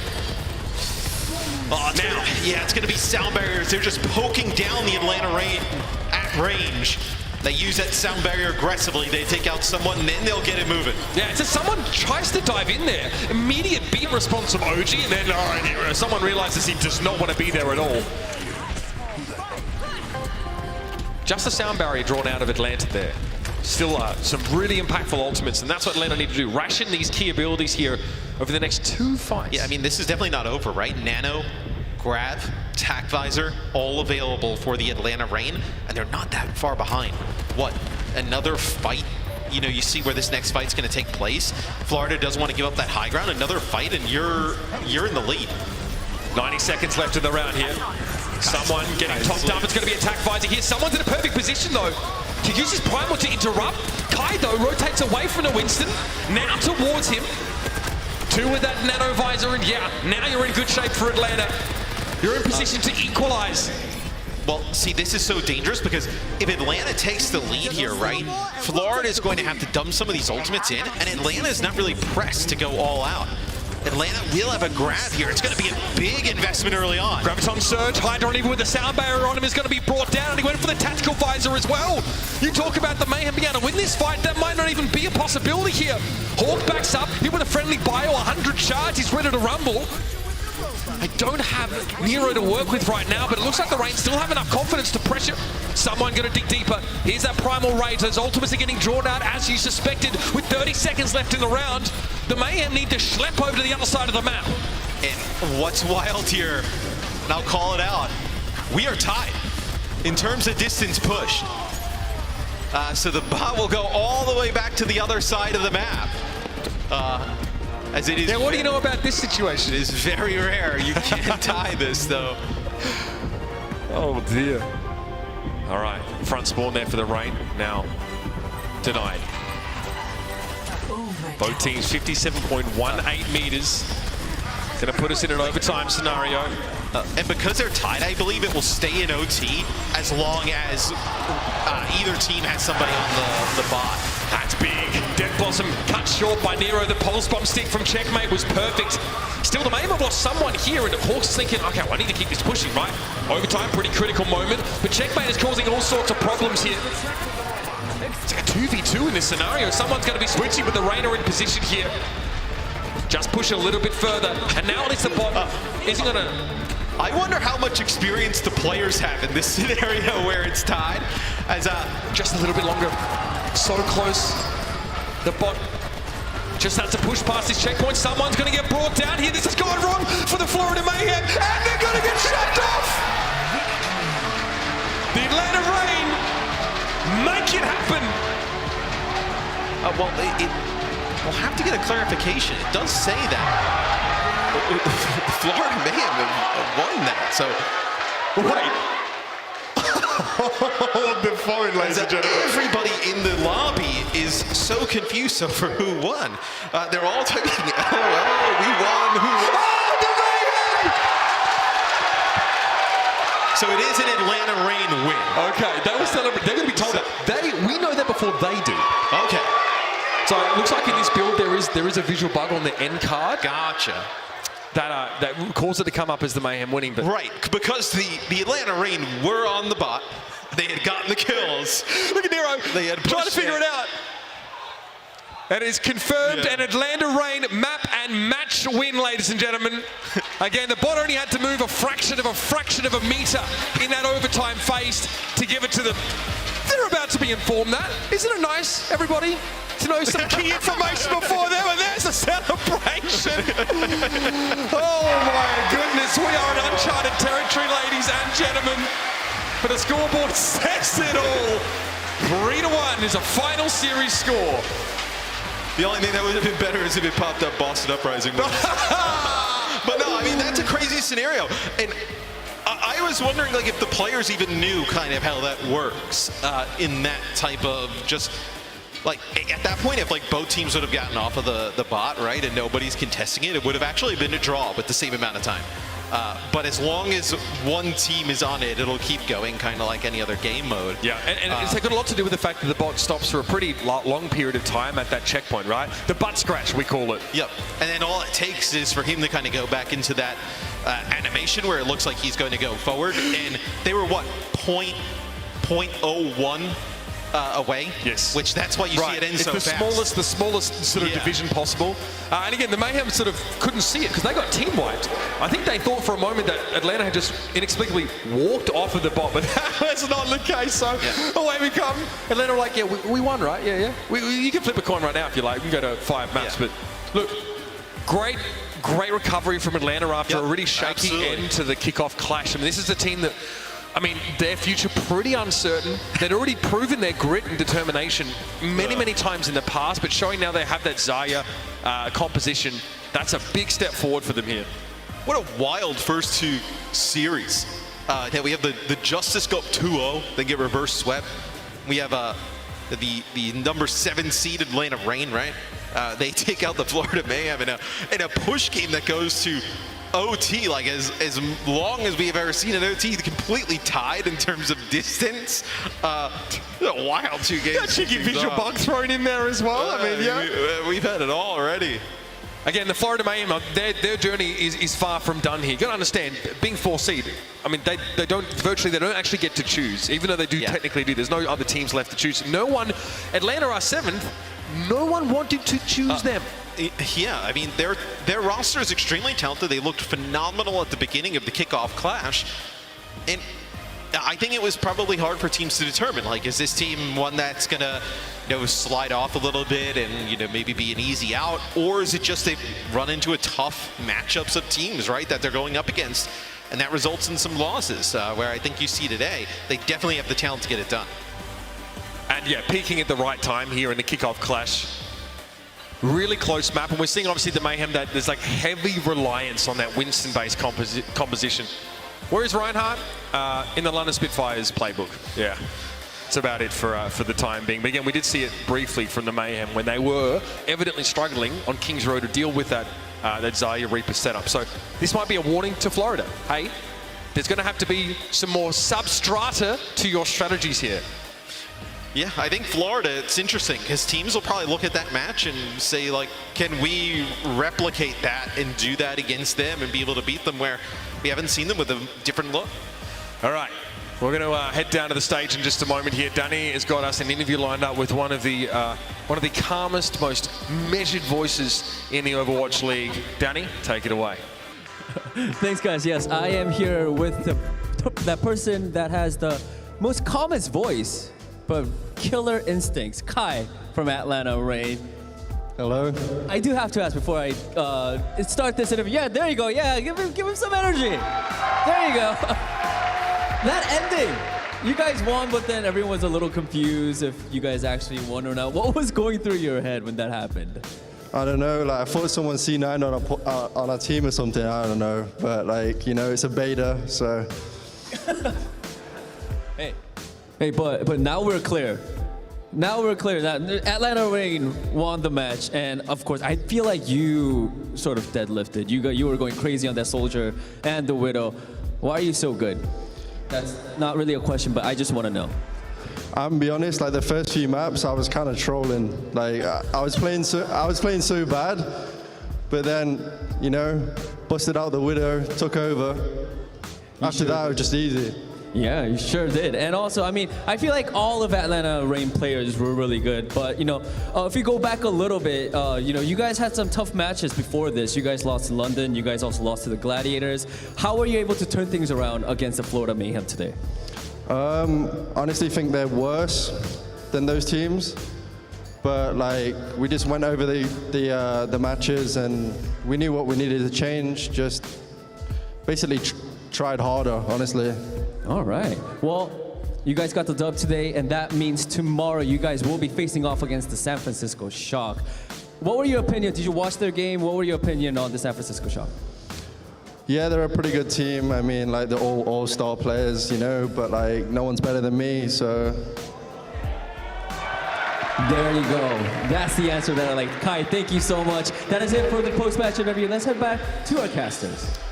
There's something to be said for delivery. You know, when you make a statement like, you know, nobody's better than me, if you can just deliver it in that deadpan manner, I feel like it has just some extra impact. Well, I mean, also, like I think every player, like, would give, like, if you were, like, polling players and, like honestly, like, every player would give that answer. It's, like, just, usually everybody's just kind of like, oh, they're really good, like, we'll see what happens. I mean, in his defense... You should have that confidence, though. When we talk about top widows, in his defense, Kai is usually at the top of that list. You know, like, I think there's, like, Happy and Arns are definitely in that same conversation, but... I mean, this guy's really been popping up. He also, ladies and gentlemen, is your player of the match for this series against the Florida Mayhem. And I think it's an important distinction to make because the Mayhem, they go Gibraltar, hey, we can play Winston here, we've got them.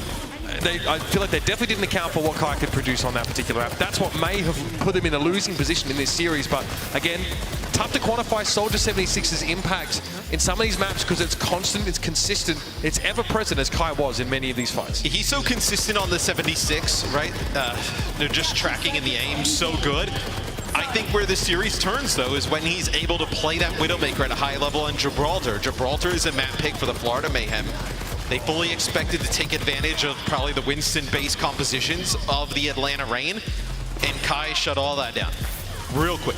And then you go to New Queen Street, and that's kind of an even map for all these teams. And it's really this Widowmaker play on Gibraltar, stealing this map, that makes the difference in the series. Yeah. And a lot of the stuff is sort of happening as well while there's a Winston dive going on. Kai is not only, you know, winning the Widow versus Widow battle, but just constantly Hydron switches to Tracer. They stopped playing it. They started playing Genji. Yep. The Genji Tracer. Genji Tracer, whatever they could, it wasn't enough. Really impressive stuff here for Kai. Someone who's also getting dived in a lot of these fights, right? This is his Soldier 76 stats. Very, very, very impressive performance. The guy's known for being a particularly meticulous aimer.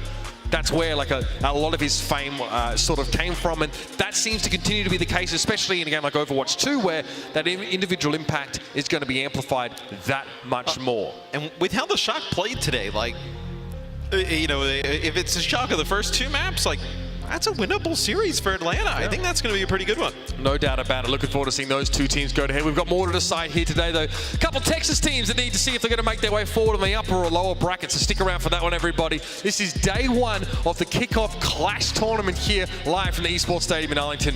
See you after the break. The Overwatch League is brought to you by Upper Deck, the official trading card of the Overwatch League. And by TeamSpeak, the official voice supplier of the Overwatch League.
Welcome to our game break. Lots to unpack, lots to break down, because we're treated to some absolutely fantastic Overwatch so far. 2 series in, and I'm already emotionally spent. We got the Preds right. We did. Also, there's that. Yeah, Necro, we're on top of our Pred game today.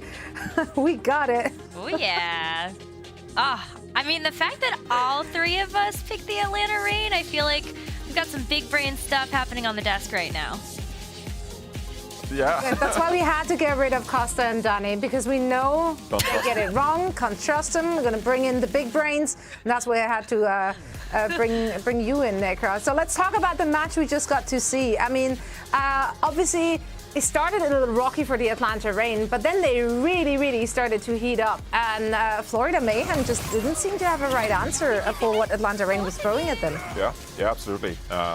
I mean, the thing about Florida Mayhem is that they are a really good Winston team, and I think they put it on display throughout the entire series, to be honest. And Ilios is a map that kind of caters to that. They came out with a nice Widowmaker strategy and got use out of that from Hydron, of course. But then when we got to the closer maps, when Atlanta Reign were able to pick King's Row and force this Zarya composition to what they consider is their strength currently as they move away a bit from the Doomfist, that's when Nero gets going on the Reaper. Kai warmed up a little bit on the Soldier and then turned it all on Gibraltar as well with the Widowmaker, of course. And this is Atlanta when they're able to play their game. I thought it was impressive, though, that a team that perhaps Florida were trying to throw off their guard, you know, shake things up a little bit by going to Gibraltar, force Gator onto the Winston. Kai just came out with like a fantastic superstar performance on the Widowmaker and just made up for that perceived flaw of Atlanta not being able to play the Winston comps as good. So great sign for the Atlanta Reign here, Necro. What did you really see here in these final couple of maps here on the series? I feel like the big standout for me was just how much Kai was able to really carry the team. It wasn't even just Kai, though, either. It was Kai and Nero really continuing to, you know, build off of the momentum that both Hawk and Gator were able to put forth in Gibraltar and, of course, New Queen Street.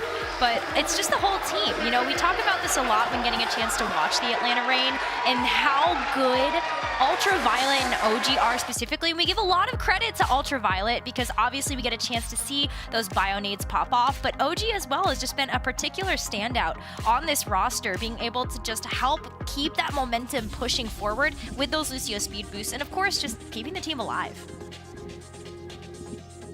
Absolutely, and overall, I really liked what we saw from the Atlanta Reign today. I liked the Zarya composition, the way they played around it, and they really forced Mayhem's hand in map picks and map choices to trying to, you know, force those Winston comps out. Alas, to no avail, and the Atlanta take the W. So, yeah, take that, chat Preds. Oh, whoa. I'm sorry, they're coming at me every time I'm wrong, so I have to. Don't talk to YouTube chat like that. Nah, we love each other, chat. We do. Now, we do have another match to set up. What? I'm allowed to glow too, okay? At least we're on the same side now, right? Because exactly. I think Gladiators, Exactly. Right? So, no, we got it. Yeah, we're hanging. There we no, go. no, neck rush. You want to accuse them. But YouTube chat, we're with you guys. That's all right. Well, we can talk about that. Awkward. Wow. Then let's talk about why you went with the Houston Outlaws here, Necra. What's the selling point other than your map?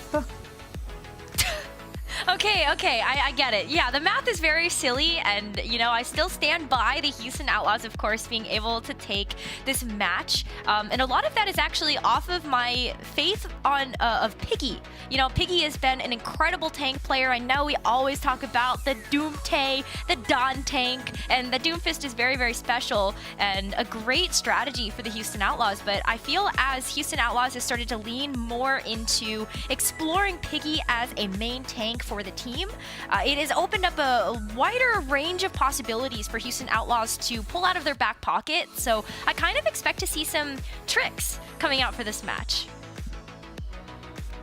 Right, okay, Necro wants to see some tricks, but if we're looking at the opposition, the Gladiators, what are you looking out for on that side? Adaptation, quite honestly. I think that the Gladiators are a very tactically prone team, strategically as well. One might ask, like, what's the difference? Well, compositionally, I'd say that's like strategy, you know, messing around with compositions. But the Gladiators, they have a way of knowing their play style of their opponent and what they're good at, what they're bad at. And so I'm expecting adaptation here from the LA Gladiators this time around. Houston Outlaws, they might come out playing that Zarya because, as Necro mentioned, we've seen them play more Zarya, right?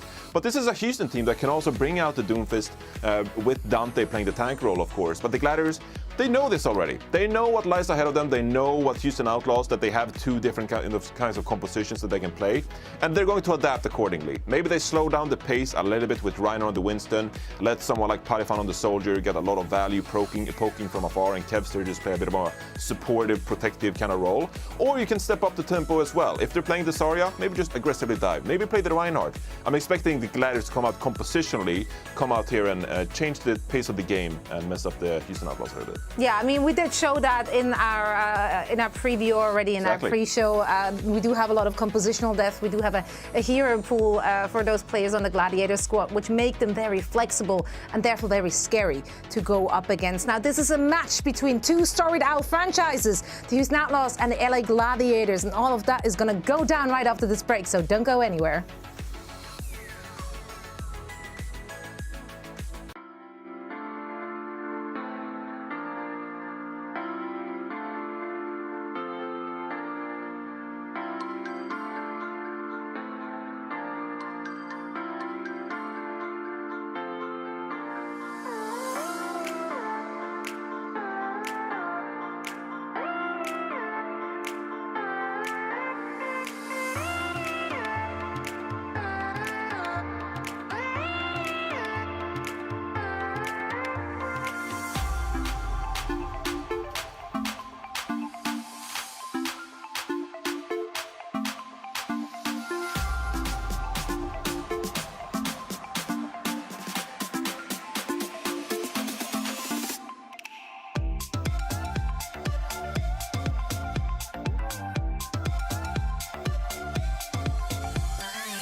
We are back in Dallas, Esports Stadium, Arlington. Scott, it's been a good day already. Some close games, in fact, earlier on today. We've got a couple of gigabangers coming up next. Gigabangers, yeah. The matches so far today have been absolutely incredible. Gone to 5, Atlanta Reign turning their season around already. So I'm excited to see what these teams are going to pull out. we have the Los Angeles Gladiators taking on the Houston Outlaws. And, you know, Houston's had their up and down. They've been doing some certain things, while the Gladiators had a great season so far if you don't think about the 2 reverse sweeps. Yeah. Don't think about that. No, yeah. No, forget about it. It didn't happen. Forget about it. Let's talk Houston Outlaws real fast. Yeah. Scott. They should have the home field advantage here. Well, it's funny because I predicted the Houston Outlaws on the Watchpoint desk, and the reason I did it is I passed Jake in the halls and he said, Custer, we got something cooking up. We got something good. And if Jake comes to you and he says, we got something cooking up, you have to pred them. So I'm excited to see what they're going to do. Okay. When did you make the pred? Before or after you met Jake in the hallway? After I was going to go for the Gladiators, I'll be honest. I was going to go for the Gladiators. I think they are the favorites heading into this one, but hey, Jake buff. Oh, we'll have to wait and see. Let's have a look, though. The Houston Outlaws, do they come in with the home field advantage? They already beat Dallas Dallas. So, do they come in with it? The Houston Outlaws, here they are.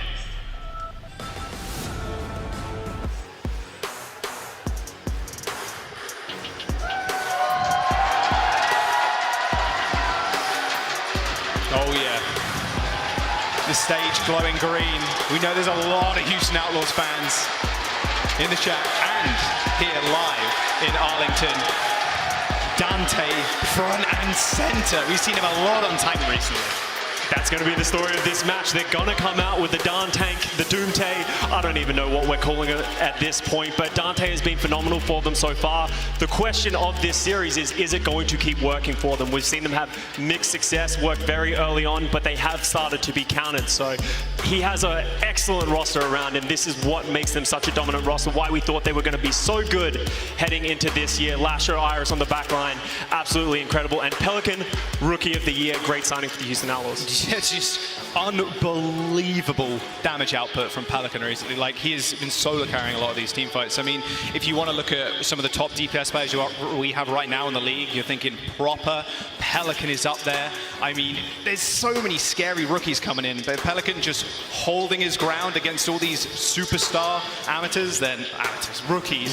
Can't call them amateurs. Amateurs, Jack, how dare you. Bit of a joke. Well, Among Us, pretty sus, not gonna lie.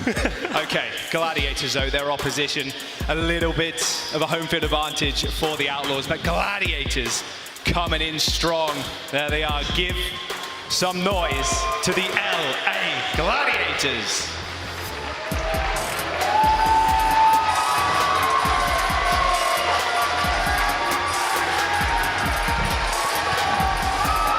Few boos. Few cheers. Has to be a thing, right? We're in Texas. We're in Texas. Of course they're going to get some boos. I don't know if I'd be booing the Gladiators. They seem like the kind of team that if you sort of go against them, they're going to step up. Reiner, the rookie tank for this team, has been absolutely exceptional on that Winston so far this season. He's shown a little bit of Doomfist as well if we want to see that Doomfist mirror matchup. But just the superstar lineup of this Los Angeles Gladiators has been incredible so far. Once again, if we don't talk about that reverse sweep, and that's going to be the story and the narrative of this entire Kickoff Clash event. Are they going to be able to close out against the best teams that we have in the league? Yeah, it's crazy. We've already seen one reverse sweep today. Astro and Shu in the backline. Let's mention them real fast. Astro, just god tier Lucio player. And Shu, another Ana player that has just stepped up massive. We've seen how important Anas can be, and Shu, one of the best. Oh yeah, absolutely. He was MVP nominee last season just because of how much output he does, not only in the healing, but in the damage as well. He's that playmaking player for the Los Angeles Gladiators, and they're going to need that because if Dante is coming at you on the Doomfist, that Ana needs to be clean and make sure they're hitting those sleep darts to punish. Of course, Gladiators, they can rotate their DPS too. We've seen a few different shades. Kevster and Paddy starting off, just all out rushing people down ideally, right? I mean, you have Reiner, Astro is just, well, you got Astro in, guess what he's playing? He's going aggressive. He's playing Lucio. He's entering into the back line. Kev's has been having an MVP performance so far this season, absolutely. On that Tracer, we almost saw careful, Paddy. Okay. Paddy almost took a dive early on in the match, falling back. Don't tempt him. Just please, okay. Chair, upright. If you fall over, you know, have a little accident.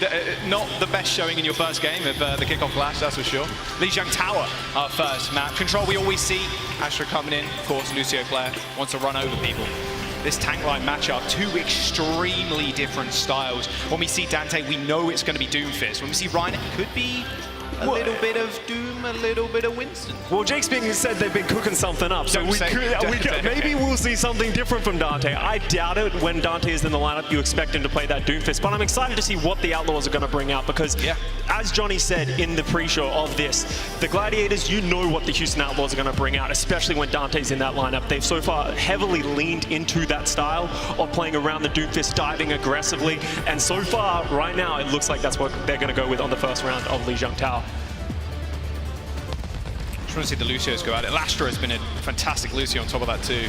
I mean, the Houston Outlaws just, you know, you ride and die on the Dante Doomfist, especially on control, but Iris and Lastro, two phenomenal, like old school players at this point. It's interesting if we're going to see the Moira coming out here as well. The San Francisco Shock have really popularized that style so far. What you are able to do is when these first fights happen, Iris can go aggressive. They can play fast and they can get that fast coalescence. Let's see how the Outlaws are going to route around the Los Angeles Gladiators. And interestingly enough, we have Reiner coming out on the Doofus as well in the mirror. Like in the mirror, I like it. It's just Shu and Iris that have different heroes.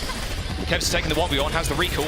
It's bad news for Pelican, has to retreat to the rest of his team, but Lastro caught off guard. Nice nade by Shu. Pelican, Lastro dead. Outlaws, 3 people down. Point unlocks. The Gladiators steamroll through the Outlaws. The Outlaws want to go faster than that Moira.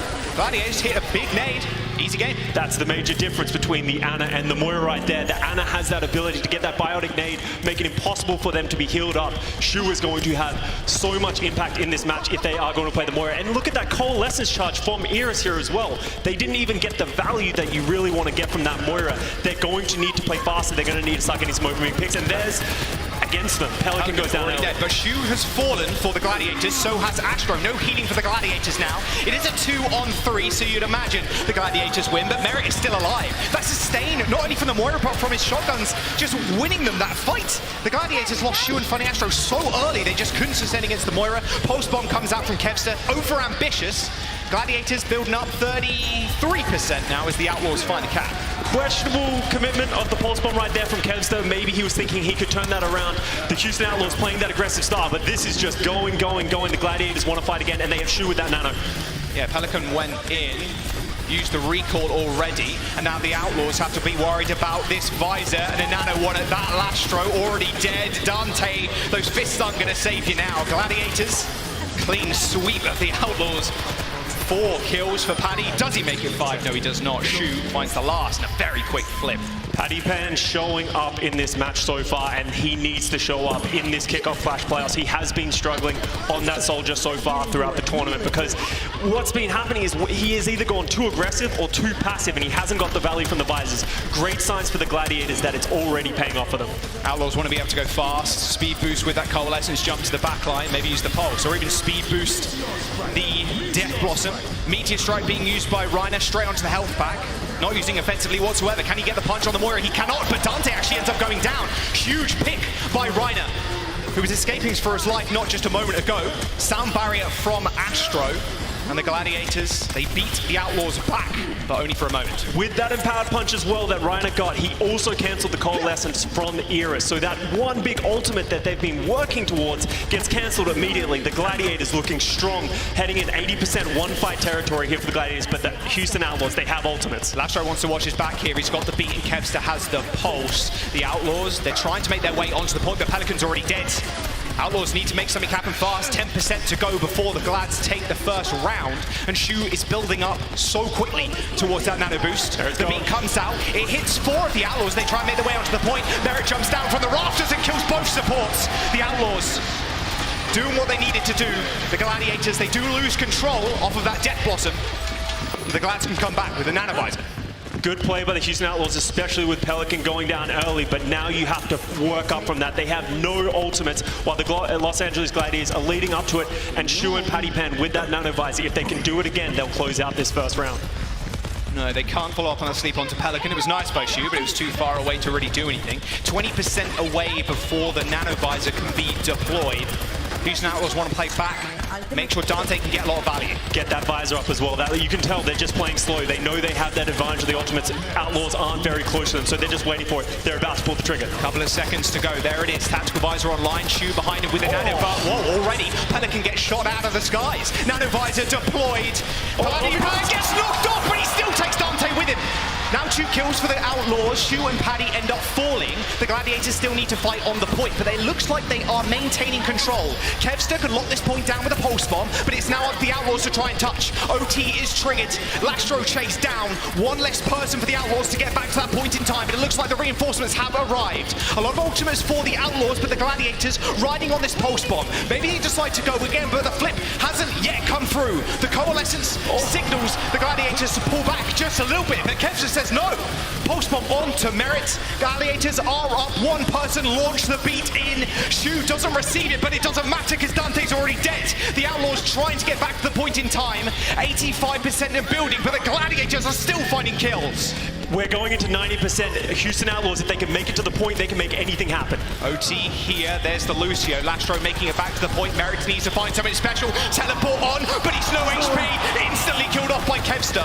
OT ticking down. Paddy sitting in his healing station. It does fade away, but Merit falling does mean a lot of damage away for the Outlaws now. A good beat from Lastro. An anti-nade is going to get negated by those over health, but Lastro is still finding kills. The Gladiators, one by one, picking Outlaws to shreds. It's the round 1 to the Gladiators. It's the alley-oop by Reiner and Funny Astro onto Dante that puts the nail in the coffin for the Houston Outlaws. The Gladiators coming out and showing their prowess. Kevster having that dominant performance on that Tracer early on, really just maneuvering around the Houston Outlaws, diffing Pelican on that Tracer, and that Pulse Bomb heading into that final fight on Merit really being the difference. Now this is the thing with the Gladiators, this team that they're running with into control, they can switch up. The rush composition. Yeah. They've shown it. They showed it recently against the Atlanta Reign. Some of us thought it might have been mental warfare, but they're proving that it actually is a strategy that they believe in. Paddy Pan on the May as well has struggled so far this season, as I said, but his May has looked clean. They're going on to something that maybe the Houston Outlaws won't expect. Just posturing, that's all they really need to do. Take control of the server room. Dante getting a powered up punch. That's a big slam, good counter pin. But Padapan can put up a wall at any time he chooses and separate the rest of the Outlaws. There you go, Dante is dead. Unfortunately, he doesn't have armor, so a little more squishy. When you do go for that counter pin, you both go down. Gladiators off to a good start, point unlocks. And it becomes harder and harder when you are playing against a May to enter into this point. The Gladiators, they're able to dictate when they want to take this fight. Paddy Pan already here, up goes the May wall, pushing them through a choke. Big wall, Reiner can now swing basically for free. Iris goes down already, and the Outlaws struggling to get anything done. That May wall, yeah, it didn't obfuscate the Outlaws. They still find a small path, but they run just into a wall of damage. Reiner's just sitting there with the hammer, waiting for them to come through. And now you have to question, are the Houston Outlaws going to be able to find some purchase on this fight? You can see they're waiting for it. Dante has that empowered punch. Keep an eye on that. I think he's going on a long, long flank here, potentially going to come in hard and fast. It's only 30% for the Glads right now, so it's not the worst. Down he goes. There's another counter pin. Nice. Focus fire from Kevster. There's a okay, Kevster just going ham. Okay, sit behind the window. Does a lot of damage, by the way. Cassidy, yeah, still with the magnetic grenade and a couple of headshots will do it. And with Kevster's aim, you're never missing a single one of them. Straight to spawn. Dante peeks his head out, and he's already dead. Kevster showing his flexibility, flexing his MVP muscles a little bit here. And the Outlaws haven't even looked close to getting into one of these fights. Iris is only about to get up to a coalescence, so this has to be the fight in which they're going to find some form of contest. Yeah, I'm going aggressive, and hey, you could get a couple of tanks on here with a copy. Pelican go for a small flank. Would seem like a good copy target. Nice wall once again to stop Dante and Pelican having a word in this fight. High Noon finds Dante potentially having the worst game of Doomfist I've seen Dante play. He's just not being able to get anything done. The Gladiators, 80% Scott. The Outlaws have not touched the point. Losing these supports late is going to hurt them as well. All of a sudden, how do they get to the point? I wouldn't be surprised to see Dante use this Meteor Strike just to get to the point, because 90% and counting, and they're not even close. Iris has actually switched over to the Ana. Maybe wants to go for a Hail Mary nade. Reiner on the side, he's got the shadow, lined it up, knocked him down. Goodbye, Iris. A change didn't mean anything. Oh, ice block in the way of Reiner there. Unlucky, I guess. Paddy's griefing Reiner here as he tries to make that contest. Outlaws, though, they do end up flipping, and Merit does go down, so should be a fairly easy clean-up. The Reinhardt against 3 extremely mobile characters is going to fall pretty fast. Immortality failed to save his life. Can the Outlaws have a say in this fight? I'm not sure. They actually open up with a window, focus down Dante, and in fact, Reiner's just jump into the backline. Pelican already dies. That's a single headshot kill up in the sky. Reiner going pretty low, but the rest of his team are keeping him alive and well. This is the man that you want to watch, though. Kevster, just unbelievable deadlift right now in terms of damage. Shu does fall to Dante, but Merit gets a double stick out of nowhere. OT is here, and the Gladiators have control of the point still, but Merit saving them at the very last moment.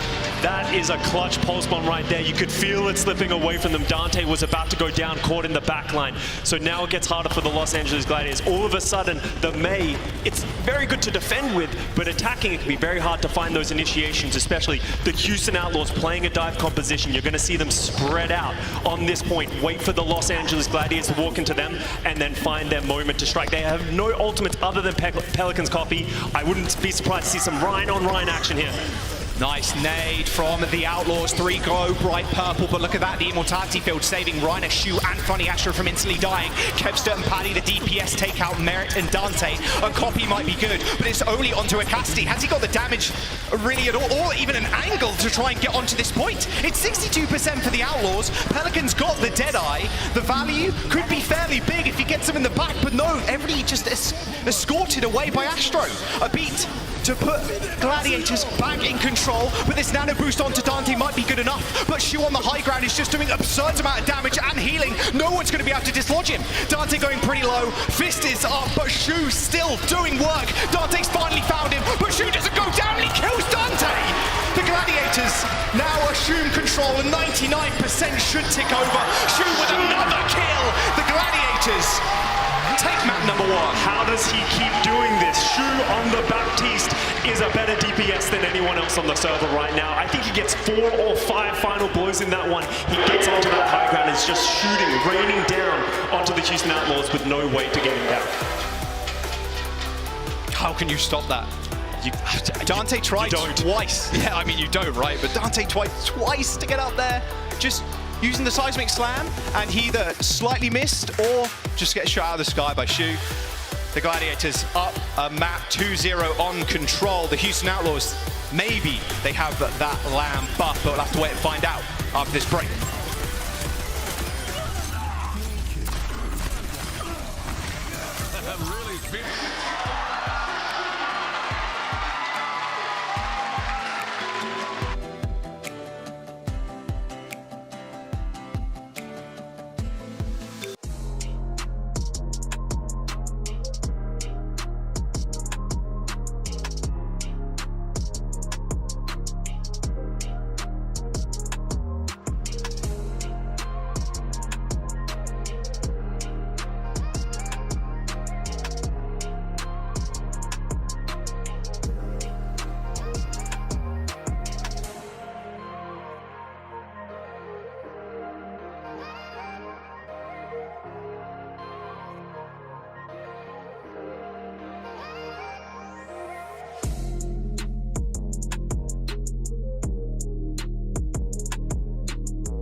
Welcome back to the Commonwealth cast. Oh, we're here. The Commonwealth have made it. Yeah, finally taken over the league. Let's go.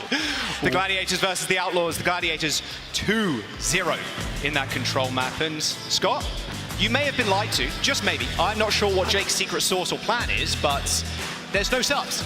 I feel like Jake might have just lied to me to gain some favor, gain my prediction, you know, because they're going to keep Dante in unless I said it's something crazy like a Dante Sigma or something like that. It seems like they're going to lean onto this Doomfist play. And the worrying thing if you're the Houston Outlaws right now is they played the mirror. They did it on Lijiang Tower in that first round, and Reiner proved that he can hang with Dante. Yeah, the only real difference there was the Moira versus the Ana. Yeah. And the Gladiators, they came on top with the Ana like over and over again. I mean, we saw Shu go absolutely crazy with the nades. It's definitely Morbin time, that's for sure. Yeah. You had to get that one in there, didn't you? I saw the sign, you know.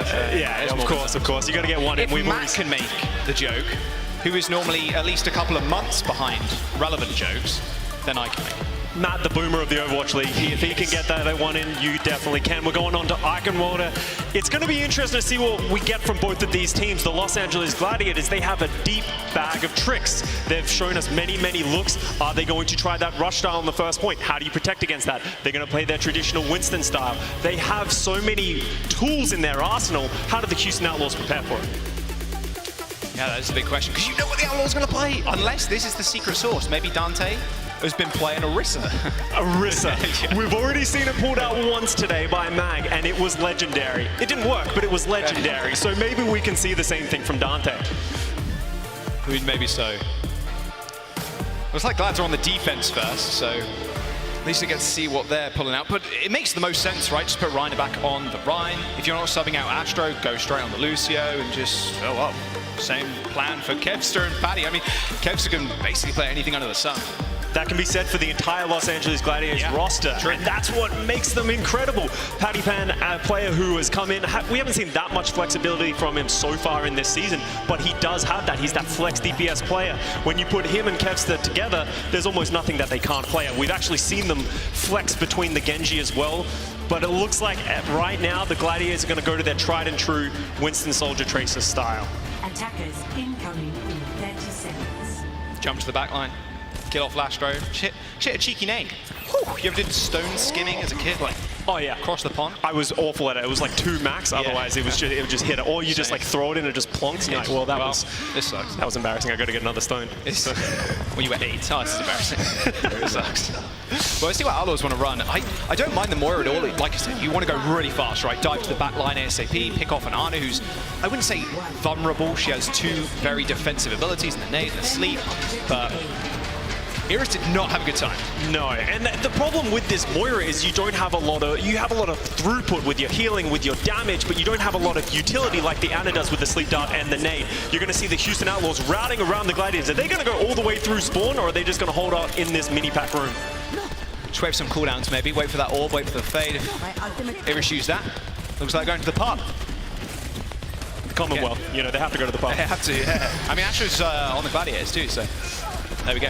Kevster in a little bit of trouble, but this is where the Outlaws want to be. They want to just plant Mirror on the point, make Reiner fight him in a 1v1. Straight up in the face. There you go. They've already made the Gladiators retreat and secured a tick.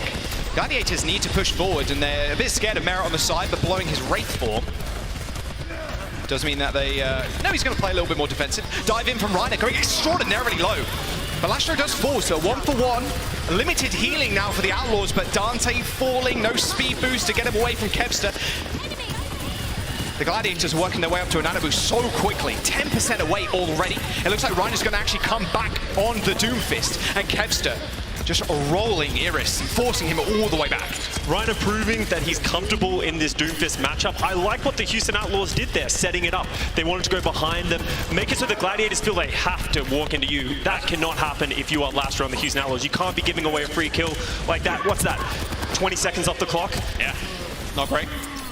Well, the Outlaws, they build up what they need to build up, which is the Coalescence. So at least they got that in this fight. But Gladiators, you would expect Moira to build up the Coal before this nano, but Shu and Paddy Pan already have that nano visor available. They're going to respond. As soon as they use that coalescence, we're going to see Paddy. They're Actually, going with Nano onto Reiner. Yeah, there's no way you're escaping that one. Beautiful sleep onto Iris too. Wow. I mean, you don't need a visor if everybody's cowering in a very small room. Just charge up that punch, and everybody is as good as pulp on the floor. Lastra and Pelican die, and now, I mean, half the time bank gone. Pelican used his pulse, but they've got a beat and a coalescence for this next fight. I wasn't expecting that one. Either was the Houston Outlaws with the Doomfist Nano in. The silver lining, if you are the Outlaws, you kept that coalescence for Iris. You still have that engage tool. Shu does not have that Nano, so you're going to be able to play aggressive. Paddy Pan, how is he going to use this visor effectively to mitigate the coalescence? Dante just going in, taking a whole heap of damage. Almost got pulsed. Would have died for sure. Kev's just walking, just WM1ing. Oh, beautiful little diag. Doesn't quite get much. There's the Meteor Strike. Beat has been used from the Los Angeles Gladiators. Dante now in the pub, looking for a fight. Shu goes down, and now it's only Astro to heal the rest of the Gladiators. Outlaws using the beat should signal the end of the fight for the Glads unless they pull off a miracle. Doesn't look like it. Reiner can't do it. Now Astro skirting his way around the point, but the Outlaws looking to win. Should be a clean sweep. Astro still not dead somehow. There we go. Finally dies. And the point is unlocked. Great engagement from Dante there, finding that opening, utilizing that coalescence very, very well. The Gladiators looking quite poor in terms of ultimates now, but we go into the second point of Iconwater. Almost everyone's least favorite thing to do because it becomes a battle of who can control that castle. The Gladiators already getting Paddy Pan set up there, get Shu set up there. It becomes very difficult. Merit on that Reaper though, he's already in the basement. He's lurking around. You've got to keep an eye on him because that Death Blossom could turn this fight very quickly. As edgy as you can get. Whoops, a daisy. That war will fill it in the morning, I'm sure. The Outlaws not too fussed about that one. Without a pulse bomb, Kevster is a little less dangerous. Dante going so low. What a sleep. Can they follow up? Don't think so. A bio grenade onto Dante, and Kevster just follows up with the kill. Nice positioning from Shu there. And now the payload hasn't been stopped. The Outlaws, I don't think they want to fight. Kevster building up towards a pulse bomb pretty quickly, but it's going to be about Shu in this next engagement. This nano boost can be used to what? Save Paddy or save Reiner from any dangerous engagements. You can see the Houston Outlaws, they're just sort of setting up on the castle. Dante's already in though. Nano boost onto Paddy, he's running forward. Merit hit in the Death Blossom, kills Shu, but Paddy surviving through all that damage. With the damage mitigation of the nano boost. There's the coal. We're finally seeing it, but it's not getting too much damage done, just mainly healing. I say that as Reiner ends up going down, potentially trying to stop the coal from getting any more effectiveness by punching it, but that didn't end up working out, and the Outlaws now making their way with the payload. Small corridor with the coalescence. Seems good for the Houston Outlaws. Good. The Gladiators walking in somewhere they shouldn't have, but now we have the Outlaws pushing it across the bridge. They have that Lastro beat. Paddy Pan with the visor. How is the Los Angeles Gladiators going to enter? Pelican might come up big. There's the pulse. It gets cancelled though. Paddy with a bullet to the brain takes out Pelican.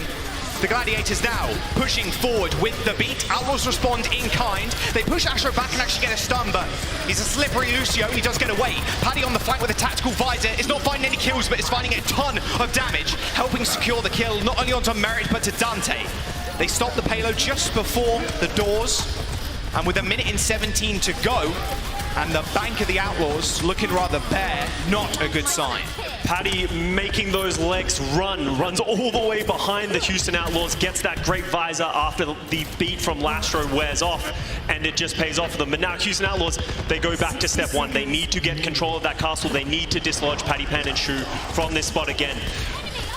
You have to question if they should make some switches or if this is going to work with no ultimates and only 49 seconds remaining, and Dante's dead before the fight's even begun. That cannot happen right now. Ooh, that was close. Gets healed up by Shu. And now with 40 seconds to go, at least they trade, right? Paddy is dead, and the Outlaws are now putting themselves on the payload. It's a 5v5. Kevster's going pretty low too. A nice position from Shu though, all the way at the back, and an unbelievable nade. Iris coalescence. That rate. Coalescence from Iris, yeah, it's going to be pretty important for this next engagement, but they have to survive it first. Shu ends up going down. Dante came back from spawn, paid him a little visit, and the coalescence is good. Reiner ends up falling, and there you go, the payload has sunk in, and the Outlaws, they're making it work, but it's the coalescence that's really just pushing them over the edge. It is that primary ultimate that they want to get up as fast as possible. That's their big win condition. It gives you that healing, that damage to be able to deal with the Los Angeles Gladiators. You need to see those differences between the Ana. Shu has that nano boost. They're going to use that to go aggressive. Are they going to nano Reiner again to get aggressive? But Merit is already behind, and he is close to that Death Blossom. Dante's got that powered up punch. Fortunately, he doesn't have a nano because he's got a Moira, but that's okay. Speaking of nanos, though, Gladiators have both the nano and the support, the other support ult. That beats. Nice little nano onto Reiner, powered up punch too. Dante's in trouble. Sends himself to the heavens, but can he find any kills? Yes.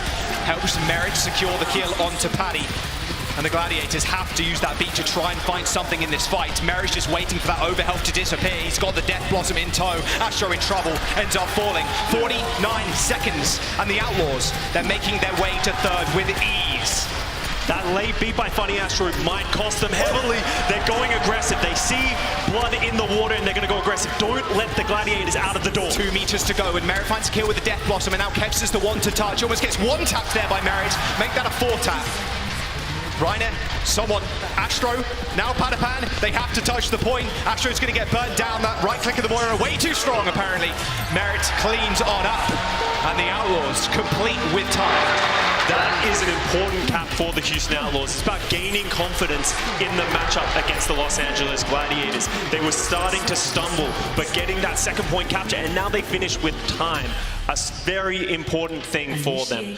Gladiators, though, are they going to come out on the mirror? Are they confident in their ability to adapt against the start by the Outlaws? I love the signs already, by the way. Beautiful stuff. I like the little cat in the bottom left. Excellent stuff. I love me some cats. Yeah. They wouldn't let me bring my cat to Texas. Really? Yeah, That's I asked. Crazy. I have 3 of them. They didn't let me bring any of them. That's crazy. What's the point? Yeah, it would have almost been like all of us being allergic to cats and just sneezing everywhere. That sounds like a you problem, not a me problem. It does sound like a me problem, yeah. It's unfortunate. Okay, no, I'm not doing it. I know they might look a little sus later, but we'll see if Spark will bust out the sussy later. We'll see. It's interesting to see the Outlaws leaning heavily onto this Reaper. It's something that we've seen the Dallas Fuel play heavily with the Zarya.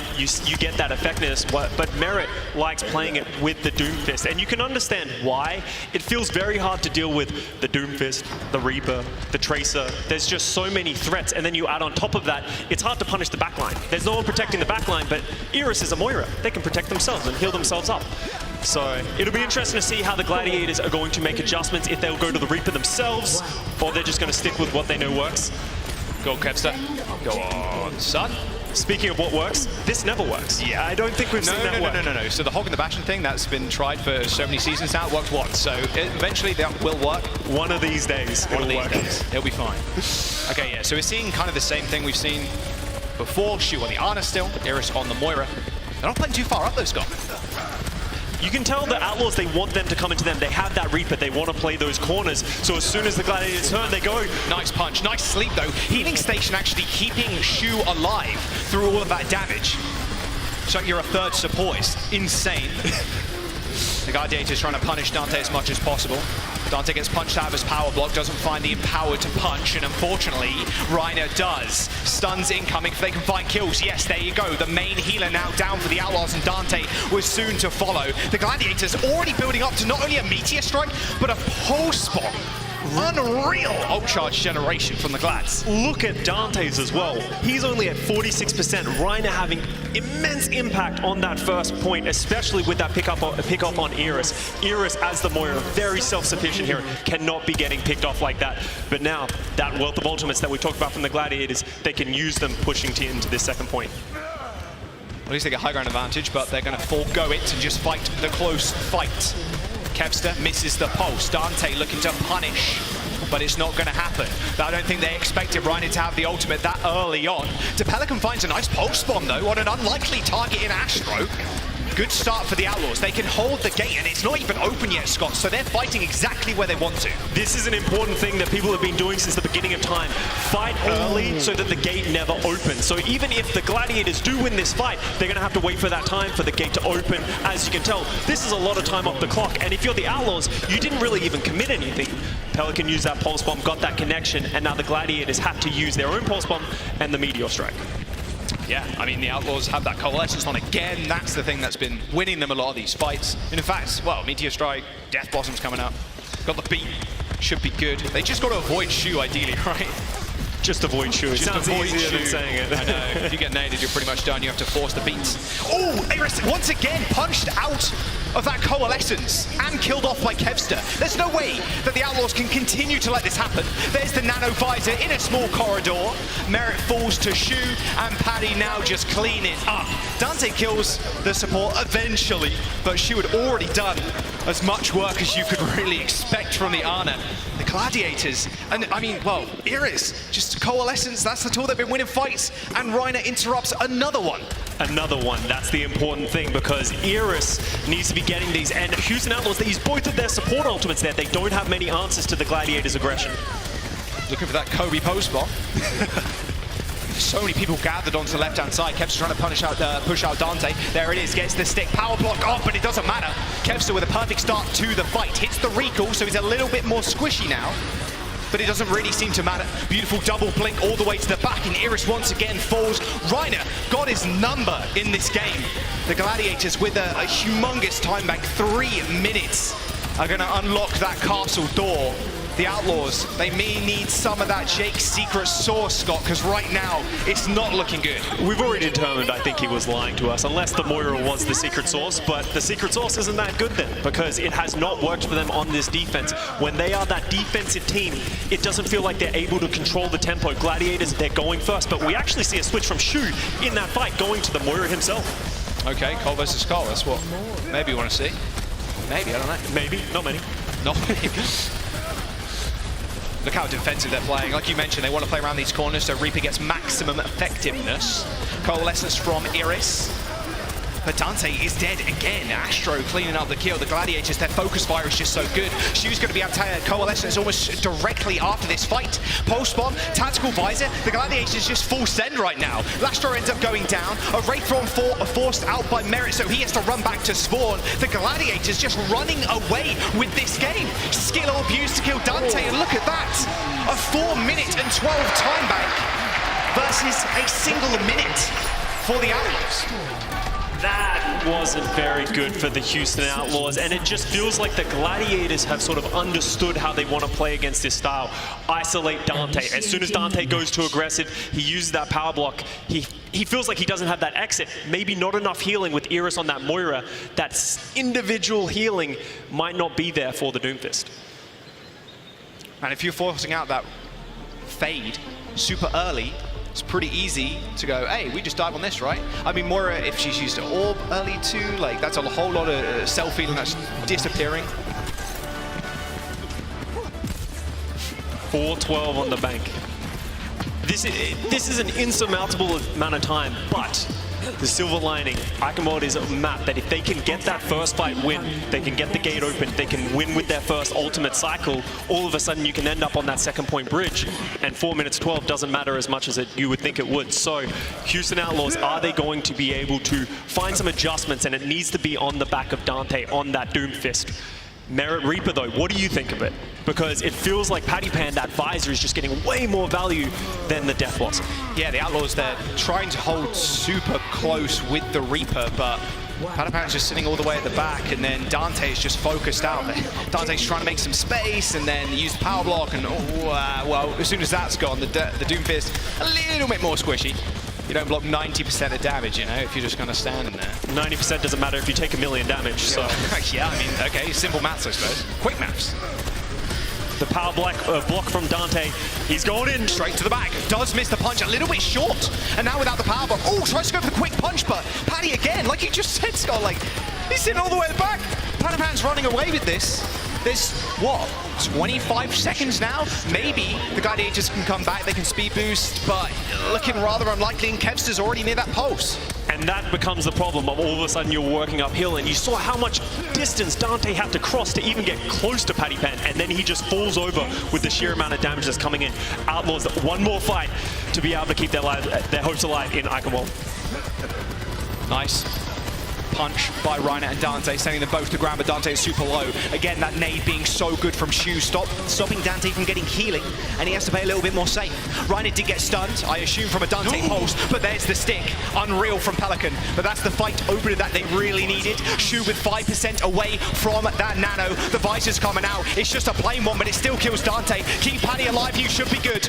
The nano applied. Can he take down Merit? Merit is diving and dodging, but he can't quite get away. Shu takes out Lastro with a big bio grenade, and the Gladiators are going to be able to defend.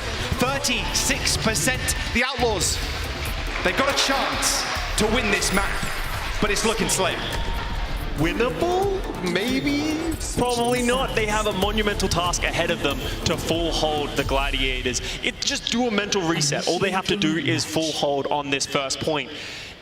The problem becomes the Gladiators on their last offensive cycle. It wasn't close. They absolutely rolled through them. And when the Gladiators are playing that Soldier, it feels like they're able to set the tempo because it feels like the Outlaws, they're on that clock. When you're playing that Reaper, he has no mid-range damage. He needs to get up in their face. And it's hard for him to get up in their face if they don't have that Zarya bubble. That's a face I like to see. Astro with a cheeky grin. And not only that, that healing station is crazy. I wonder if they do change it a little bit later on, because you just pop it on the ground, and then Shu just nades the floor right next to you. The healing is insane. What are you saying, Jack? Nothing. You know, these soldiers can finally heal themselves. The DPS players can finally heal themselves, and they don't have to keep spamming, I need healing, because they can heal themselves. This is a great time for us. They don't need us anymore. That is true. Maybe we could just do more damage. That's true. Wait, it's Shu. Of course he's going to start doing more damage. Maybe Paddy keeps putting it down because he knows he's not getting healing from Shu. Yeah, definitely. I mean, I definitely would. Hi, maybe this time it'll work. Here we go, Kevster. Round 2. Come on, son. Whoa. Okay. It's all right. Pelican giving him a look.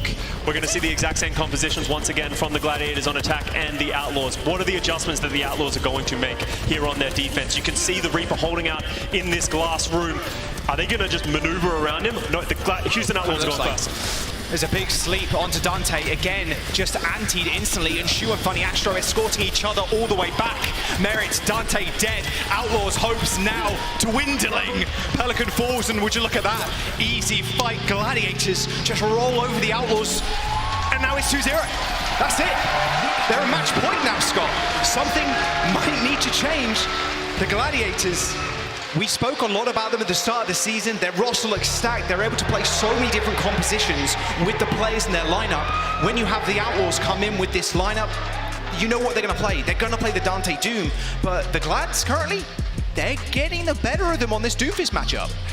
It almost feels a little one-dimensional for the Houston Outlaws. It doesn't feel like they have that ability to mix things up when they have Dante in the roster. When things aren't going well, it feels like the Gladiators, they can just pick and choose how they want to play, how they want to engage, what compositions they want to play. So the Houston Outlaws, maybe if they haven't pulled out the secret sauce yet, maybe it's time to pull it out. Well, we'll have to wait and see. The Outlaws boys looking a little bit down. I'm sure the crowd can help with that. We're going to jump to a quick break. We'll see you in a bit.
the man, the myth, the Luchador. 200 league tokens, and that skin, that beautiful skin, could be yours. It's on sale through till June 25th. I had to look around then. I was looking away.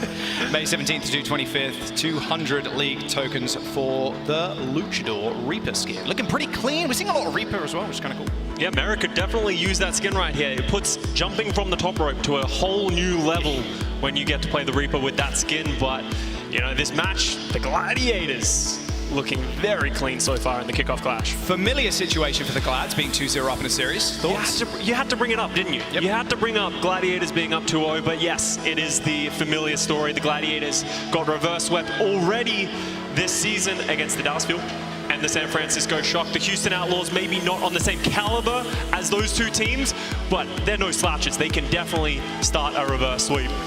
There he is. Piggy coming in for the Outlaws. Dante taking a step back. This is potentially what they needed, right? Just a quick switch up. Dante not doing as well as I think everybody expected him to on the Doomfist. So we got Piggy coming in. Circuit Royale was actually the map chosen. So where does that lead us? Very different map type to every other one we've seen so far, because it is the one map we see a lot of Widowmaker, and there's the man that you want to see if we talk about Widowmaker. Arn subbing in for Paddy Pan. He's done it time and time again. He did it in the 2020 season for the Shock, and he's been doing it this season for the Gladiators. Definitely one of my favorite players to watch for sure. Just cracked on the Widow. And there you go. Another face people love to see. You got Space off tank for the Glads, and hey, Circuit Royale, you're going to see some Space Sigma. It's my boy. It's my boy, all the way from back in 2018. Phenomenal tank player, phenomenal leader for this Gladiators. We haven't seen him so much throughout this season because he's the off-tank player, and Ryan has been doing such a phenomenal job on those main tank heroes, but we've seen him come in just last weekend on the Sigma and hit the world's sickest prediction rock that I've seen in the Overwatch on League. the recalling Tracer, I do remember that. Space looking clean, and Skewed swapping in for Funny. Astro Skewed also in that series had just a phenomenal game on the Zen. He also helped Space with that prediction, just throw in a couple of orbs directly where the Tracer recalled the head. That was disgusting stuff. And, well, we said about Outlaws, well, you know what they're running if Dante is coming in, right? Circuit Royale in itself is like that. Most teams right now just running Sig.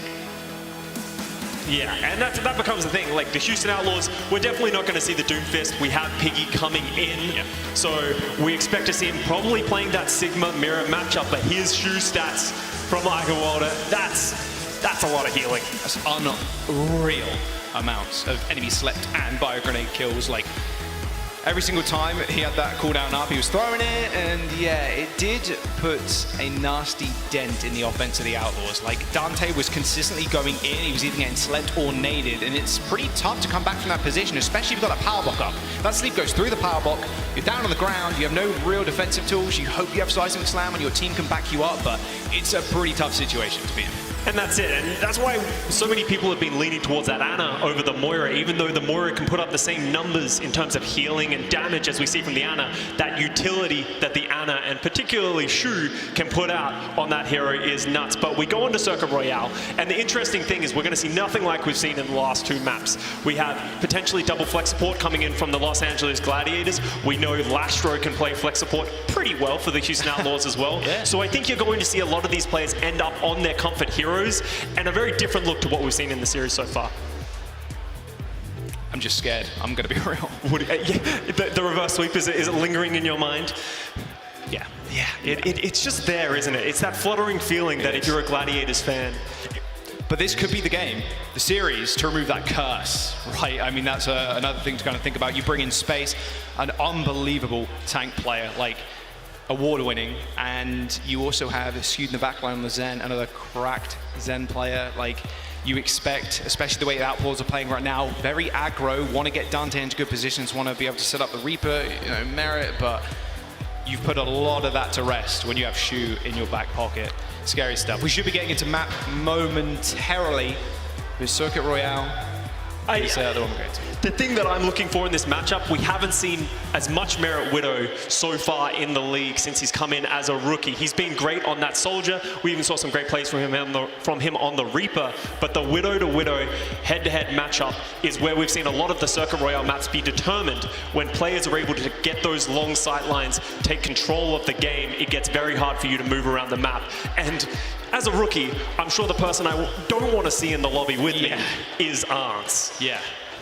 It's crazy too. His aim is obviously quite godlike, but he took a small break and then came back and it's like, wow, it's still the same old Arns, you know? But, I mean, Pelican maybe has something to say in that small little duel, right? He can put a bit of pressure on the back line. As soon as that Widow's under pressure, your Widow gets a free ticket to kills. The question that I have for this team is, are we going to see a different look from the Houston Outlaws? We talk about maybe we get this Sigma head-to-head matchup. Houston Outlaws, they have shown the willingness to play rush on it before. Piggy's Ryan did get a little bit chatty diffed. Yeah. But it was still not a bad look. They went on to win that map. We got to see some incredible Hangzhou play on the back of that as well. It's something that you can't just discredit and you can't just assume they're not going to do again. Yeah, dude.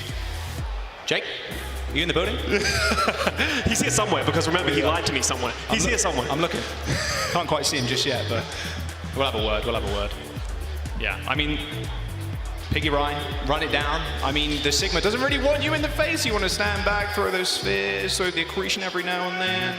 Like, it's unlikely. It's unlikely. I think you'll see these teams go to their comfort heroes. Piggy on the Sigma, making his debut in 2021, was very, very good. You know, made a name for himself, and that's why the Houston Outlaws put so much trust and faith in them. But someone they also put trust and faith in is Pelican, the Rookie of the Year from last year. Damn. Hero damage, Amon Lim's currently second for Reaper this season. Solo kills sitting at a healthy #1. Oh, I just saw someone enter the lobby. Yeah, okay, Skewed is in. Looks like both teams are almost ready to rock and roll. Pelican said he's crying now, but no need to cry. Don't worry. Everything's fine.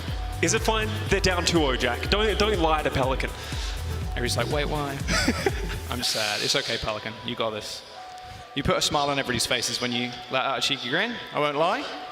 It's all good. It makes you wonder, you know, Pelican stats, looking at them right here, why do they have Merit on that hero? Maybe they have to have Pelican on that Tracer, but it just goes to show how flexible and versatile a player like Pelican is. He hasn't even played what I would consider his signature heroes. Yeah, it doesn't look like we're going to go in. Everybody's spamming R in the lobby. There he is. Maybe that's the Outlaws. That's the secret plan that they have. Just Pelican popping off. We're going to Circuit Royale. The Gladiators 2-0 up. Quite dominant Li Jiang.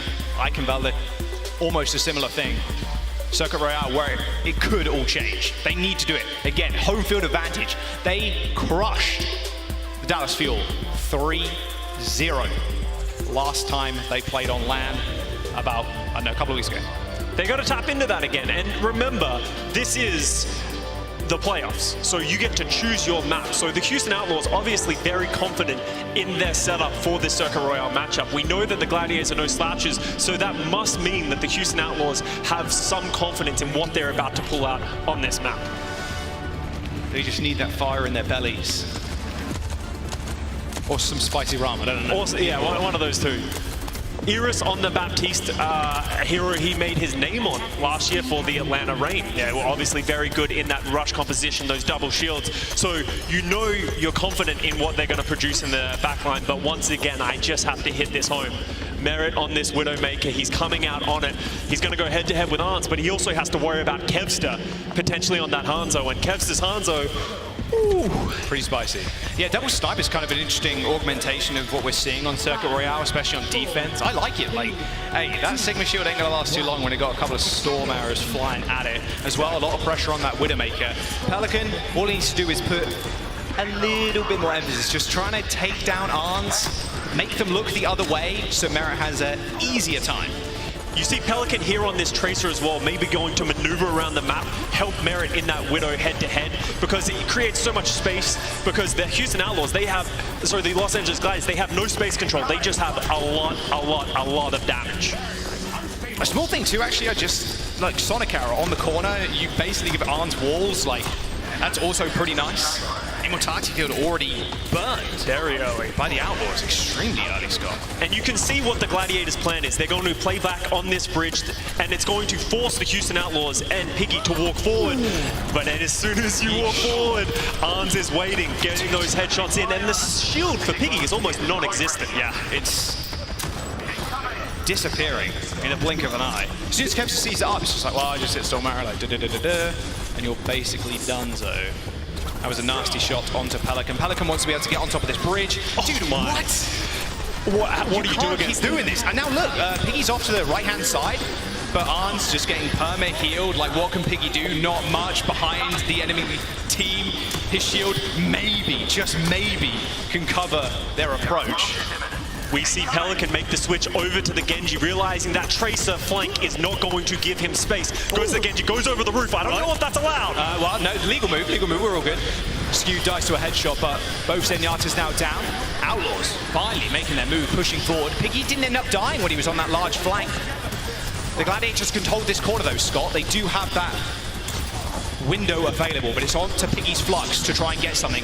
This lamp's going to have to be rather huge. They do not have the Transcendence, but it's only space. In fact, he's just going to be more than fine. He just backs off. It's a two-step going down these streets. They've gotten the first step. They've taken that space, but the Gladiators coming back to the Ant Matrix. Yeesh. Okay, that's a lot of damage. Iris instantly dying. Double window opened up and Storm Arrows through. Dragons on the high ground for a cherry on top. Lastro's got nowhere to run. Should be an easy clean-out. But Kevster does die. Unfortunate. Should be able to get back to the point rather quickly. And another nice stagger kill onto Pelican. Gladiators holding down the fort. It's getting harder. Only 90 seconds remaining for the Houston Outlaws. Pelican has struggled to get any value so far. Merit's got a couple of nice picks, but they've now utilized that Flux, which is their big ultimate to try and get into these fights. They're going to have to try and get Pelican this blade, and Merit, he needs to start hitting some shots. For the Outlaws, at least they have that Transcendence, so they can sustain through the Flux, unless you get headshot out of the sky. Very possible. Transcendence isn't going to save you there, unfortunately. There you go. Okay, Gladiators now playing back. They don't want to run it into the sights. This is still popping heads, though. This is the 1-2 step that I was talking about. This final part of the checkpoint is where we see most holes. Big Flux, though, from space. Big Flux, Transcendence coming out. Everybody is alive and well. Now Arn's up on the high ground. Pelican nearing this blade, but still skewed, sitting on that Transcendence. They should be good. The payload's almost at the first checkpoint, but with 40 seconds to go, they are in trouble. A jump, not from Merit, but from Iris. And now they try and make some space, but what an arrow from Kevster. 2 snipers on the field, 1 takes out Merit. A Transcendence from Skew to push them forward, and Pelican's going pretty low on the sidelines. He cannot go in with this blade just yet, he is still so low. 19 seconds to go as the Gladiators use the Immortality field to keep themselves alive in this fight and push past them with the window. Skew takes 1, Shu another. There's the blade, half HP, cut down before he can even do anything. Space with a beautiful left hook, and the Outlaws with a couple of seconds to go, they're not going to be able to touch. What? Is Merit going to step up to the plate? Absolutely not. The Gladiators complete round 1, stopping the Outlaws a couple meters before that first checkpoint. Pelican just not able to get healthy enough to pull that blade after that Piggy Flux, which forced the skewed Transcendence. And then by the time that he tried to pull the blade, there were already 2 people down, unable to get any space, unable to get any kills, and the Houston Outlaws struggling to get anything done on their offensive round. Will the curse be broken? The reverse sweep curse, surely. What? I mean, surely. Never say never, though.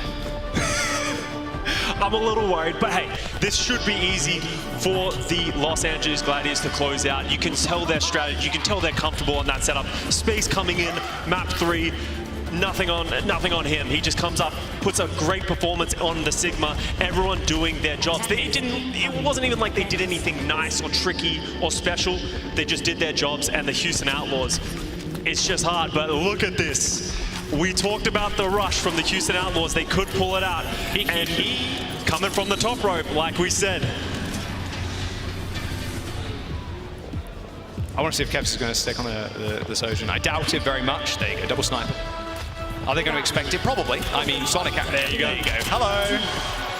What's up? Oh, instant switch to the Echo. I like it. Play super far range against what? Pelican Merit? Sim May? Not too much to be scared of. Houston Outlaws giving the space very early. After getting spotted, they just back up to the corner. And this gets hard because they have no pressure onto Arns. They're going to have to find a way to deal with him because if you leave Arns unchecked, oh, there they go. Through the teleporting straight onto Student Arns. That's how you deal with that range gap. Straight on top of his head. Piggy just clobbers him. And that's the cat's out of the bag. The Houston Outlaws, they're going to play that aggressive style. They're going to wait for the Gladiators to step up, start getting angles, and then they're going to TP until the space is isolated. Yeah, nice wall, no immortality field. Piggy just carving him up right now. And not only that, Scott, I mean, look, they get themselves 2 fights if they hold this close. All of a sudden, they're starting to lose time, Gladiators. It's going to start getting out of the way. Arns needs to start finding some purchase, finding some picks, but every time it feels like he takes that angle, he gets some extra TP on it and goes again. Oh, run, Arns, please, someone help him. Oh, dearie me. It's not looking good. Arns can play all the way back, yeah, but that teleport does work. Oh, wow, that is not good for the Outlaws. They lose Pelican, and now look, the Gladiators stepping up to the plate. They need to end this fast. Immortality field from Iris has already been used. Piggy ends up going down, and they go crumbling just off of 1 pick. Merrick does find the kill onto space, but it doesn't really matter. They have afforded themselves 2 fights though, Scott, as they played so far forward. Exactly, because they're playing forward, they give themselves 2 fights, but the spawn is so far for the Houston Outlaws, they're going to have to close the distance and get close, but they don't really have much going for them, and it's going to be very hard to cover off all the angles. Kevster has that copy. He's going to be able to play hyper aggressive, and that's going to leave Arns safely in the back line. The Blizzard coming online for Pelican. This wall could be big too for Merritt. Could block off a lot of that healing, maybe isolate space. Who's the only one playing the payload. Arns playing a disgusting angle. We've also seen Shu with the amplification matrix before. He's made miracles happen, he's done it himself. There's Piggy, he's charging in, wall up to try and separate space. He's in trouble, he goes down. Shu using the window, it's a fair bit of damage, and look at that, a TP straight onto Shu. The Blizzard's coming out. That's an easy kill. Okay, the Outlaws making perfect use of that teleport from Merritt. I love that play by the Outlaws. They actually put it down originally, but didn't go through it. It was a bait. The entire Gladiators backline turns to look at the teleporter, and they were rushing down space in the front line. And now we're at 1:20 remaining, and the Gladiators, they need to get big value out of these ultimates, but look at the Outlaws. They have ultimates for days. Yeah, never say never, Scott. Double support ult. There's the giant wall. The flux is coming out from space. It does hit a couple. That bait's a little bit too late. That beat doesn't find Iris. That's a lot of healing now down. They have to find something crazy. Piggy with a shatter could come up big. Straight under the payload might be good, but he has to get something. There's the shatter. It hits 2, but can they follow up? The copy from Kevster on to the May. He finds the kill onto Lastra, and that Blizzard doing a whole bunch of work. He's trying to kill them, but the immortality field's there. But the Los Angeles Gladiators, they just run it on in. A 3-0. The curse is broken, and the Houston Outlaws, home field advantage dissipating. And the Glads off to a good start in the Kickoff Clash.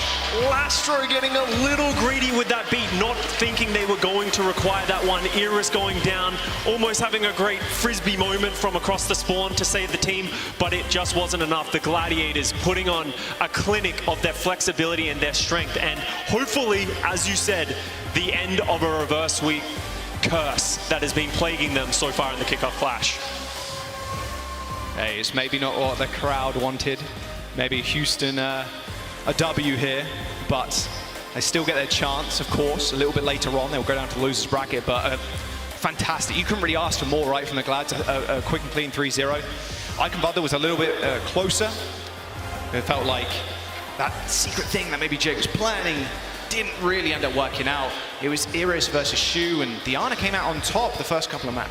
You can understand what the Outlaws are trying to do. Put a different spin on the composition they had already played. They played that Reaper, they played that Moira, allowing them to potentially be more aggressive with Dante to potentially stop him from getting isolated, but the Gladiators proving that they had an answer to what the Outlaws were pushing out. Oh, Reiner on the stage. Maybe has some choice words. We'll see. We know he loves a little bit of banter from time to time. But, you know, Unter coming good on his confidence in the selection show, dominating the Houston Outlaws today. All right, let's jump down to Danny, though. He's got an interview of Reiner. Let's take a listen. All right, thank you guys. Yes, as Costa mentioned it, yes, I am here with Reiner from Los Angeles Gladiators. Everybody make some noise, yeah! All right, first 3 Overwatch of the day. You guys looked very dominant today. How'd you guys get it done? I mean, coming into this match, we knew that Dante was going to be playing a lot because, you know, they're the Houston Outlaws and they had to put a DPS player on tank. So our plan for this match was pretty much if Dante's in, expect Doomfist comps, and we found a way to counter that by either mirroring or using that Rhine comp. So that was pretty much like the focal point of our victory. And that definitely did work because it was 3 Overwatch. And I do want to ask personally, because Reiner, this was your first LAN event on the Overwatch League. You came in as a rookie, and you know, how did that feel? Were you nervous at all, or were you just super excited to just be on stage? I mean, it was like a good blend of being nervous and excited, you know, but I do really good in these conditions, you know. It like gets the blood pumping, adrenaline flowing, and I play like probably the best I do, so happy to be at LAN. All right. And one final question. Next match is against Dallas Fuel versus the Toronto Defiance. And I want to ask your prediction because whoever wins that match is going to be your opponent. What do you think? So I'm feeling a little lucky today. So we obviously play these guys next. So I'm hoping for a Toronto 3-0. Toronto, I'm praying for it. Amazing. Some mixed reactions. Mixed reaction. I like it, Reiner. Thank you so much. That is it for the post-match interview. Let's go back to Casta and Jaws.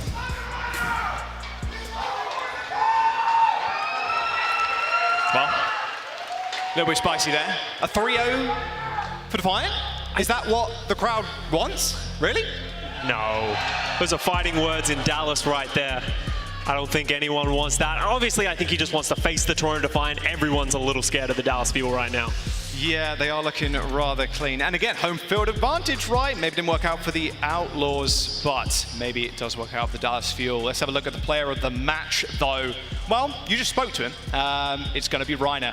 His Doomfist looked very, very clean against the Outlaws. A team that's known for Dante Doom, right? But also his Reiner looking rather clean.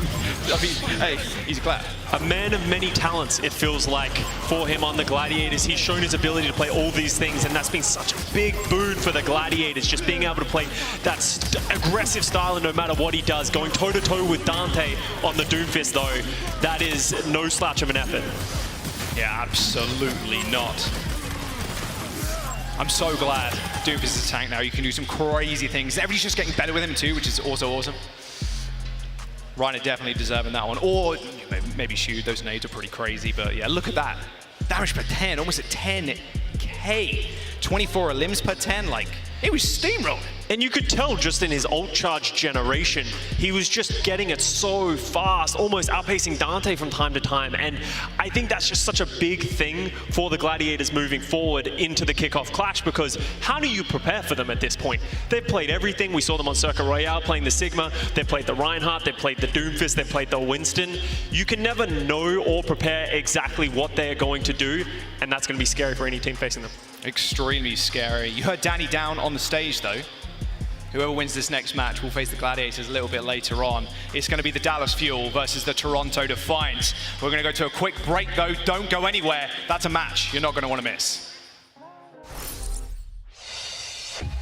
The Overwatch League is brought to you by Upper Deck, the official trading card of the Overwatch League. And by TeamSpeak, the official voice supplier of the Overwatch League.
gentlemen, welcome to our game break. Zoe here, joined by Reinforce, and of course, Necros joining us remotely as well. We got a game to break down. This one, however, was a little bit more of a quick affair. Another thread in the bag. I was about to say, I don't want to brag, but you know, you got that one right. What happened, Necra? Come on. Yeah, I know, Necra. How did that not work out? Okay. Listen, I had to commit to the bit, all right? So, like, I don't mind if my bracket gets a little boomed. I still have Los Angeles Gladiators going to the grand finals, okay? So, I feel like I'm still okay. All right. No, that's you got the safety. You're gonna be wrong again. Yeah. Congrats. All right. Okay, listen, I can't wait to look at your bracket, honestly. I feel like I have to do some investigation in that regard. Oh, it's Maybe spicy. Tomorrow. Is it spicy? It's spicy. Well, if it's some spicy, Capicola right there. something. Wait, I don't know if Capicola is spicy. I don't think so. It's fishy. I don't know. Capicola's not fish either. That's definitely not. I mean, yeah, never mind. It's. All right, well, we're going to have some some culinary discussions, and also we will be looking at your bracket maybe tomorrow, so I'm very excited for that. Now, I do want to talk about the match we just got to see. It pretty much, again, everything we predicted, everything we pointed out heading into this one, it kind of came true. It was the Gladiators showing us the versatility, and the Outlaws just a little bit more one-dimensional there, Necro. Yeah, I mean, you can even see just how well the Los Angeles Gladiators were able to adapt. I mean, Reinforce put it so well before we even hopped into this match, which is that Gladiators are really strategically inclined. You could even see that with the Hangzhou counter pick coming through on Circuit Royale. We saw Kevster go with that versus Piggy Sigma, and then on top of that, you saw Kevster with the quick pick of the Hangzhou to just be able to use the Sonic Arrow to sniff out what the Houston Outlaws were going to be doing on the defense there. It's tough. Yeah, I mean, it's really tough if you're the Houston Outlaws. Just like on an individual level, like not even like the strategies or whatever. You're asking Pelican to just like, hey, can you go toe-to-toe with Kevster on the Tracer real quick? Can you do that for us? Yeah. Well, if that's not the case, then, well, you need the Houston Outlaws to find something else they can invest their resources in. Like, are you supposed to know like a Winston player? Well, you got Dante and Piggy, so that's also tough. And, well, I guess you got Merritt, who plays a really mean soldier, but we saw him sometimes on the Reaper here for the Houston Outlaws. I feel like the Houston Outlaws just, in this meta, they're a pretty difficult place where you can't really have your best players in roles they really succeed in. If they wanted to lean into something like a Zarya, we've talked about it before, you can have Piggy playing the Zarya, and maybe you can have someone like Pelican play the Genji for them, and then Merritt can roll over to the Soldier. But we saw last week, they struggle against the Paris Eternal already, and you don't really have enough time to practice and get something going for yourself. I was just about to in say. the playoffs, yeah. So it's tough for the Houston Outlaws. I think if you're going into tomorrow's matchup, I feel like you kind of just have to commit and just go all in. But that's already what they sort of did with Lucio Moira, right? So but then they go up against one of the hardest opponents as well, of course, in the Gladiators. So maybe that was just a little bit of a compositional mismatch there as well. Yeah. So, but yeah, as you said, the turnaround time was obviously very, very short for them to like just bust something else out if they're already committed to the bit, and we appreciate that. You know, like commit hard and go down on that hill. Like why not? Yeah, but they could come in tomorrow and just like surprise everyone, because that is the power of playing on a stage as well. If you're just like, well, we're just gonna go all in, we're gonna pick this composition and go all in, and then your opponents are like, whoa, what are you doing? What's going on here? And then you gotta figure it out and like puzzles, and you know, it's crazy. I mean, I don't know, some teams might roll up with Orisa, you know. Yeah, what do we think about the Orisa, Necra? Would you recommend Houston Outlaws playing out the Orisa tomorrow? No. No, I really don't recommend that. All right. We're not quite there desperation-wise. No, okay. All right. Well, give it a stage. Usually then. Yeah. Also, of course, there's going to be a bit of a reset, of course, after this tournament cycle is over. Heading into the next one, it's going to be a new patch. I was about to say, that would change everything. I'm sorry. Start your point. That's fine, but I like the great minds think alike, and I like that that's the only thing which really stuck with us for like the entirety of the patch notes. Like, that was all interesting. But Zenyatta can kick, though. Yeah. Have you seen that?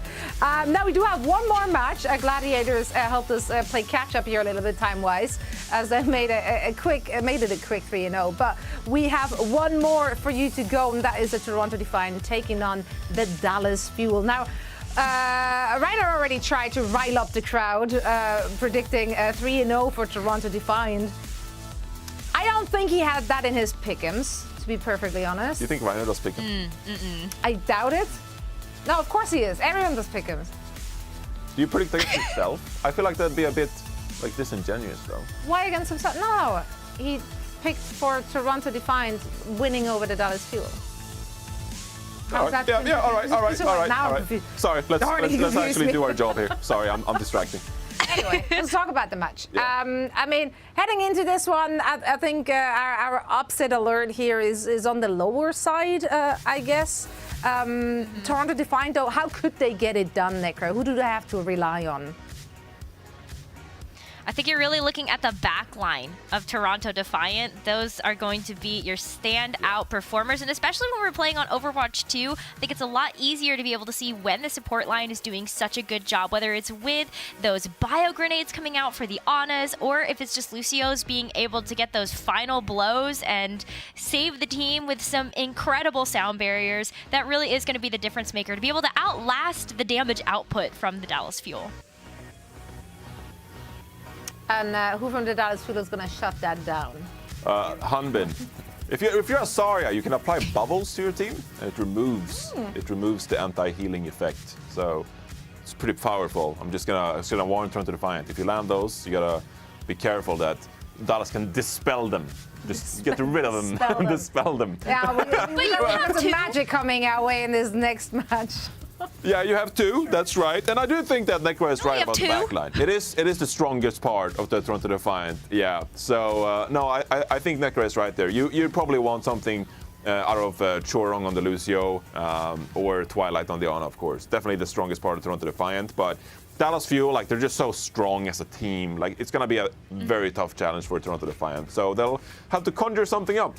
Very magic-y in this. Yeah, it's just a lot of spell casting going on here. Yeah. Well, you know what? I appreciate it, and also there is, of course, the LAN factor, which can always pop in unexpectedly. You don't know. Maybe Hotpress a land monster. Jaws can tell us all about that. Exactly. So you never know what's going to happen, and that's what makes this so exciting and so interesting. This is going to be the last match of the day. I think the crowd is ready to make some noise. Get your popcorn, get a drink, and get ready to get hyped, because Toronto Defiant will take on the Dallas Fuel. What was that? Water. Water, yeah. Stay hydrated as well. We're heading back to Texas right after this break. Posture check.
Welcome back to the Esports Stadium here in Arlington. Our penultimate game for day number 1. Toronto Defiant up against the hometown favorites, the Dallas Fuel. It's gonna be a banger. The Dallas Fuel, last time they were in Texas, maybe not doing so hot, but we know they've made their redemption arc so far in the Kickoff Clash. They've been looking very good on the back of that Harbin Zaya. Toronto Defiant, big task ahead of them today. Oh yeah, I mean, they recently faced off 2 weeks ago. 2 weeks ago, and the Dallas Fuel won 3-0. But the thing that still sticks in my mind with Dallas, when they faced Houston on LAN a little bit earlier on, they got 3-0. It was a little silly though. Houston played the Doomfist. Obviously didn't work today, but it did work 4 weeks ago when we last saw them play. But the Dallas Fuel really defined themselves. They've invented the meta with the Zaya Reaper. We've actually seen Toronto mirror that composition, and I wouldn't be surprised to see them have that head-to-head today. But the nice thing about the Toronto Defiant, if they have another look, they're also willing to play Muse on that Winston, have Although come in. You know, we have Finale also on that Tracer. They have different looks, and I'm curious to see which one we see today. I think a lot of people expected Toronto to do well coming into this season. There's a lot of name value on the team. They've had quite a nice schedule, to be fair. Yep. But then they also beat teams like the Houston Outlaws. I mean, there we go. I think we better get this one underway, though. Let's welcome the Toronto Defiant.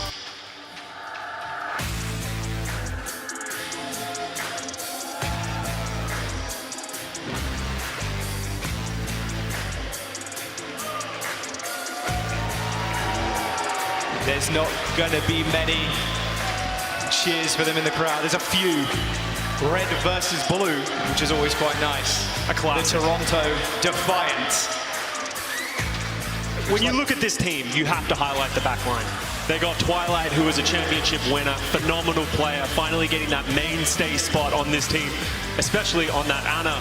But then Chorong has been an incredible rookie on that main support, having a lot of hype coming into the league, and he has delivered so far this season. Yeah, Hopper starting, which is cool. Like you said, there's a lot of different looks that Toronto Defiant can go with in this series. We'll be starting out on Control. So a lot of flexibility there. Although in as well, big signal that they're going to play that Zaya Reaper composition. That's the thing that they've been leaning on. When Muse Finale come in, they play the dive. When Hopper and Although are in, they played that Zaya Reaper. And it's looked good. And that's the thing about them. They've actually adjusted, learned. It didn't look great at the beginning, but now they've gotten to a good point and they're starting to get wins. But it's very hard when you're copying the composition of the team that invented it, and then you have to face off against them in the playoffs. Yeah, really tough. You hope you can improve on that invention, but you know whose name was Edison the inventor? Well, Edison, that's for sure. He needs to be least in this game. It has to be. For them to stand a chance. I think, though, it's time to introduce the Dallas Fuel. We're going to jump down to Danny Lin on the stage to bring out the hometown favorites. All right, everybody. The Defiants are sitting here, and we have empty seats. You guys all know why I'm here, right?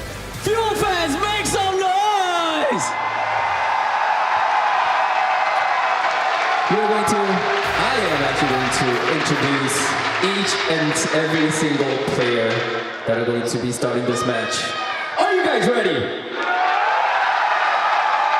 I think you guys could do better because the players are literally right behind there. I think they want to hear you more. I said, are you ready?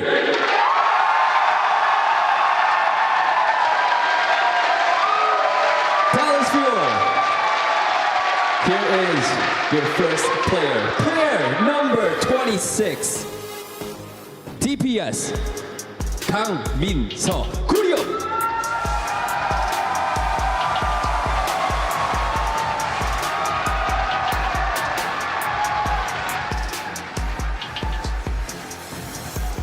Player number 20. DPS. 김동하. 동하.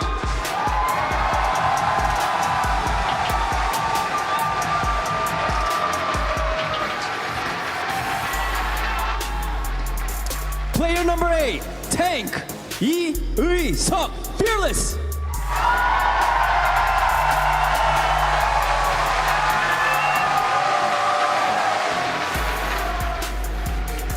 Player number 31, support, Kwon-jun Fielder.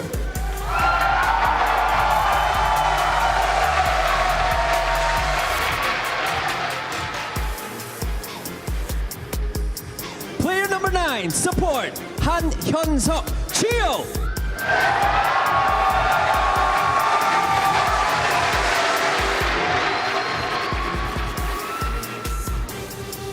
Player number 11, tank, Choi Han-bin, Han-bin.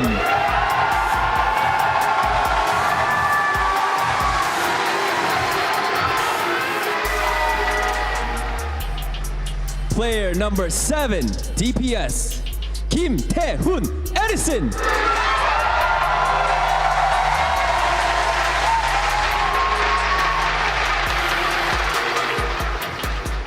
And last but not least, player number 1, DPS, Kim Young-han, Sparkle.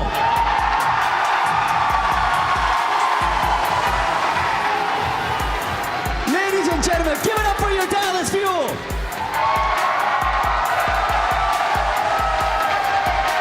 All right, thank you everybody. You guys may take your seat.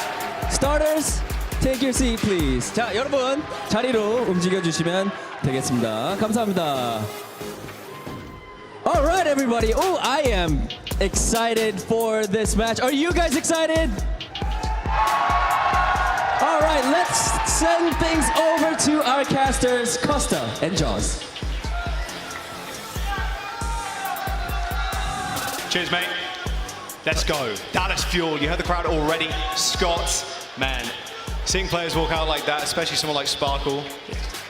They're so loud. Every time Sparkle walks onto the stage, people cheer, and we get to see him in the starting lineup today. We haven't seen him as much in the Kickoff Clash. We thought there was going to be a lot of Genji, but it hasn't been as much. So I am surprised to see him in here because over the last few games, they've had Doha in to play that soldier, and Sparkle's been taking a backseat. It's blue versus red. Dallas Fuel versus the Toronto Defiant. Our final game of day number 1. They're ready to kick off. Of course they are. Hanbin starting 2 on the tank role, going up against Hopper. You mentioned it. We've seen a little bit of Fearless, but their Zarya comp is so clean. It's just immaculate how they play. Hanbin and Edison, those are the 2 players you have to watch if you're keeping an eye on the Dallas Fuel. Edison goes in with that teleport and then Hanbin bubbles him. That is a problem. That's a threat that the Toronto Defiant are going to have to deal with, and no one has really found an answer to it so far because of how coordinated they are with it.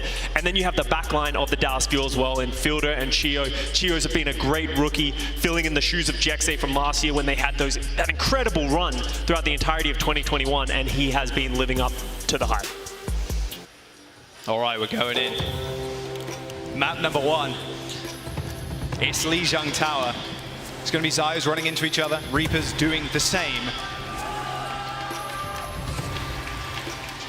What's scary about the Dallas Fuel? Not only, like I said, being the inventor of this kind of composition, now the Defiant have to surpass. They've had maybe, a little bit of an easier run coming into the Kickoff Clash, but they've got such name value. They have Twilight in the backline. Like, that's a massive pickup for the Defiant organization.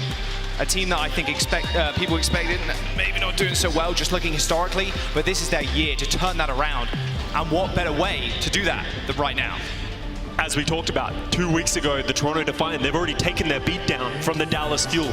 You can take things away from that. You can learn from that. Let's see how they're willing to adapt and move on from that loss, and if they can come up with something new, something different, even if it's just minute micro play of understanding how to deal with the threats. It looks like Dallas Fuel is going to come out on their trademark composition of the Hanbin Zarya with that Edison Reaper, and Toronto Defiant taking that mirror.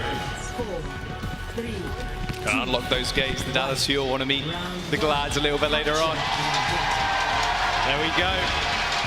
Eddie switching back to the Reaper. It's a mirror comp. Just complete skill matchup now. and you can tell Dallas Fuel taking that Symmetra teleporter, but Chio down before the fight's even begun. Almost instantly, Twilight hits a fat nade right to the backline. Phil and Chio already dead. Okay, that is how you want to start a series. We talked all the big game about Twilight on that Ana, and he's coming up big early on. They need to keep that going. Don't give Dallas Fuel an inch, because they will take a mile. All right, Toronto got the point. Okay, here it is. Time to show up. Well, Reiner, was he right? A 3-0 at the Defiant? I don't think it'll be that much of a clean sweep, but it'll be a close game for sure. Dallas Fuel rotating through White Room. Try and make their way onto the point. A nade from Fielder. Doesn't quite find anything, but they've got to be scared of Twilight. Sparkle on the flank. Dude, few message Choron. Harmon's so low. Look at him on the point, and Fielder's dead. They don't have that presence on the point right now. It just feels like they're walking into the meat grinder that is the Toronto Defiant, and they haven't found any purchase.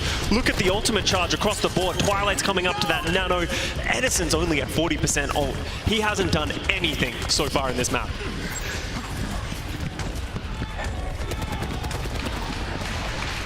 What are we going to see here from the Dallas Fuel?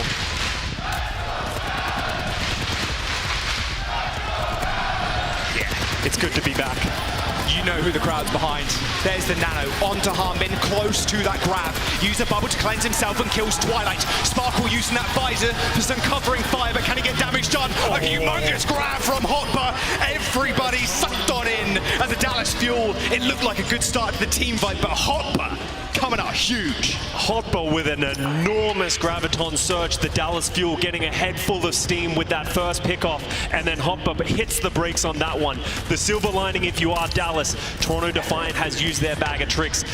Dallas Fuel now have that Graviton surge for Hanbin. Is he going to be able to find the same bit of value? There's a Lucio behind them right now. You step up to the plate, son. You're going to get some. Hopper ends up going down. Shio using that beat to re-engage. Hisu tried to get a little bit funny with it and get to the back line, but it wasn't successful. The Toronto Defiant, yeah, they're on 90+%, but the Fuel, they want to fight, and they're here to stay. I thought I saw Chorong hiding in the corner, through with that little silhouette in the back. Toronto Defiant recognizing they're at a disadvantage, going for something a little different, playing for that flank, trying to punish, but Hanbin with a great grab and a great response of the aggression by Chio with the sound barrier. So now Dallas Fuel have the positioning. They can't drop another fight. Hisu has that Death Blossom, so does Edison. How are the Toronto Defiant going to enter onto this point? Because they have to make this slow bit of aggression, and Hanbin already has a bit of energy going for it. Toronto Defiant, you know, they can wait. Twilight's very close to the Nano. Death Blossom available for Hisu. Where's he TP? Straight to the back. Does he get any damage done? A little bit. Use that Wraith Form to get away. Edison, the same. So both Reapers having to play a little bit more safe, but Edison a little bit less so. There's the Nano, the speed, and the kills for Edison. Picking up Hisu and Twilight, you're long gone. The Dallas Fuel, holding it down. Edison proving why he said in an interview recently, I'm the best Zarya in the league right now. Absolutely putting on a show. We saw Hisu try and go in early as well, take that bubble, but as soon as he came out of that teleport, he instantly had to Wraith out. Edison, on the other hand, waiting with open arms, but Sparkle's down from across the map from Aldo with a great Helix rocket. You cannot let that happen, but look at that. Instantly response from the Fuel. Chio getting the boob onto Twilight. Unfortunately, Hanbin a little bit too deep. Nano Boost was used, but another boob by Chio. No way can you let this happen, although tried to come back with the visor, but Sparkle's got a better one. That's a double kill. The Dallas Fuel planting their feet firmly on the point. The Toronto Defiant lose 2 people to a boot. Dallas Fuel proving why it doesn't matter what you do to them, they always have an answer what you provide. The rookie Chio coming up big with 2 incredible boops, and the veteran Sparkle putting the nail in the coffin with the visor. Hanbin getting close to that grab, but Hopper's got another one. Is he going to go huge? Overtime is here, 99-98. This could be a full blowout for the Defiant. The Graviton surge in the back, but Hopper can't do much. He's stuck inside Hanbin's grab. Dallas Fuel used that beat to push them forward, and although he's now dead, the Defiant, they've got the Death Blossom to use, but Sparkle just dishing out the damage, and now Hanbin jump into the pipeline, but Hisu, where did that come from? A triple Death Blossom to end the Dallas Fuel. Are you serious? A TP onto the body, just pay him respects, give him the little clap. Hisu, massive play at the very end to clutch the round. Hopper getting a little bit greedy with that Graviton Surge, trying to throw to the backline, absolute whiff. And then Hisu heard me chirping about Edison, heard Edison chirping a little bit about the Reaper and says, I'll do it myself. Absolutely clutch play from the Defiant. And this is an important first round from the Defiant because that sets the tone for the rest of the match. We know you invented this Xayah composition. We know this is how you like to play. We're going to do it, but we're going to do it better.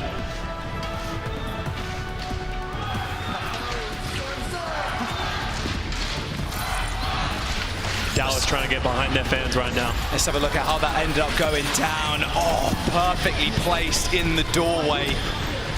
God, that was a clean TP. There you go, Dallas Fuel now switching up the composition, Scott. They're going on the May instead. It makes sense. That might be why Sparkle is the lineup right now, so they could play this May setup. You see them getting that first point advantage, getting control of the white room, but Hisu's going in. Little TP doesn't really have too many bubbles at his back, but already takes out Sparkle. With that removed, you don't get the walls to isolate the rest of the team. Nice sleep and a return sleep, in fact, by Fielder. Stops Hisu from finishing off Hanbin, although still dishing out a ton of damage. Like, it's impressive at that point too. I mean, you lost Sparkle, you can't separate the team, and then all those just free firing. That is that big difference between the May and the Soldier. That Soldier just pumps out so much. Sparkle getting caught off guard with that aggression by Hisu, and now they need to find some better walls. He is charged up and ready to go. Chio gets naded, and unfortunately, although finishes him off, Hanbin still doing a fair bit of work. Can they come back? Fielder goes down, Sparkle and Edison just so low. Losing a fight back-to-back. You know what that? Hey, happened last round. Maybe it can happen again. Toronto Defiant looking good so far. Nano Boost and the grab coming up. The exact same story from last round. It feels like Dallas Fuel is just walking into a meat grinder. Toronto recognizes they're playing the May, setting up that disengage, and then Dallas Fuel are dying before they can even really get in the fight.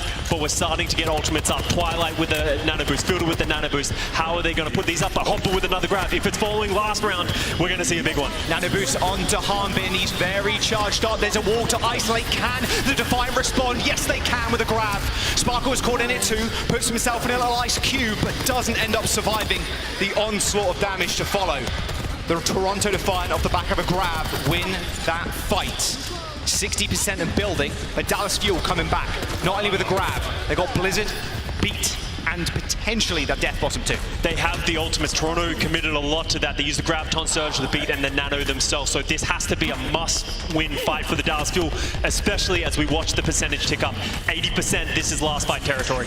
They need to turn this around. The Beat to counter the flanking visor. The Graviton Surge on point. They're still using that overhealth and they should be good. Nice nade by Fielder. Finishes off Hopper. Although playing so far back, knows he hasn't got a tank to stand behind now. A good little flank does kill Edison, but can he do much more? Doesn't look like it. The Dallas Fuel only burn 2 ultimates in that fight to flip the point.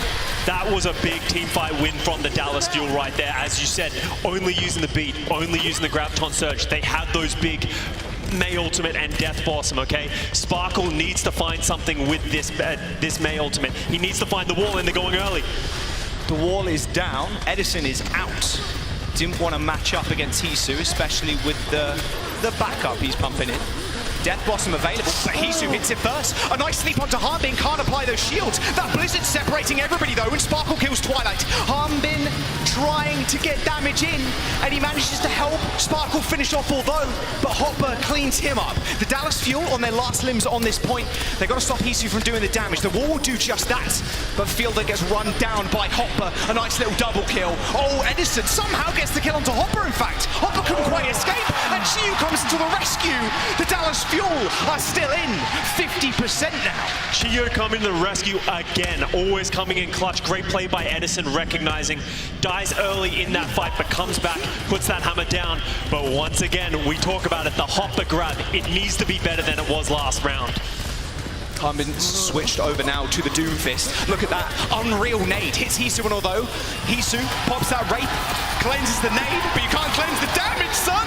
Dallas Fuel just demolishing the Defiant in the neutral. 75%, this is last fight territory, Scott. I I want to see something different from Dallas. They need to catch the Toronto Defiant off guard. If they just take this fight head-to-head, they don't have the ultimates to close it out. This is final fight territory. Dallas have nothing in the tank. I want to see something different. Maybe aggression with this Chio sound barrier to catch the Defiant off guard. Wow, Hopper almost instantly killed on the walk-up. There you go, dive to backline. There's the beat, that's what you want, but that's a massive grab. Can they do the damage? I don't think they can. The wall's going to stop a lot of it coming through too. The Dallas Fuel are far on the backline of the Toronto Defiants. They're scattering. They still need to touch the point. A tracer pick from Although to get there in time, but Hisu unlikely now to do anything in this next fight. He's dead. It's up to Although and Chorong to get back. Twilight's got the nano in 10%, but it's up to Sparkle in this little 1v1. Chorong is here. And so is Twilight. In fact, Nano up on Although. Can Although find a one clip? He's trying to. Harbin puts up the fist and says, not today. OT still in session as the Dallas Fuel are coming back in. Death Blossom approaching for the Defiant, but they've lost Twilight first yet again. The Nano onto Edison. That's a whole bunch of damage. They're focusing down Hopper, and they finish the kill, and they might just finish the job. Overtime is here. Defiant are no more. And the Fuel, they're tying up Leisure. Great composure from the Dallas Fuel right there, recognizing their win condition, going aggressive, not making the same mistakes they did last time. Kept Hisu in check. They got the crowd behind them right now. They're feeling good. Once I said earlier, you give Dallas Fuel an inch, they will take a mile, and Dallas Fuel managed to claw their way back in that round from what started to be a shaky one. And again, you're making it to 90+% if you're Toronto Defiant. You did it once, you got Gardens. Couldn't do it again on Control Center. Will the same thing happen? All right. Night market now. Is Sparkle going to come out on the May? He's on the Symmetra right now. I doubt he'll commit to that. Just teleports out. Is he going to commit to the May? No, going over to the Soldier. So we're going to have a complete mirror in this first fight. Dallas Fuel get positioning first with that Symmetra teleport, and they're holding that corner. We have a sleep on Hopper, who's not able to take that positioning. And using bubbles for energy, that's the one main difference we see between the Dallas Fuel and the Toronto Defiant in the past. Hopper likes to use those bubbles personally to get energy, while Harbin likes to give it to Edison. Hopper's found his way to the point. The Toronto Defiant going to get the first cap, but Dallas Fuel have something to say about it. Yeah, they do contest, although on a sick flank. Nice nade from Twilight. It's a pretty even fight so far, and Harbin has slept for a brief moment. A wake up from Although. He's trying to dance around. Look at that. The healing station too strong. Can Eddie find the kill? He does. Although he's dead. He's being escorted along by Chio, but now Chio's doing the damage that's needed. The Defiant, they're sitting on the point, Scott, but they got no healers left. Twilight went down so early, and Edison with not only the passive, but Chio just healing him throughout this fight. It's so hard for the Defiant to do anything. Chio's picking up so many kills. His life eventually put to an end, but the Dallas Fuel, they take the point. We always talk about Sparkle, we talk about Edison, we talk about Harbin. Chio's making his name known right now. Absolutely having those crucial mid-fight impacts, getting those kills, staying alive more importantly, and closing out these fights. And Dallas Fuel need that because Toronto Defiant keep finding these first picks somehow. Hisu is so far behind in terms of ult charge right now. 50% to Edison's ult. There you go, Death Blossom in the back. He gets one, Sparkle finishes another. The Dallas Fuel, they're gonna wipe Toronto Defiant. They're gonna have to go again. And it's the first time, in fact, the Dallas Fuel have won a first fight, so they're pretty happy with themselves, I bet. Edison goes down, but the damage was done at that point, and that's the coordination between Harbin and Edison that we know and love. Edison goes in, gets that bubble, and Edison is just able to live just long enough to get some of those kills and close out that fight, and that's just a one ultimate fight win. Toronto Defiant trying to get through this choke again. Graviton Surge is coming online. Hopper a percentage point away. Beautiful sleep onto Hisu. It was almost too easy. Wraith form and a health pack will heal him up. A Graviton Surge from Hopper gets little to nothing. A nice beat from Chio, and now the Dallas Fuel knowing they can just back off. Hey, look at that. That's a lot of damage from Hisu, but we can just run away. They come straight back to the point, and the Dallas Fuel negates so many ultimates. Defiant's bank basically empty. So Same Fuel with Dallas, still though. in control. Yeah, great disengage by the Dallas Fuel, recognizing they're losing that fight, and then they re-engage. Hopper gets too aggressive right there, expecting they need to get to this point. A little bit of desperation, if anything. Dallas Fuel close it out, and as you said, Toronto have nothing left in the tank other than the Hisu Death Blossom. They're going to have to find magic because there's 10% remaining, and Dallas Fuel holding aggressive. He's done it once. Can he do it again at the very end of the round? 95%. Defiant need to touch. Looks like, although, switch to the Tracer to do just that. So it is going to be a 5v4 in this choke point, but Dallas Fuel working their way back. They know maybe they need to be a little bit scared of Hisu, but it's where he teleports and where he positions himself is going to be what's important. There he goes. Here. Straight to the back, he's got a bubble on top, but instantly the Dallas Fuel just burning him down. That ultimate completely negated. A nice nano boost onto Harbin. He's not that charged up, but he's still doing damage. Hopper and Twilight take out Sparkle and Edison, as now it's a 3-on-3, and Twilight now in trouble. Make that a 2-on-3. Harbin still holding down the fort. Choron can continue to touch, but the Graviton Surge online for Harbin. Just throw it at him. You know they have to continue this fight. The Defiant found the flip somehow, and they're building up percentage, but Harbin just sits there with the grab. Oh, Hisu! Not where you want to be. Dallas Fuel with 99% and OT ticking through. Hopper with the Graviton Surge. He's 10% away, but can he actually survive? A nice little double B-hop through the window. Okay, what is this, Tony Hawk? A nice post bomb from although. It's good, but Harbin just rushing down the back line. Twilight is in trouble, keeping the rest of his team alive, but so is Choron. Choron gets nanoed so he can use the beat. Hopper coming back strong too. Somehow, such a scrappy fight is won by the Toronto Defiant. They're going to find the flip and build percentage. Timely moment for the Toronto Defiant to get all their ultimates. The unfortunate part of that is they used all of them. In the panic of that final fight, it's not the worst thing. Obviously, you need to win the fight, but now Dallas Fuel coming in with a wealth of ultimates. Sparkle on that visor is going to force so much positioning from the Defiant, put them in that corner, and Edison's going to close that door with the Death Blossom. Keep an eye out for that. Here we go, Spark with the visor. There's the visor. He's playing rather safe. Edison's been slept, but instant Death Blossom. And in fact, Death Blossom disappearing completely. Oh, nice little boot. Is that a double kill?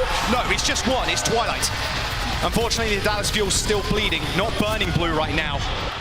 Defiant holding down the fort, and look at that, Edison got slept mid Death Blossom and Sparkle's visor found little to nothing. Twilight sleeps Edison going into that fight. That is the crucial moment of that fight. Edison isn't able to get that space, has to force it late into the fight, and some great play by the Defiant backline to stay alive. Now Dallas Fuel, they don't have those ultimates anymore, and we're going into very close territory, but first, Twilight down, caught in the middle of the All eyes looking towards the supports. Twilight taken down so early. The bubbles from Hopper just not there to save his life.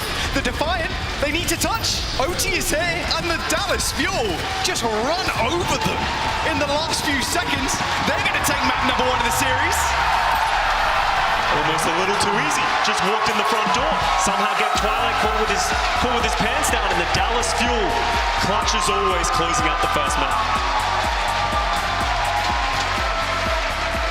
Beautiful stuff so far. The crowd going a little bit crazy, but why wouldn't you? Those two unreal close rounds to start off the series. There are signs of life in the Toronto Defiant right there. They were the 6th seed coming in, and Dallas Fuel chose them to be their opponent today. We're going to jump into a quick break. Got Hybrid coming up next. Don't go anywhere.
The Dallas Fuel up one game already here, the Kickoff Clash. Scott, they're in the hometown. Like, this is where you want to be, right? And you want to see Dallas taking it.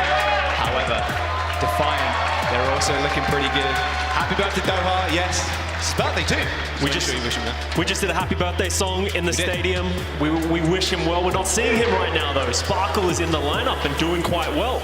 It's a look that we haven't seen from the Dallas Fuel so far, but as you said, the Toronto Defiant not going down without a fight. They look much improved, and this series is much closer than I think a lot of people anticipated so far. Yeah, Toronto Defiant almost hitting both like 99% on the first 2 rounds. Could have taken it. I mean, Hisu came up with a massive Death Blossom, 3K at the very end of Gardens to secure them that map. Well, everybody's favorite music in the game right now. It's a vibe. We're going to Midtown as our next map. No substitutions, like you said, Scott. So, same kind of thing we're going to be seeing. I would expect to see the exact same mirror composition as we saw. No reason to change. Yeah. If you're the Toronto Defiant, I think they were in the driver's seat for most of that map. So they should be confident. It's about the little mistakes, the little things that seem to go by the wayside, and you have to always account for that clutch Dallas Fuel moment. It's what makes them a championship contender. Number 2 seed versus number 6.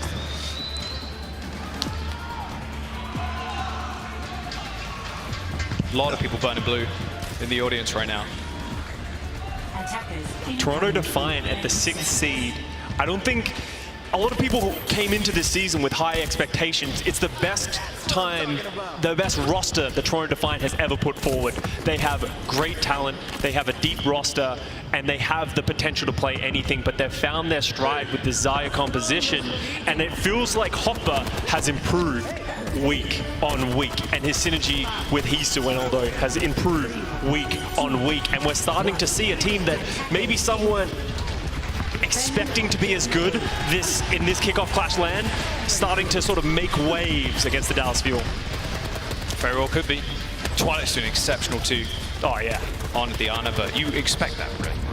We knew that was coming. Oh, big flank. Sparkle and Chio just kind of poking their little heads out around the corner. Hanbin trying to make some space, but Obba stopping him. I wonder if Edison's going to like kind of TP across and just go for something rather special. Whoa, Isu. That was close. Oh, how does that happen? Chorong down. I'm sorry, Chorong is down. Twilight had to nade himself and Hopper to keep them alive. Now you lose your speed and you're going to have to regroup at a choke point. But it's a bit difficult when you split up this far. You can see the Dallas Fuel just slowly manipulating their movement, trying to get towards that point. They need to dislodge, although from this high ground though, and I believe we just saw Edison go into the window, but Chio, as always, somehow getting the kills. Securing the kills over and over and over again. Twilight in trouble, 1 HP. Hanbin in a 2v1, takes him out, Hopper dies. And that's point A. Taken by the Dallas Fuel. What a pick to start us off. Chorong going down like that, not what you want. Just can't happen. It just can't happen. Chorong as the Lucio, one of the most survivable players, heroes on this team. He can't be going down first. Toron Defiant trying to hold that such a defensible position on the high ground, but Dallas Fuel just methodically picking it apart, getting the first point pretty quickly. Super nice. But, well, I mean, Toronto Defiant at least to get the high ground. Maybe not for long. Edison, there's anything to say about it. Nice little boot from Chio, could send him to the ground, but unlikely. Just the amount of damage plus the anti-nade, a little bit difficult. All right, coming up to the first ultimate, Nano Visor for the Fuel. Nice nade onto Twilight Chorong again. Sparkle just hiding it. He's waiting. Waiting. He's there's the missiles straight over the top. Can they stop any damage being done? Twilight in trouble. Nice grab, but it doesn't stop him. The Dallas Fuel more than happy to take that trade. Hopper ends up dying, and the Fuel on top, on the high ground, just need to find the clean-up kills. Although trying to make it difficult, but what a play from Sparkle, jumping up onto the top rope, basically. That's a first. Never seen that done before. That was great play by Sparkle. One of the hardest things about attacking that point is contesting them on that high ground. If you rocket jump onto there, it got done. You saw that aggression force Hopper into the grab, but they didn't have an answer to the damage. Now Dallas Fuel holding this choke, making it so the Toronto Defiant can't walk in, but they have a Nano Visor of their own. How are they going to mitigate this? Nice grab from Hanbin. The beat's going to come through from both teams. No one going down that fast. I say that. Oh my God. Hopper got obliterated. On the flank is Edison, or at least tried to. Isu doing a fair bit of work. The Toronto Defiant, they're holding it down, but Chio, once again, how is this guy just continuing to run rampage? Nice little death blossom as a Goomba Storm, a bit of revenge from the Heath. Great play by Chio once again. That aggression, that pick, forces that Death Blossom out of Hisu, so now all of a sudden they have nothing left in the tank once again. Dallas Fuel though so narrowly getting at 0.3 meters. I'm sorry, but the Dallas Fuel building up those ultimates again. Sparkle almost back at that Nano Visor, and Edison with the Death Blossom, and they're already taking that space, and Defiant has to bend back. Yeah, pretty tough. They're trying to make sure Edison doesn't get a free path or a free teleport into the backline. I say that. There's the Nano. A nice bubble onto Although, but it wasn't enough to stop the impending damage. Twilight now in shambles. The Dallas Fuel just run over that fight. That was over before they even knew it. The understanding of the Dallas Fuel, knowing that Edison, he TP'd in, he got bubbled, he got nanoed, literally a parting gift from everyone on the Dallas Fuel, and Edison just opens it up. Toronto Defiant don't have an answer, and he didn't even use the Death Blossom, just that aggression gives them that space, and Dallas Fuel are going through Midtown at a blistering pace right now. Yeah, kind of crazy. What, 3 minutes and 40 seconds in the time bank? That's a Death Blossom, nice boop, but goodbye Hisu, goodbye Twilight. The Dallas Fuel not letting go of this tempo at all. They're just continually forcing these fights, Scott. And this is the thing that no one has had an answer to with the Dallas Fuel. They just keep going. Edison never stops. He throws his body on the line. He is that frontliner as the Reaper, and that synergy between Hanbin and Edison coming in clutch again. Visor available from Sparkle. Hisu dies to a Helix rocket. The Toronto Defiant, they send out the grab. Can it find anything? I mean, Sparkle's just on the side doing the dirty work. The Toronto Defiant, they're all in spawn. The Dallas Fuel are rolling this payload home. That time bank just ticked below 3 minutes, but this is unreal speed from them right now. They might as well be driving an F1 He's just asleep. He's dead before the fight even started. The last fight, Hoppers moved over to the Doomfist. Beautiful nade though onto the back line, ends Chio's life. The Toronto Defiant still have a chance. A grab from Harbin. The damage is there. Sparkle basically in melee range. He was ready to go straight off the back of that grab. The Dallas Fuel just running this one home. It's only Hisu and Chorong left. They clean up the Reaper and they clean in house. 2 minutes and 25 seconds for a completion on Midtown. That is fast. Wow. We thought the Toronto Defiant had an answer to the Dallas Fuel on Midtown. Not so much.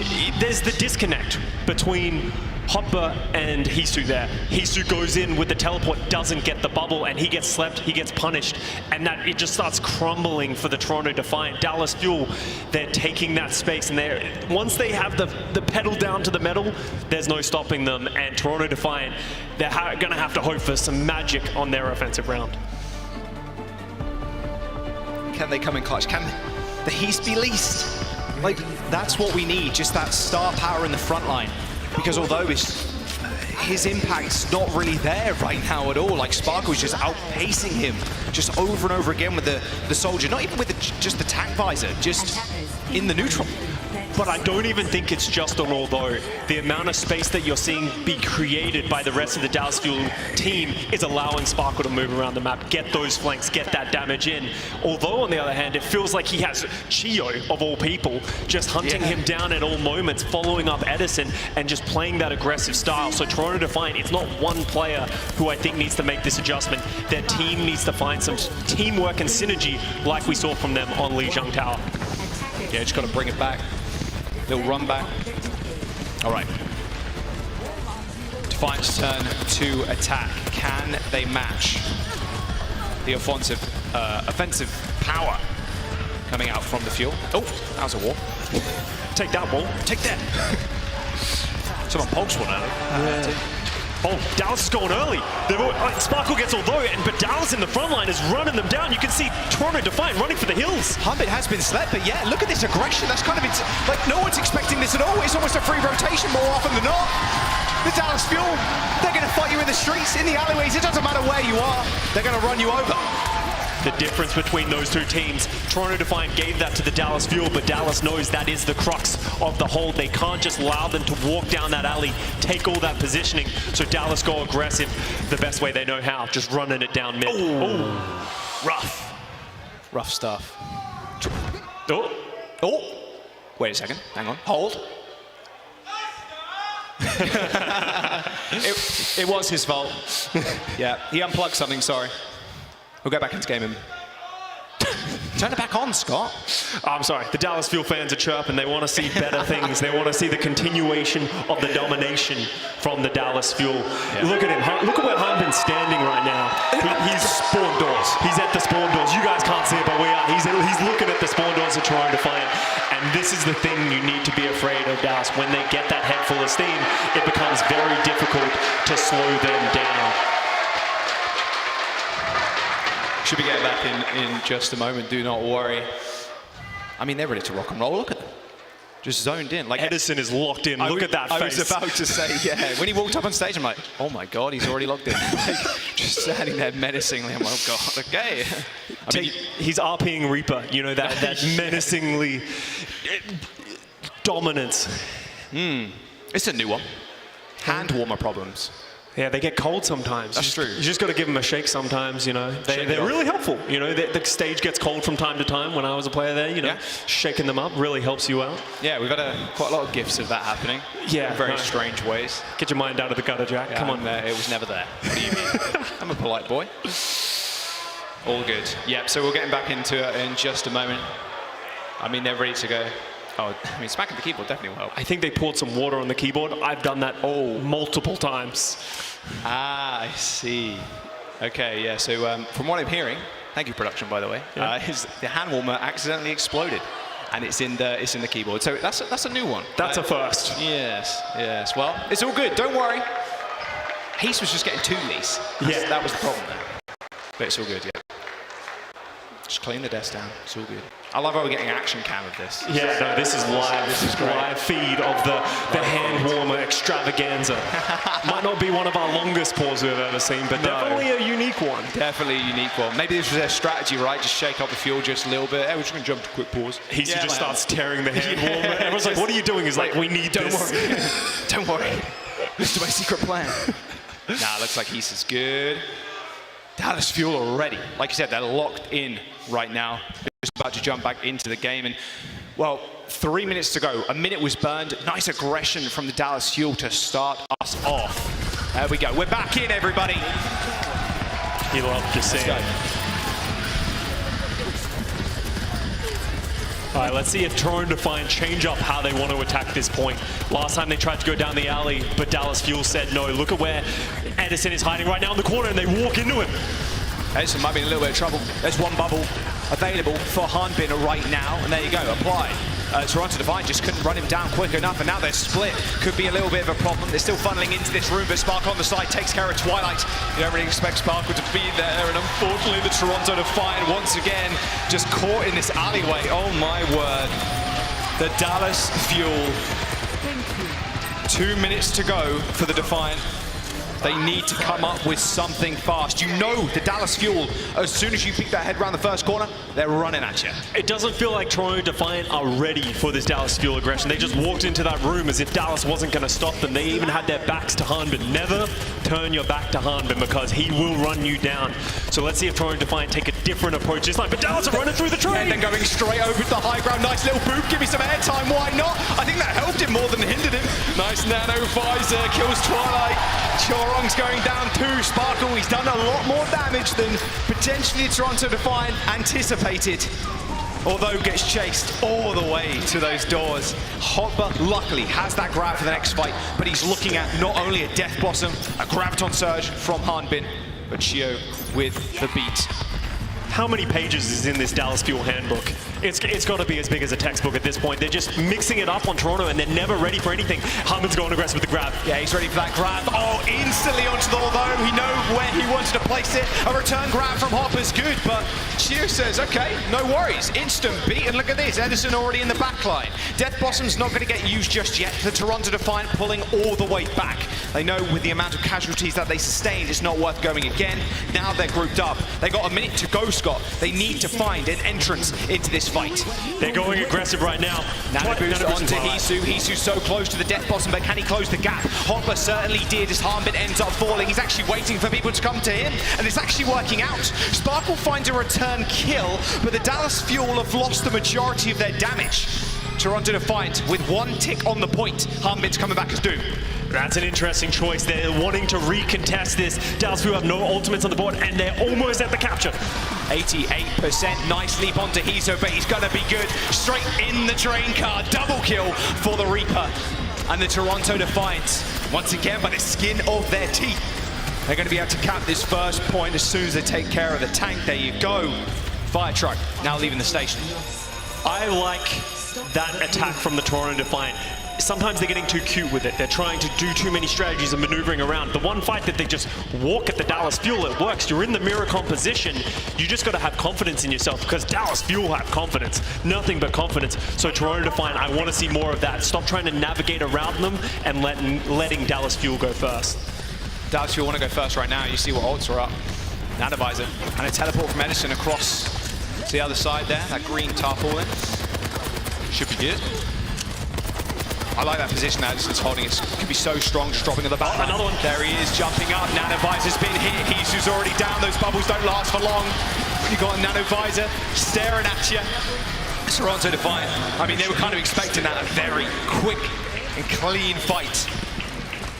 Burning down the time back as much as possible with 1 minute and 50 to go. It feels like Sparkle's new trick he just learned. Yo, I'm going to rocket jump in and we're going to Nanovisor, and he's just doing it on cooldown. We need the Tony Hawk like sound. Grinding off the rails. Yeah. You can see Dallas Fuel why they wanted this position. They want to take this window, force Toronto Defiant to clear it because Edison's waiting in that room. but they're going to force him out early, which is important because they can't keep walking into this crossfire. Oh, yikes, that was close. Yeah, luckily, Fielder's just over there. Like, he can just heal him. It's all good. Dropping straight down on the soldier. No healing station, buddy. Where you running? Oh, to your team? Well, I got Wraithborn. It doesn't matter. I got Bubbles to back me up. Once again, Shio finding kills onto Hisu, the player that we needed to stand up for the Toronto Defiant, getting beat down by a support. The Dallas Fuel maintain control, and now they're in the old spawn. Nice grab, in fact, it's Shio! No! He dies using the beats, and a nade to follow up. The Toronto Defiant execute that one perfectly. Little bit of an Ajax there, Scott. Seen one of those today already. The Toronto Defiant were ready and are waiting for it. I was questioning where Toronto Defiant were going, but Hopper coming out of spawn, Dallas Fuel weren't expecting that level of aggression with one person down, really making it work with just that one ultimate as well. Look at how many ultimates Toronto have coming into this next fight.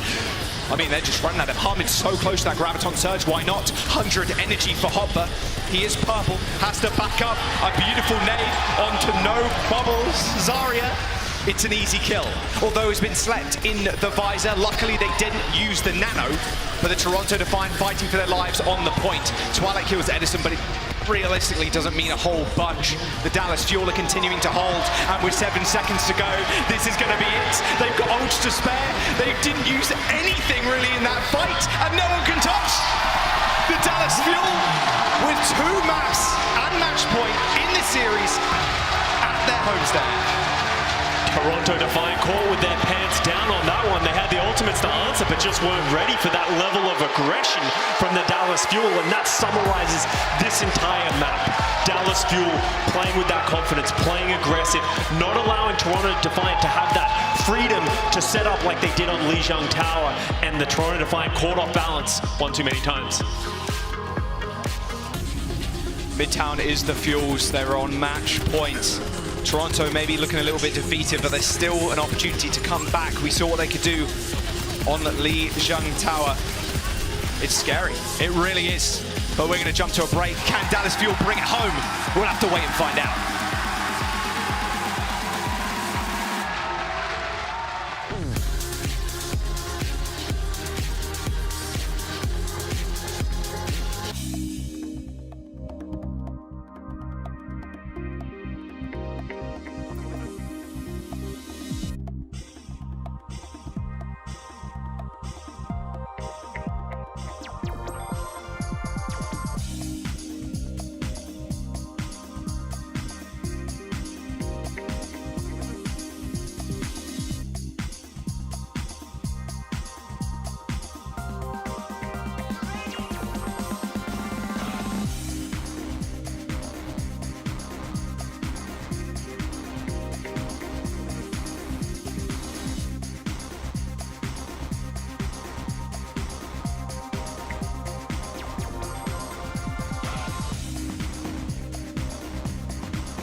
What's better than hitting a Primal Rage, or a huge Primal Rage? Well, doing it in style. Tune into the Kickoff Clash this weekend for 5 hours to claim your very own Overwatch League Winston home and away skin.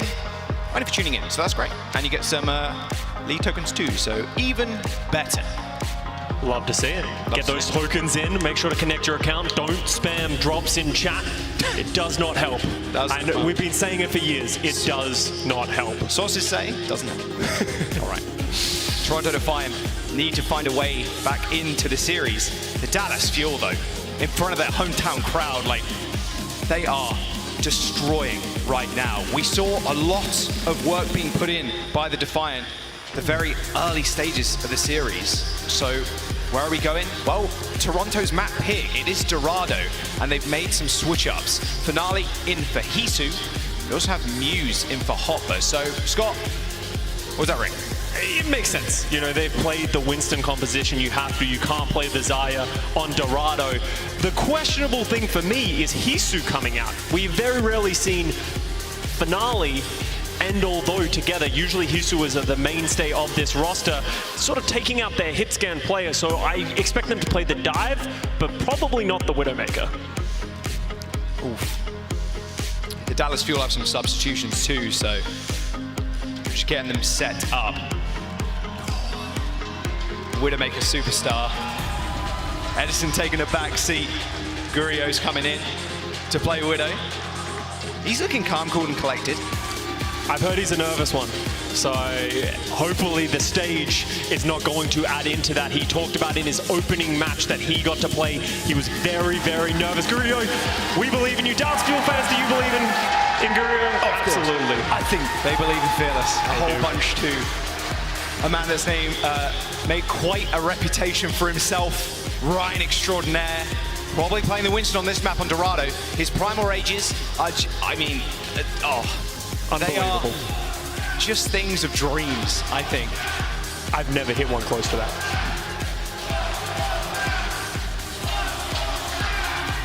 The one more map chant goes on for Dallas Fuel, trying to cheer their team on to a victory. This is the Dallas Fuel that we've been liking. We haven't seen so much of their dive, but they have played it on Dorado. They have sort of moved away from that style with that great Hanbin Zarya, but Fearless coming in, that's a great sub to have if you're the Dallas Fuel to just come in and play that Winston, because the Dallas Fuel were nerfed when we went into the 5v5 lineup. They can no longer have that legendary tank duo, so we'll have to see if Fearless can come in and make an impact. Looks like most of the players are ready to rock and roll. Dallas should be more than ready. I mean, yeah, one more map. Dorado, Zescore. Can imagine a very aggressive mode that Dallas just want to continue running. Like, Midtown was ridiculous. Like, they were fighting up to their spawn. Can this be the final one? The Dallas Fuel, they win here, they move on. They face the Glads. Reiner predicted, what was that? 3-0 Toronto Defiant? Not. Maybe not. Yeah, maybe not. He's riling up the crowd, let's be real ourselves here. It looking like a Dallas Fuel 3-0 right now, but Toronto Defiant, they can still come back. It is very doable. And they still got another chance too, worth mentioning. Of course, they go down to the losers bracket after this. I mean, Scott, there's plenty more Overwatch to come across the next 3 days. And we've only just got started. We've already seen a reverse sweep. We've seen some crazy things out of Dallas. It's just the beginning. I'm curious to see how this Muse finale setup goes, because it has looked good for the Toronto Defiant earlier in the Kickoff Clash. They've moved away from it as teams have started moving away from that Winston style. And as I said, the thing I want to look out for in this map so far is you see Finale and Although playing the Genji and the Tracer. They're fully committing into this dive. Don't want to take that hit scan mirror against Gurio. And Gurio, I'm curious to see what we're going to see from him. Is he going to stick to that Ashe, or is he going to move to that Widowmaker? It can be very difficult to play Widowmaker into a Genji, Tracer, and a Winston. We've seen a little bit of Ashe here and there too, so maybe some of that back. Hey, it's tough to play against this dive. Toronto Defiant need to be able to play aggro here. They've got the comp to do it. Look at that. No TP for you. Well, maybe a TP in a bubble. Okay, there you go. Nice, all right. Nice play from Fearless. Bubble in the teleport. Oh, he meant. I always think, oh, maybe he's supposed to go high ground, but no, he dropped low. He missed it, but I would have missed it. He's going everywhere that he means to. We see Gurio go over to that Ashe, so he's going to have that high damage. The number one thing Gurio needs to do is just stay alive. The damage output from the Ashe, from that range, is very high, and it's going to force the Toronto Defiant to go. But as soon as Gurio steps forward just a little bit too much, he's going to have people in his face. He is. That coach gun's going to be extremely important, keeping himself alive and the rest of the team, to be fair. Nice little engagement from the Toronto Defiant. Shio is going extremely low, but that dynamite, oh my word. They are quite literally burning blue right now. Gurio just trying to take the 1v1. It's pretty hard against the Tracer, and it is Finale, who's another Tracer player who's been exceptional this season. Muse, and although executing that dive with pinpoint precision. Dallas Fuel now going for a big reset. Look at the ult charge from the Dallas Fuel, from the Toronto Defiant, sorry, right now. That post bomb from Sparkle, that was a Hail Mary at the very end. Is he switching or is he sticking? Because that seemed like a bit of a fat finger to me. Sparkle's done that in the past as well. Sometimes he likes to go for those Hail Mary plays, go for the Reddit clips. But Gurio, you saw the issue of that Ashe. As soon as their team goes forward, Gurio just gets left on his own little island, and Finale just hunting him down. So let's see if Gurio can find some more space this time. Ooh, nice little dynamite, forcing the recall. Could get one-shot headshot, gotta be careful. Pulse bomb in hand. Nano boost onto Muse. Nice little whip shot there from Shio. And Chong falls to Fearless. That's not where you want to be. Muse not really making the most use of the nano boost, but it doesn't seem to matter. That Primal Rage in the small room's doing plenty of work, and Finale doing a little bit more so. Shio and Gurio fall to his hands. Both Winstons now find themselves in the kill feed, but the Toronto Defiant still holding down. This is a good start. The Dallas Fuel, half the time bank, disappearing. Finale making his presence known in the server right now, popping off on that Tracer. Chorong's now got that rally. It's going to make it very hard for the Dallas Fuel to dive in. But although Blade, that's what I'm looking for to be this difference maker.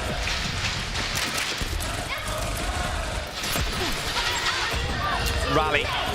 Blade available for the Toronto Defiant. Can, although, find anything. This is a big Primal Rage from Fearless. Their stuff of legend, but can he actually secure any kills? He's disrupting the bag climb for long enough, although pops the blade. Slash, dash, there's one kill. Beautiful sleep by Fielder, but still a support missing.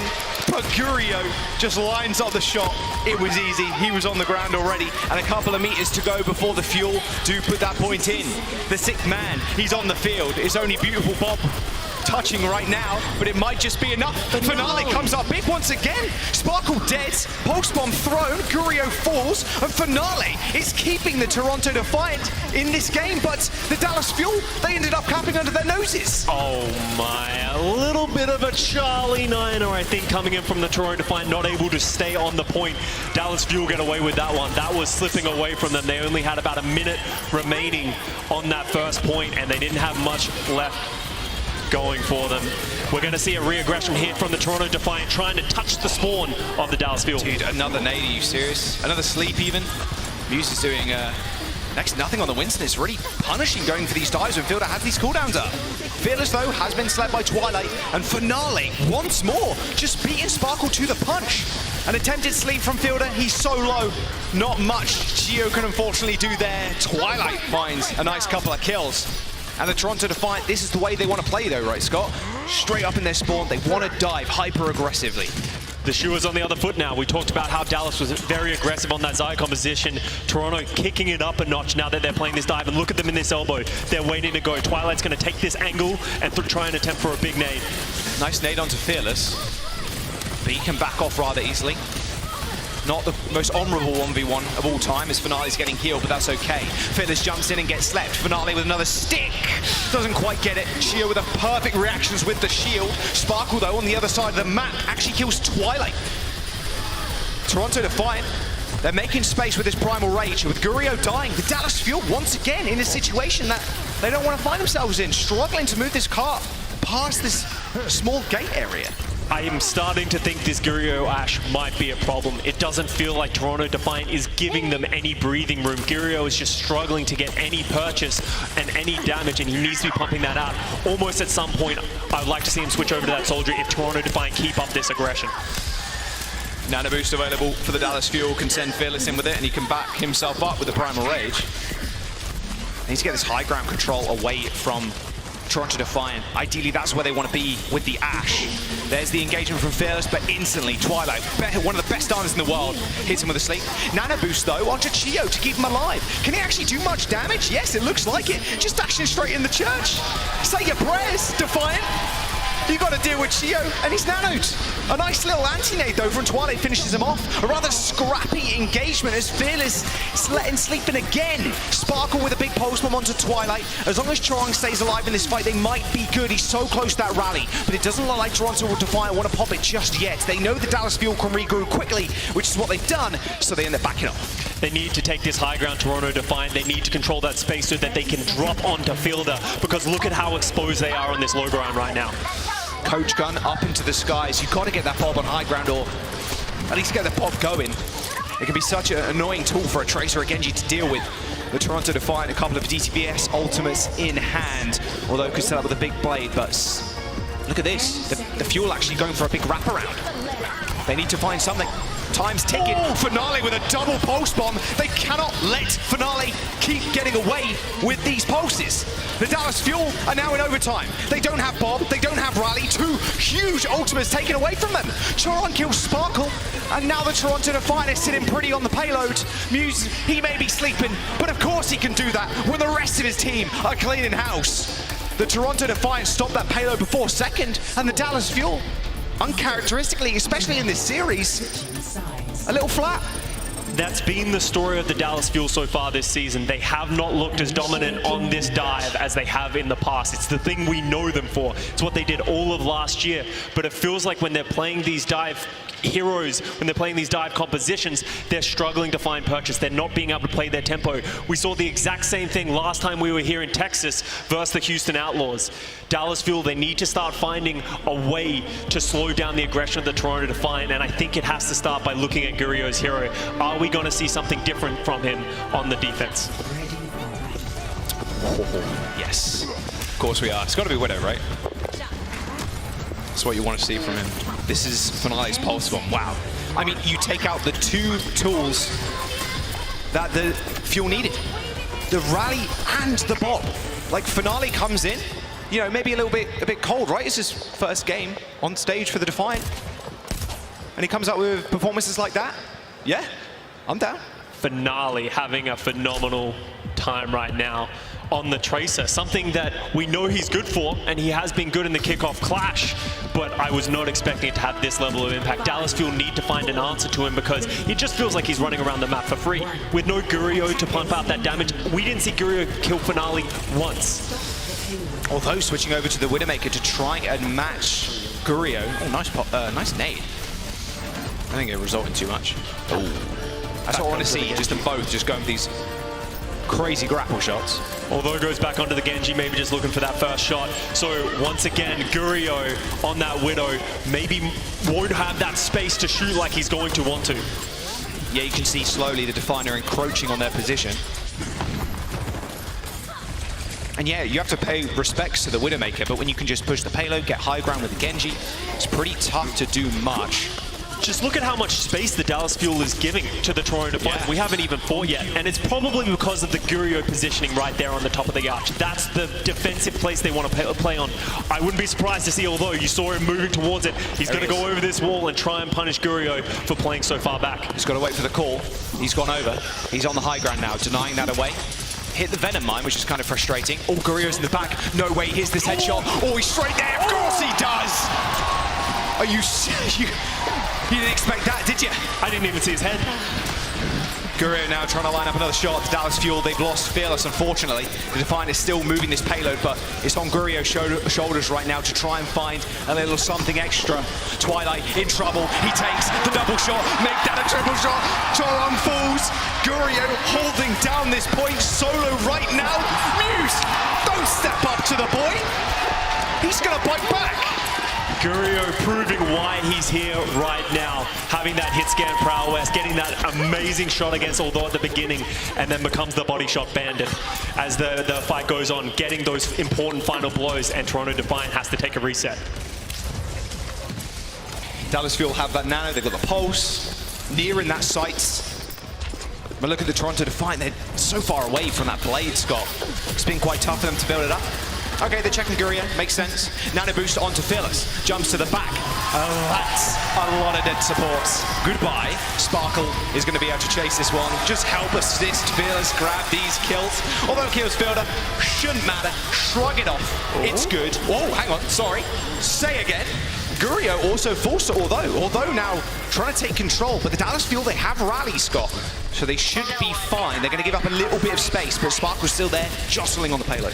It feels like Toronto Defiant used ultimates to try and stay in this fight. They like where they are. They can't give that positioning back to Gurio, but the infra site comes out for him, and he's going to have all the information in the world to get in the right spot. Nano boost on, although Gurio, yeah, spots his arch nemesis, has to back straight up, but already Sparkle being a mischief in the backline. Chorong ends up falling, no heals from Twilight, and there you go, Sparkle and Fearless with a perfectly executed dive take out the supports from the Toronto Defiant. And now that they have nothing to fall back on. Although, yeah, again, he's getting these kills, Scott, but there's nothing resulting in them. He's just getting the pick of the litter at the end, but it's nothing impactful. He's not even at his blade yet. He hasn't been getting in that damage. He hasn't had that big fight ultimate, and he needs to come impactful in this final fight. Dallas Fuel do not have an answer to the blade. He should have all the space in the world. Oh! Goodbye, Twilight. 20 seconds to go. The Dallas Fuel use the pulse to make this last fight, although needs to come up with something big.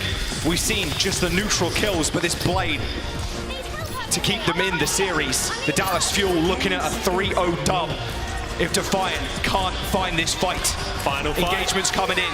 Rally out. Gurio dead. Defiant pop the blade. He's got a lot of health, but he needs a lot of kills. There's one. Make that another with Finale helping. The Toronto Defiant are still in this game. They wipe the Dallas Fuel in OT and make sure they get that first checkpoint. But with 2 minutes and 30 seconds to go, it's still an upwards hill battle. A great blade by Aldo, but once again, I have to highlight Finale. Getting that pick onto Gurio gives them all of that space, allows them to walk forward. Trying to get onto that second point, but they only have 2 minutes to get all the way through this this fight, and Dallas Fuel have the position on the high ground with Gurio switching to that Ash. Pulse bomb in the hand of Finale. Fearless in trouble. Primal Rage has been earned. Oh, what a stick, but a recall there from Sparkle to keep him alive. Or maybe stuck Fearless. There was a lot of people there. Regardless, didn't do much. High ground is Finale's. He doesn't want to get killed by Gurio. Coach Gun has been used. Now the Ash is in trouble. She's getting chased down. Perfect positioning from Toronto Defiant, forcing the Ash to use cooldowns and dropping to low ground to finish the kill. The Dallas Fuel dying on payload. A 10-player killing spree there from Finale, putting in unbelievable work right now for the Toronto Defiant. But still with 1 minute and 30 to go, Scott, they have to run up against this Pulse and the rally from the Fuel. The rally is going to be the big problem. The Toronto Defiant don't have that big damage. They don't even have any of those ultimates to shut it down. So the Dallas Fuel are going to survive through the initial dive. If anything, I'd like to see Toronto go aggressive, force the rally, and then regroup. Okay, Sparkle Pulse, he's not hiding this time around. Nano Boost from afar on Muse. Can they escape? Yes, they can. Beautiful boot once again by Gio, and he's using that rally. There's no way they go down, so Muse decides otherwise. He's going to help the rest of his team. Somehow, Fearless escapes with 1 HP. He gets finished off by Although, but Sparkle comes up clutch once again. On a healer down for Toronto Defiant. 50 seconds now remains for them to get it to that white box of victory. The Fuel, they have closer spawns. Sparkle still holding down on the payload.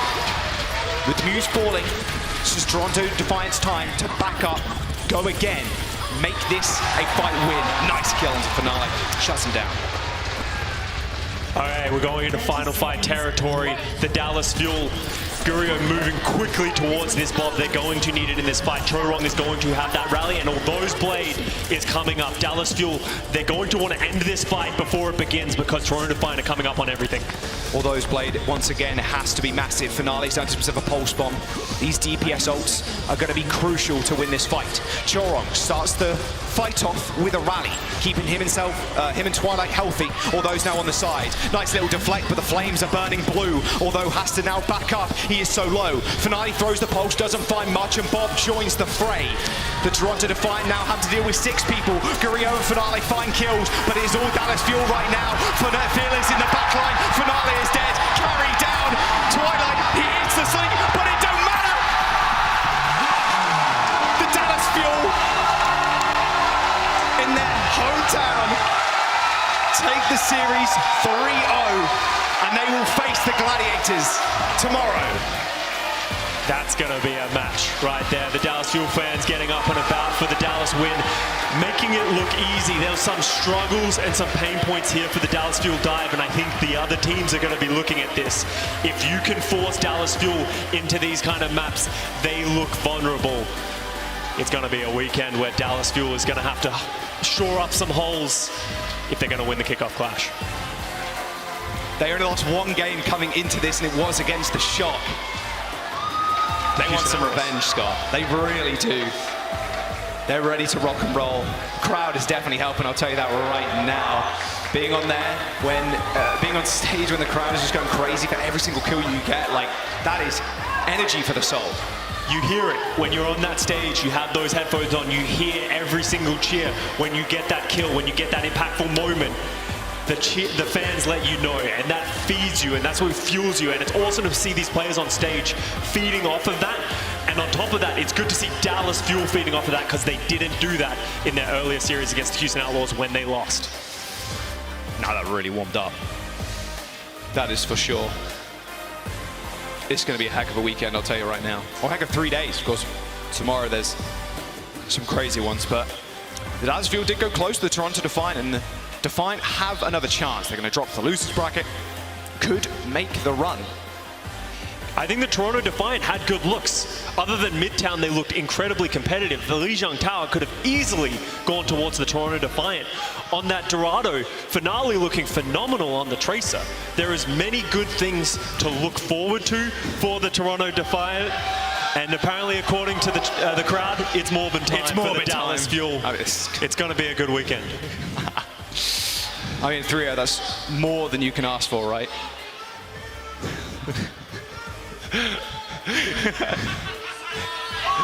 We love you too, Dallas fans. We appreciate you, and so does the Dallas Fuel with an incredible first win, first of many, I'm sure. The crowd in Texas is just so good. I think we're going to dump down, though, to the floor. Danny is down there with your boy, Chio. Thank you so much, Jaws. Everybody, give it up for Chio and the Dallas Fuel. Amazing, amazing stuff. I'm sure all the fans over here are super proud of you, and for Dallas Fuel as well. Now, my first question for you is, I feel like today against the Toronto Defiants, Dallas Fuel were a lot more aggressive, very high tempo. Was that just out of pure confidence that you guys could defeat the Toronto Defiant, or was there, something that you saw from Toronto Defiants that, maybe they're bad at playing against a really aggressive playstyle? 자, 첫 번째 질문은 오늘 경기에서 원래 달라스 팀의 모습보다 조금 더 공격적이고 조금 더 템포가 빠른 모습들을 그런 한타들을 많이 봤던 것 같은데, 그게 어떻게 보면은 이제 진짜 좀 넘치는 자신감 때문에 우리가 이건 정말 쉽게 이길 수 있다, 좀 그런 생각에서 그런 플레이가 나온 건지, 아니면 이제 토론토 팀의 좀 어떻게 보면 약점 이런 거라고 좀 이렇게 생각을 하셨나요? 오늘 첫 경기기도 하고 저희가 좀 긴장도 했는데, 이제 긴장하니까 차라리 저희가 잘하는 걸 더 잘 굴려보자 해가지고 평소보다 템포를 더 빨리 잡은 것 같아요.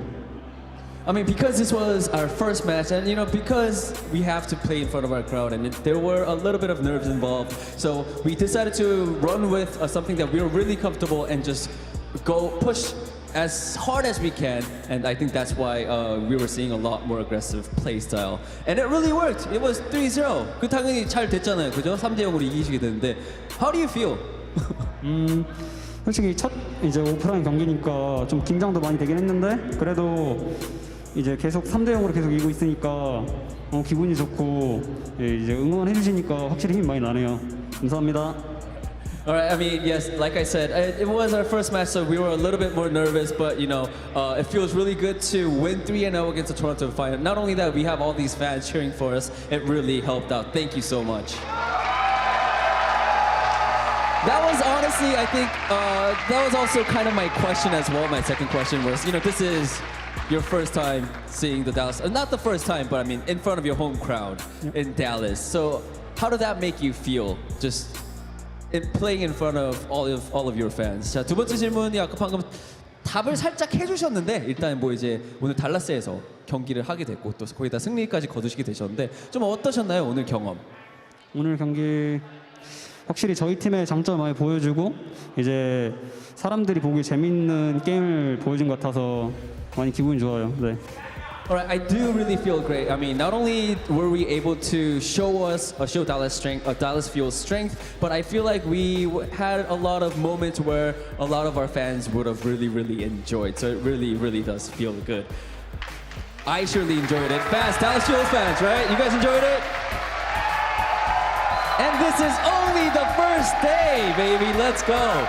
Gio, thank you so much for your time. Hope to talk to you soon. 오늘 인터뷰 해주셔서 너무 감사드리면서 보내드리도록 하겠습니다. Alright, that is it for the post-match interview. Let's head back to Costa and Joss and hear what they have to say.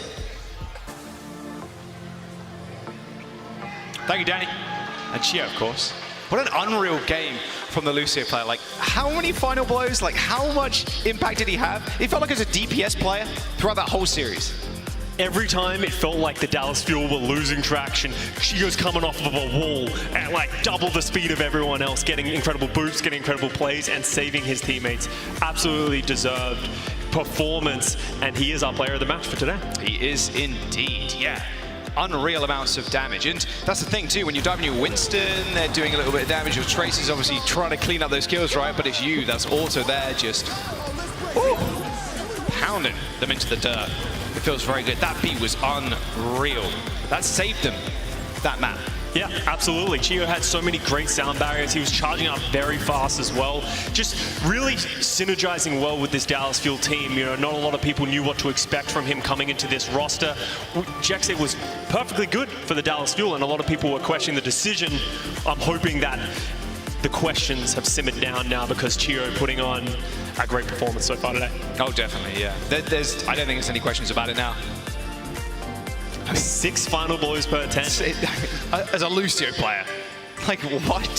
6 final blows per 10. That's what you love to see from main sport. Another very aggressive main sport player, like Funny Astro, for example. Like we've seen a lot of good aggressive Lucio players come up, not only through like contenders and tier 2, and Chio is just one of the many right now, and that's what you need. You need one of those extremely aggressive Lucio players to be diving with your tanks, and sometimes it's a little tough. If you're a little bit more reserved, you're not getting as many final blows and as much damage as like Chio is. You just need to go just all in the paint.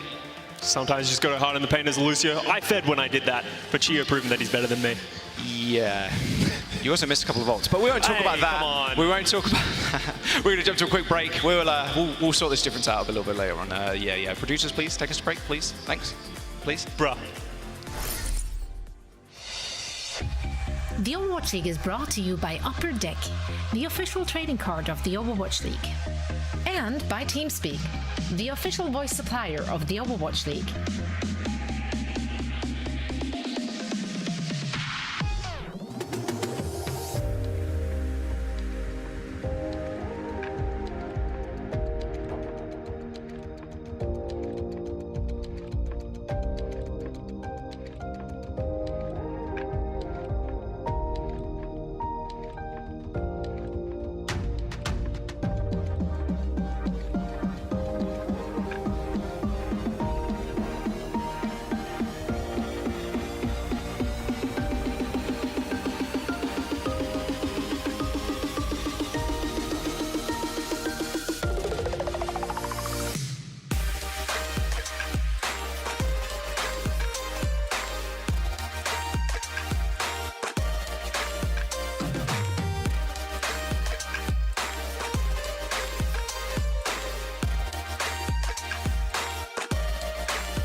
Welcome back to the Watch Point post show. As Reinforce is just taking apart the set. You got it. Save the diva, save the world. She lives there now. Oh, she does live in there. That is correct. Now, hey, just between the two of us, before we bring Necra back in, you want to quickly gloat about our predictions? Let's do it. Do it. Let's do it. Do it. Let's bring him up. Let's take a look. Let's take a look at how right we were. It doesn't happen so often to us, right? So we gotta take those W's when we can. Oh! Oh! Oh! Yeah, Wow, I'd love X's to are see it. actually really satisfying That's to really see cool. happen Yeah. up there in real time. Yeah, eliminated. Absolutely. Failed. Yeah, make sure to everyone hit Costa up on Twitter. Yeah. We're too wrong. Houston Scrimbox, what a guy. I don't know if we can allow him back on Yeah. this. Sorry, anyway. Yeah, that's it. We just needed a minute Yeah, here yeah. with our Preds. Yeah. So now that that's done, we can bring Necra back in. Woo! We didn't want to rub it in, right, Necra? I heard that. I can hear everything. I heard that. She hears everything. He made me do it. I couldn't do anything about it. He's just so much taller. And It's stronger. okay. It's What? okay. I take it. I take it strongly. It's okay. It's okay. All right.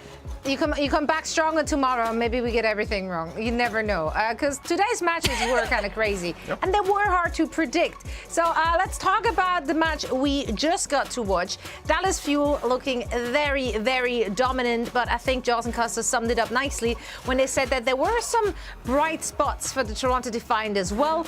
Maybe not necessarily on Midtown, but other than that, there were definitely some moments where Toronto Defiant fans, they have good reason to hope looking at maybe a very successful lower bracket run. So let's roll the match highlights. And Necra, what stood out for you in this particular match?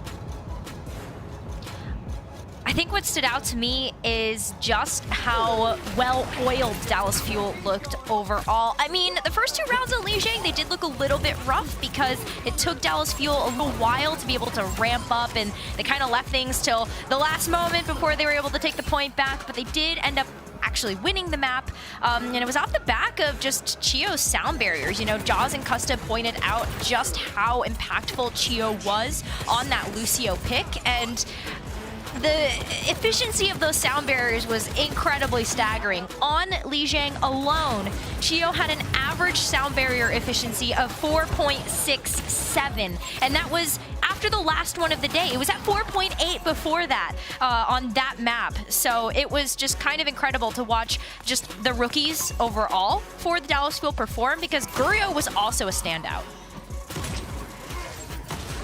Absolutely, yeah. I think I really like the point you hit as well, just how well oiled the Dallas Fuel were. It feels like I'm making a pun here with like a car and fuel and well oiled, but I'm really not. Like, it was just a good display of coordination. You went into a good by direction with this one. the Dallas Fuel here. Yeah, I liked what Costa and Jaws mentioned on the cast as well on Midtown. You saw the rotations, the way they're approaching fights. It's always different. They have different kinds of approaches.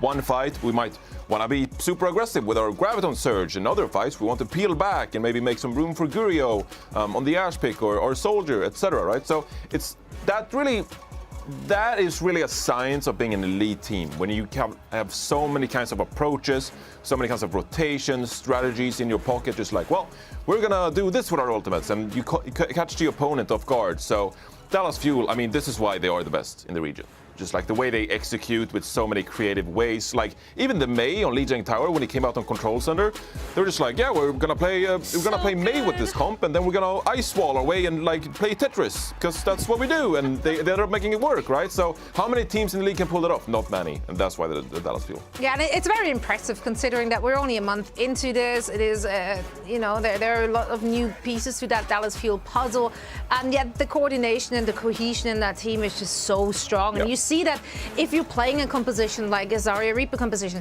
that cohesion on those comms need to be on point. You saw those disconnects between Hopper and Hisu, where they weren't just fully aligned on their approach, and that makes your attack crumble immediately. And yeah, as you both say, like Dallas Fuel, they got their ducks in a row, and it's working well for them. A very dominant first day for the Dallas Fuel. Happy ending, of course, for their fans. It's great to bring those W's home in front of your own crowd, right? So Yeah, we had so many great moments today that I gotta say choosing a best of the day was very, very, very difficult, but we still managed. However, first I want to once more take a look at the bracket before we look at all our silly highlight clips because we want to visualize how the day shaped up.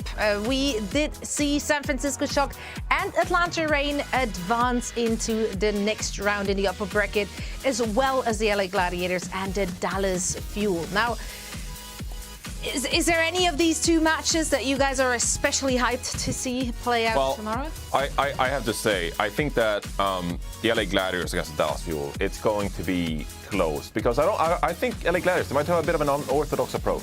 I think they'll forfeit the Zarya matchup. They'll just be like, we can't match you on the Zarya, so maybe some Reinhardt.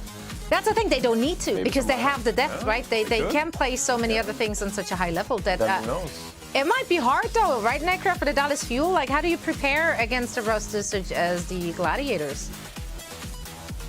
I think it's going to come down to who's going to be able to get those individual star moments. I mean, you just take a look across the board for both of the rosters of the Los Angeles Gladiators and the Dallas Fuel, and I was just looking at some of the all-time rankings for these players, and Los Angeles Gladiators has 5 out of their 8 players in the overall best all-time rankings, and Dallas Fuel has 5 out of 7, and it's basically just the rookies that are left off the board there. So star power, a lot of confidence, and then also just the fact that they have the playtime. It's going to be a tough one. Yeah. That's fearlessness. Just being able to, like, we're going. It's the Dallas Fuel, we'll just go. We'll You commit. gotta be confident. Yeah, that's great. Yep. That's what it's all about. Now, let's take a look at the lower bracket here, also dubbed the losers bracket. Well, they technically are losers. I mean, that's... I'm not Relatively saying we're speaking, of technically course. incorrect. They lost one match, but I'm just telling you, in general. within esports, I felt like we made such a point of like, no, it's upper and lower bracket. Lower bracket? And now suddenly, I don't know when the shift happened. The underdog bracket. The underdog bracket. The puncher uppers. I mean, I like it. I like that we went back to winners and losers because that's what it was. But yeah, anyway, let's take a look at those matches. For those, of course, this is all or nothing. They can make a run through the lower or the loser bracket, or they're out. Last chance for each of those teams. If you had to pick a one to make the run through, which one is it for you, Necra? I'm going to give it to the Washington Justice. I know they came in at 8th, but I'm backing them, especially if they've got a Happy. Whew, I mean, take a look at the fact that the Washington Justice versus the San Francisco Shock match went 5 maps. Hopium? Yeah, I was about to say you ordered one serving of opium in the pre-show. Now I sense that maybe... Okay, I'll take another one. Or a third. More opium, please. More opium to go, please. Yeah. Which team do you think can make a realistic run? Oh, well, I actually agree with Necra that I think Washington Justice. I think that they could be a bit of a wild card down there because you have like Toronto playing like some Zarya. You have Houston Outlaws. They're like, well, are we playing Lucio Moira with Doomfist? Like, who are we? Washington Justice. They know who they are. They're like, well, we play Mag Winston, we play a bit reactively, and we play around that with Tracer and Soldier, and that's what we do. And if you play into us and let us do our thing, we're real spooky. So they might be spooky. Spooky. Yeah. You don't want them. You don't want Angie, spooky Washington against you. And somewhere in Texas, Costa is screaming right now. And for that alone, this was worth it. That will be my best of the day. Alas, we don't get to see it. Costa screaming? Because why not? I don't revel in his misery, but I never heard him scream at So we could get a video. Just for that. Yeah, so someone record that now. In the meantime, do want to take a look at our best of the days. There were plenty to choose from. We had incredible matches, and it's only day number 1 of the Kickoff Clash Tournament. I'm going to kick things off with... Is this going to be a surprise? No, it's not. It's going to be proper play. His deflect shots, I'm sorry, it was really good. Don't give me flag for that. I mean, yeah, I'm looking for any excuse to get a proper highlight in, but those, come on. Deflecting happy. Deflecting happiness. Actually just did that. And he did it twice. Wow. Tough. The fall is so dramatic too. I don't know, I really enjoyed this. I thoroughly enjoyed that. Like, he's really getting his money's worth with that Genji Brutal. kiss. Like, how often do you see a deflect headshot? Oh my goodness. No, well, we rarely do, right? Exactly. Like almost never. And then it was 2 in one map. That's what Proper does for you. He, yeah, it's proper good, that kid. Anyway. I wasn't gonna do it. Yeah, I shouldn't have said that. I regretted it after I made the pun. Anyway, Nekra, what was your favorite moment of the day? Well, funny enough, Zoe, it comes from the exact same match. I'm looking at map number 5 of the match between the San Francisco Shock and the Washington Justice, where we got the Battle Cattle. Look at that. We got Mag on the Orisa for more than like 2 seconds. Like, it was a full team fight and a half or something. Absolutely nuts. And then on top of that, on Lijiang Tower as well, this incredibly, like, 5-head stick coming in from the pulse bomb from Proper. There you go, Zoe. I gave you another Proper highlight to put into the reel. And then also just the last couple of moments. The last couple of moments, because this was actually a map 5, and the San Francisco Shock, with this winning team fight, did secure a reverse sweep. So incredible stuff from just that series and that map alone. Yeah. It was a great map. It really was. Yeah, what an exciting way to start our day. Yeah. So, yeah, you love to see it. Going. It really did. Yeah, it's like doing 10 push-ups in the morning. You're just like, yeah. Yeah, but then it followed up with like another super intense and fun match to watch. So like we've like, really been treated. Yeah, by law of some karma, tomorrow is gonna suck. No. It's It's gonna be great. It's gonna be great, guys. Just fantastic Overwatch all around. No 3 Overwatch memes, all right? They can be Not entertaining yet. too. They can be entertaining too. Speaking of entertainment, Yeah. what got you today? Well, a bit of a hop. Bit of hop? Hoppity. Yeah, hoppity. And I know Sparkle did it a lot, okay? I know there was a lot of Sparkle, Helix, and like, whoa, but Hotpa did it first, okay? So I gotta give some props to my man Hotpa. Dude, this is just a perfect example of who Hotpa is. Look at his hops between the windows. He's hopping between the windows to contest, gets the Graviton Surge to win the fight. Look at him hopping. He's just hopping around. Look at oh my God. What is this, breakdancing? I don't know if you hop in breakdancing, but it's absolute craziness. Like, I've never seen it. And this is a perfect example of who Hotpa is, because, you know, he's a veteran in the league now. I've seen him played for many years. I got to see him like practice, of course, when I was in the Philadelphia Fusion House in like 2018, 2019 and stuff. And he just grinds. He just grinds ranked all the time. Like, and he got that creativity as well to like try out abilities. Like, oh, maybe I could, you know, jump up here, or like, what if I'm like Diva and I could like send the self-destruct like that way, you know, stuff like that. And like just being able to just like, oh yeah, it's 99% in this map of ours, and I'm just gonna hop over and then hop back and then get my Graviton Surge and then win the fight for us. Like, it's amazing, brilliant. Yeah, such mechanics. Like any of us, we would have hopped off that map like very quickly. Yeah, but blew myself off. That would have not worked out. It was one hop, I guess, but one big hop. Exactly, not quite enough. Now we do have great matches coming tomorrow, of course. So whatever I said before, fantastic Overwatch is coming your way. So let's take a look at the schedule, because there we go. We're gonna kick things off with the Eastern region. That's right. They are starting their Kickoff Clash Tournament tomorrow, and we're gonna see the Philadelphia Fusion taking on the Hangzhou Spark, and afterwards the Seoul Dynasty will go up against the Shanghai Dragons. Just the idea of doing my pick'ems for them gave me headaches, anxiety attacks. I had a hard time picking those reinforced. Yeah, for me it was a coin flip. I just asked Costa to do it for me.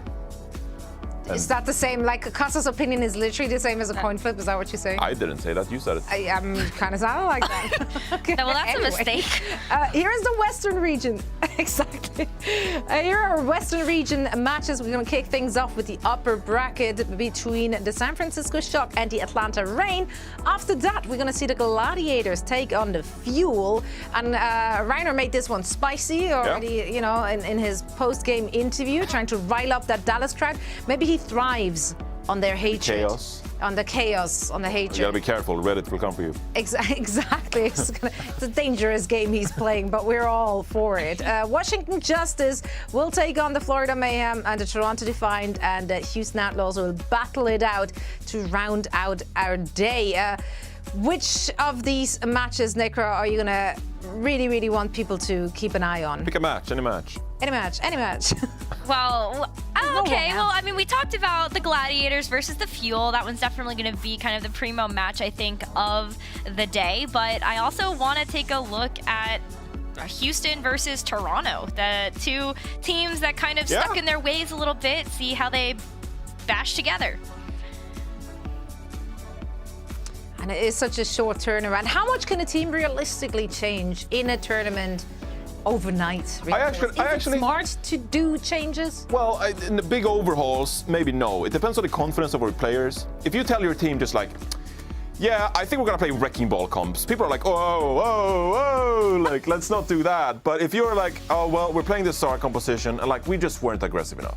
Like, what was going on? We were too passive, we didn't engage fast enough, and like, we know we can do better than this. Having a nice motivational speech, going through the bolts, and like, everyone's like, oh, we messed up this. Like, just getting that jolt of like motivation to like, we know we can be more aggressive. That can be one big change. So I could even see some of these lower bracket teams making quite the run, knowing that they are capable of better than they probably think they proved today. Yeah, I mean, on such a high level, you know, the players are very likely aware of what went wrong and why they lost. Like, very rarely is this ever a, oh, I have no idea what happened there scenario, right? So, wasn't my fault. It's like, that's strange. You guys figured it out.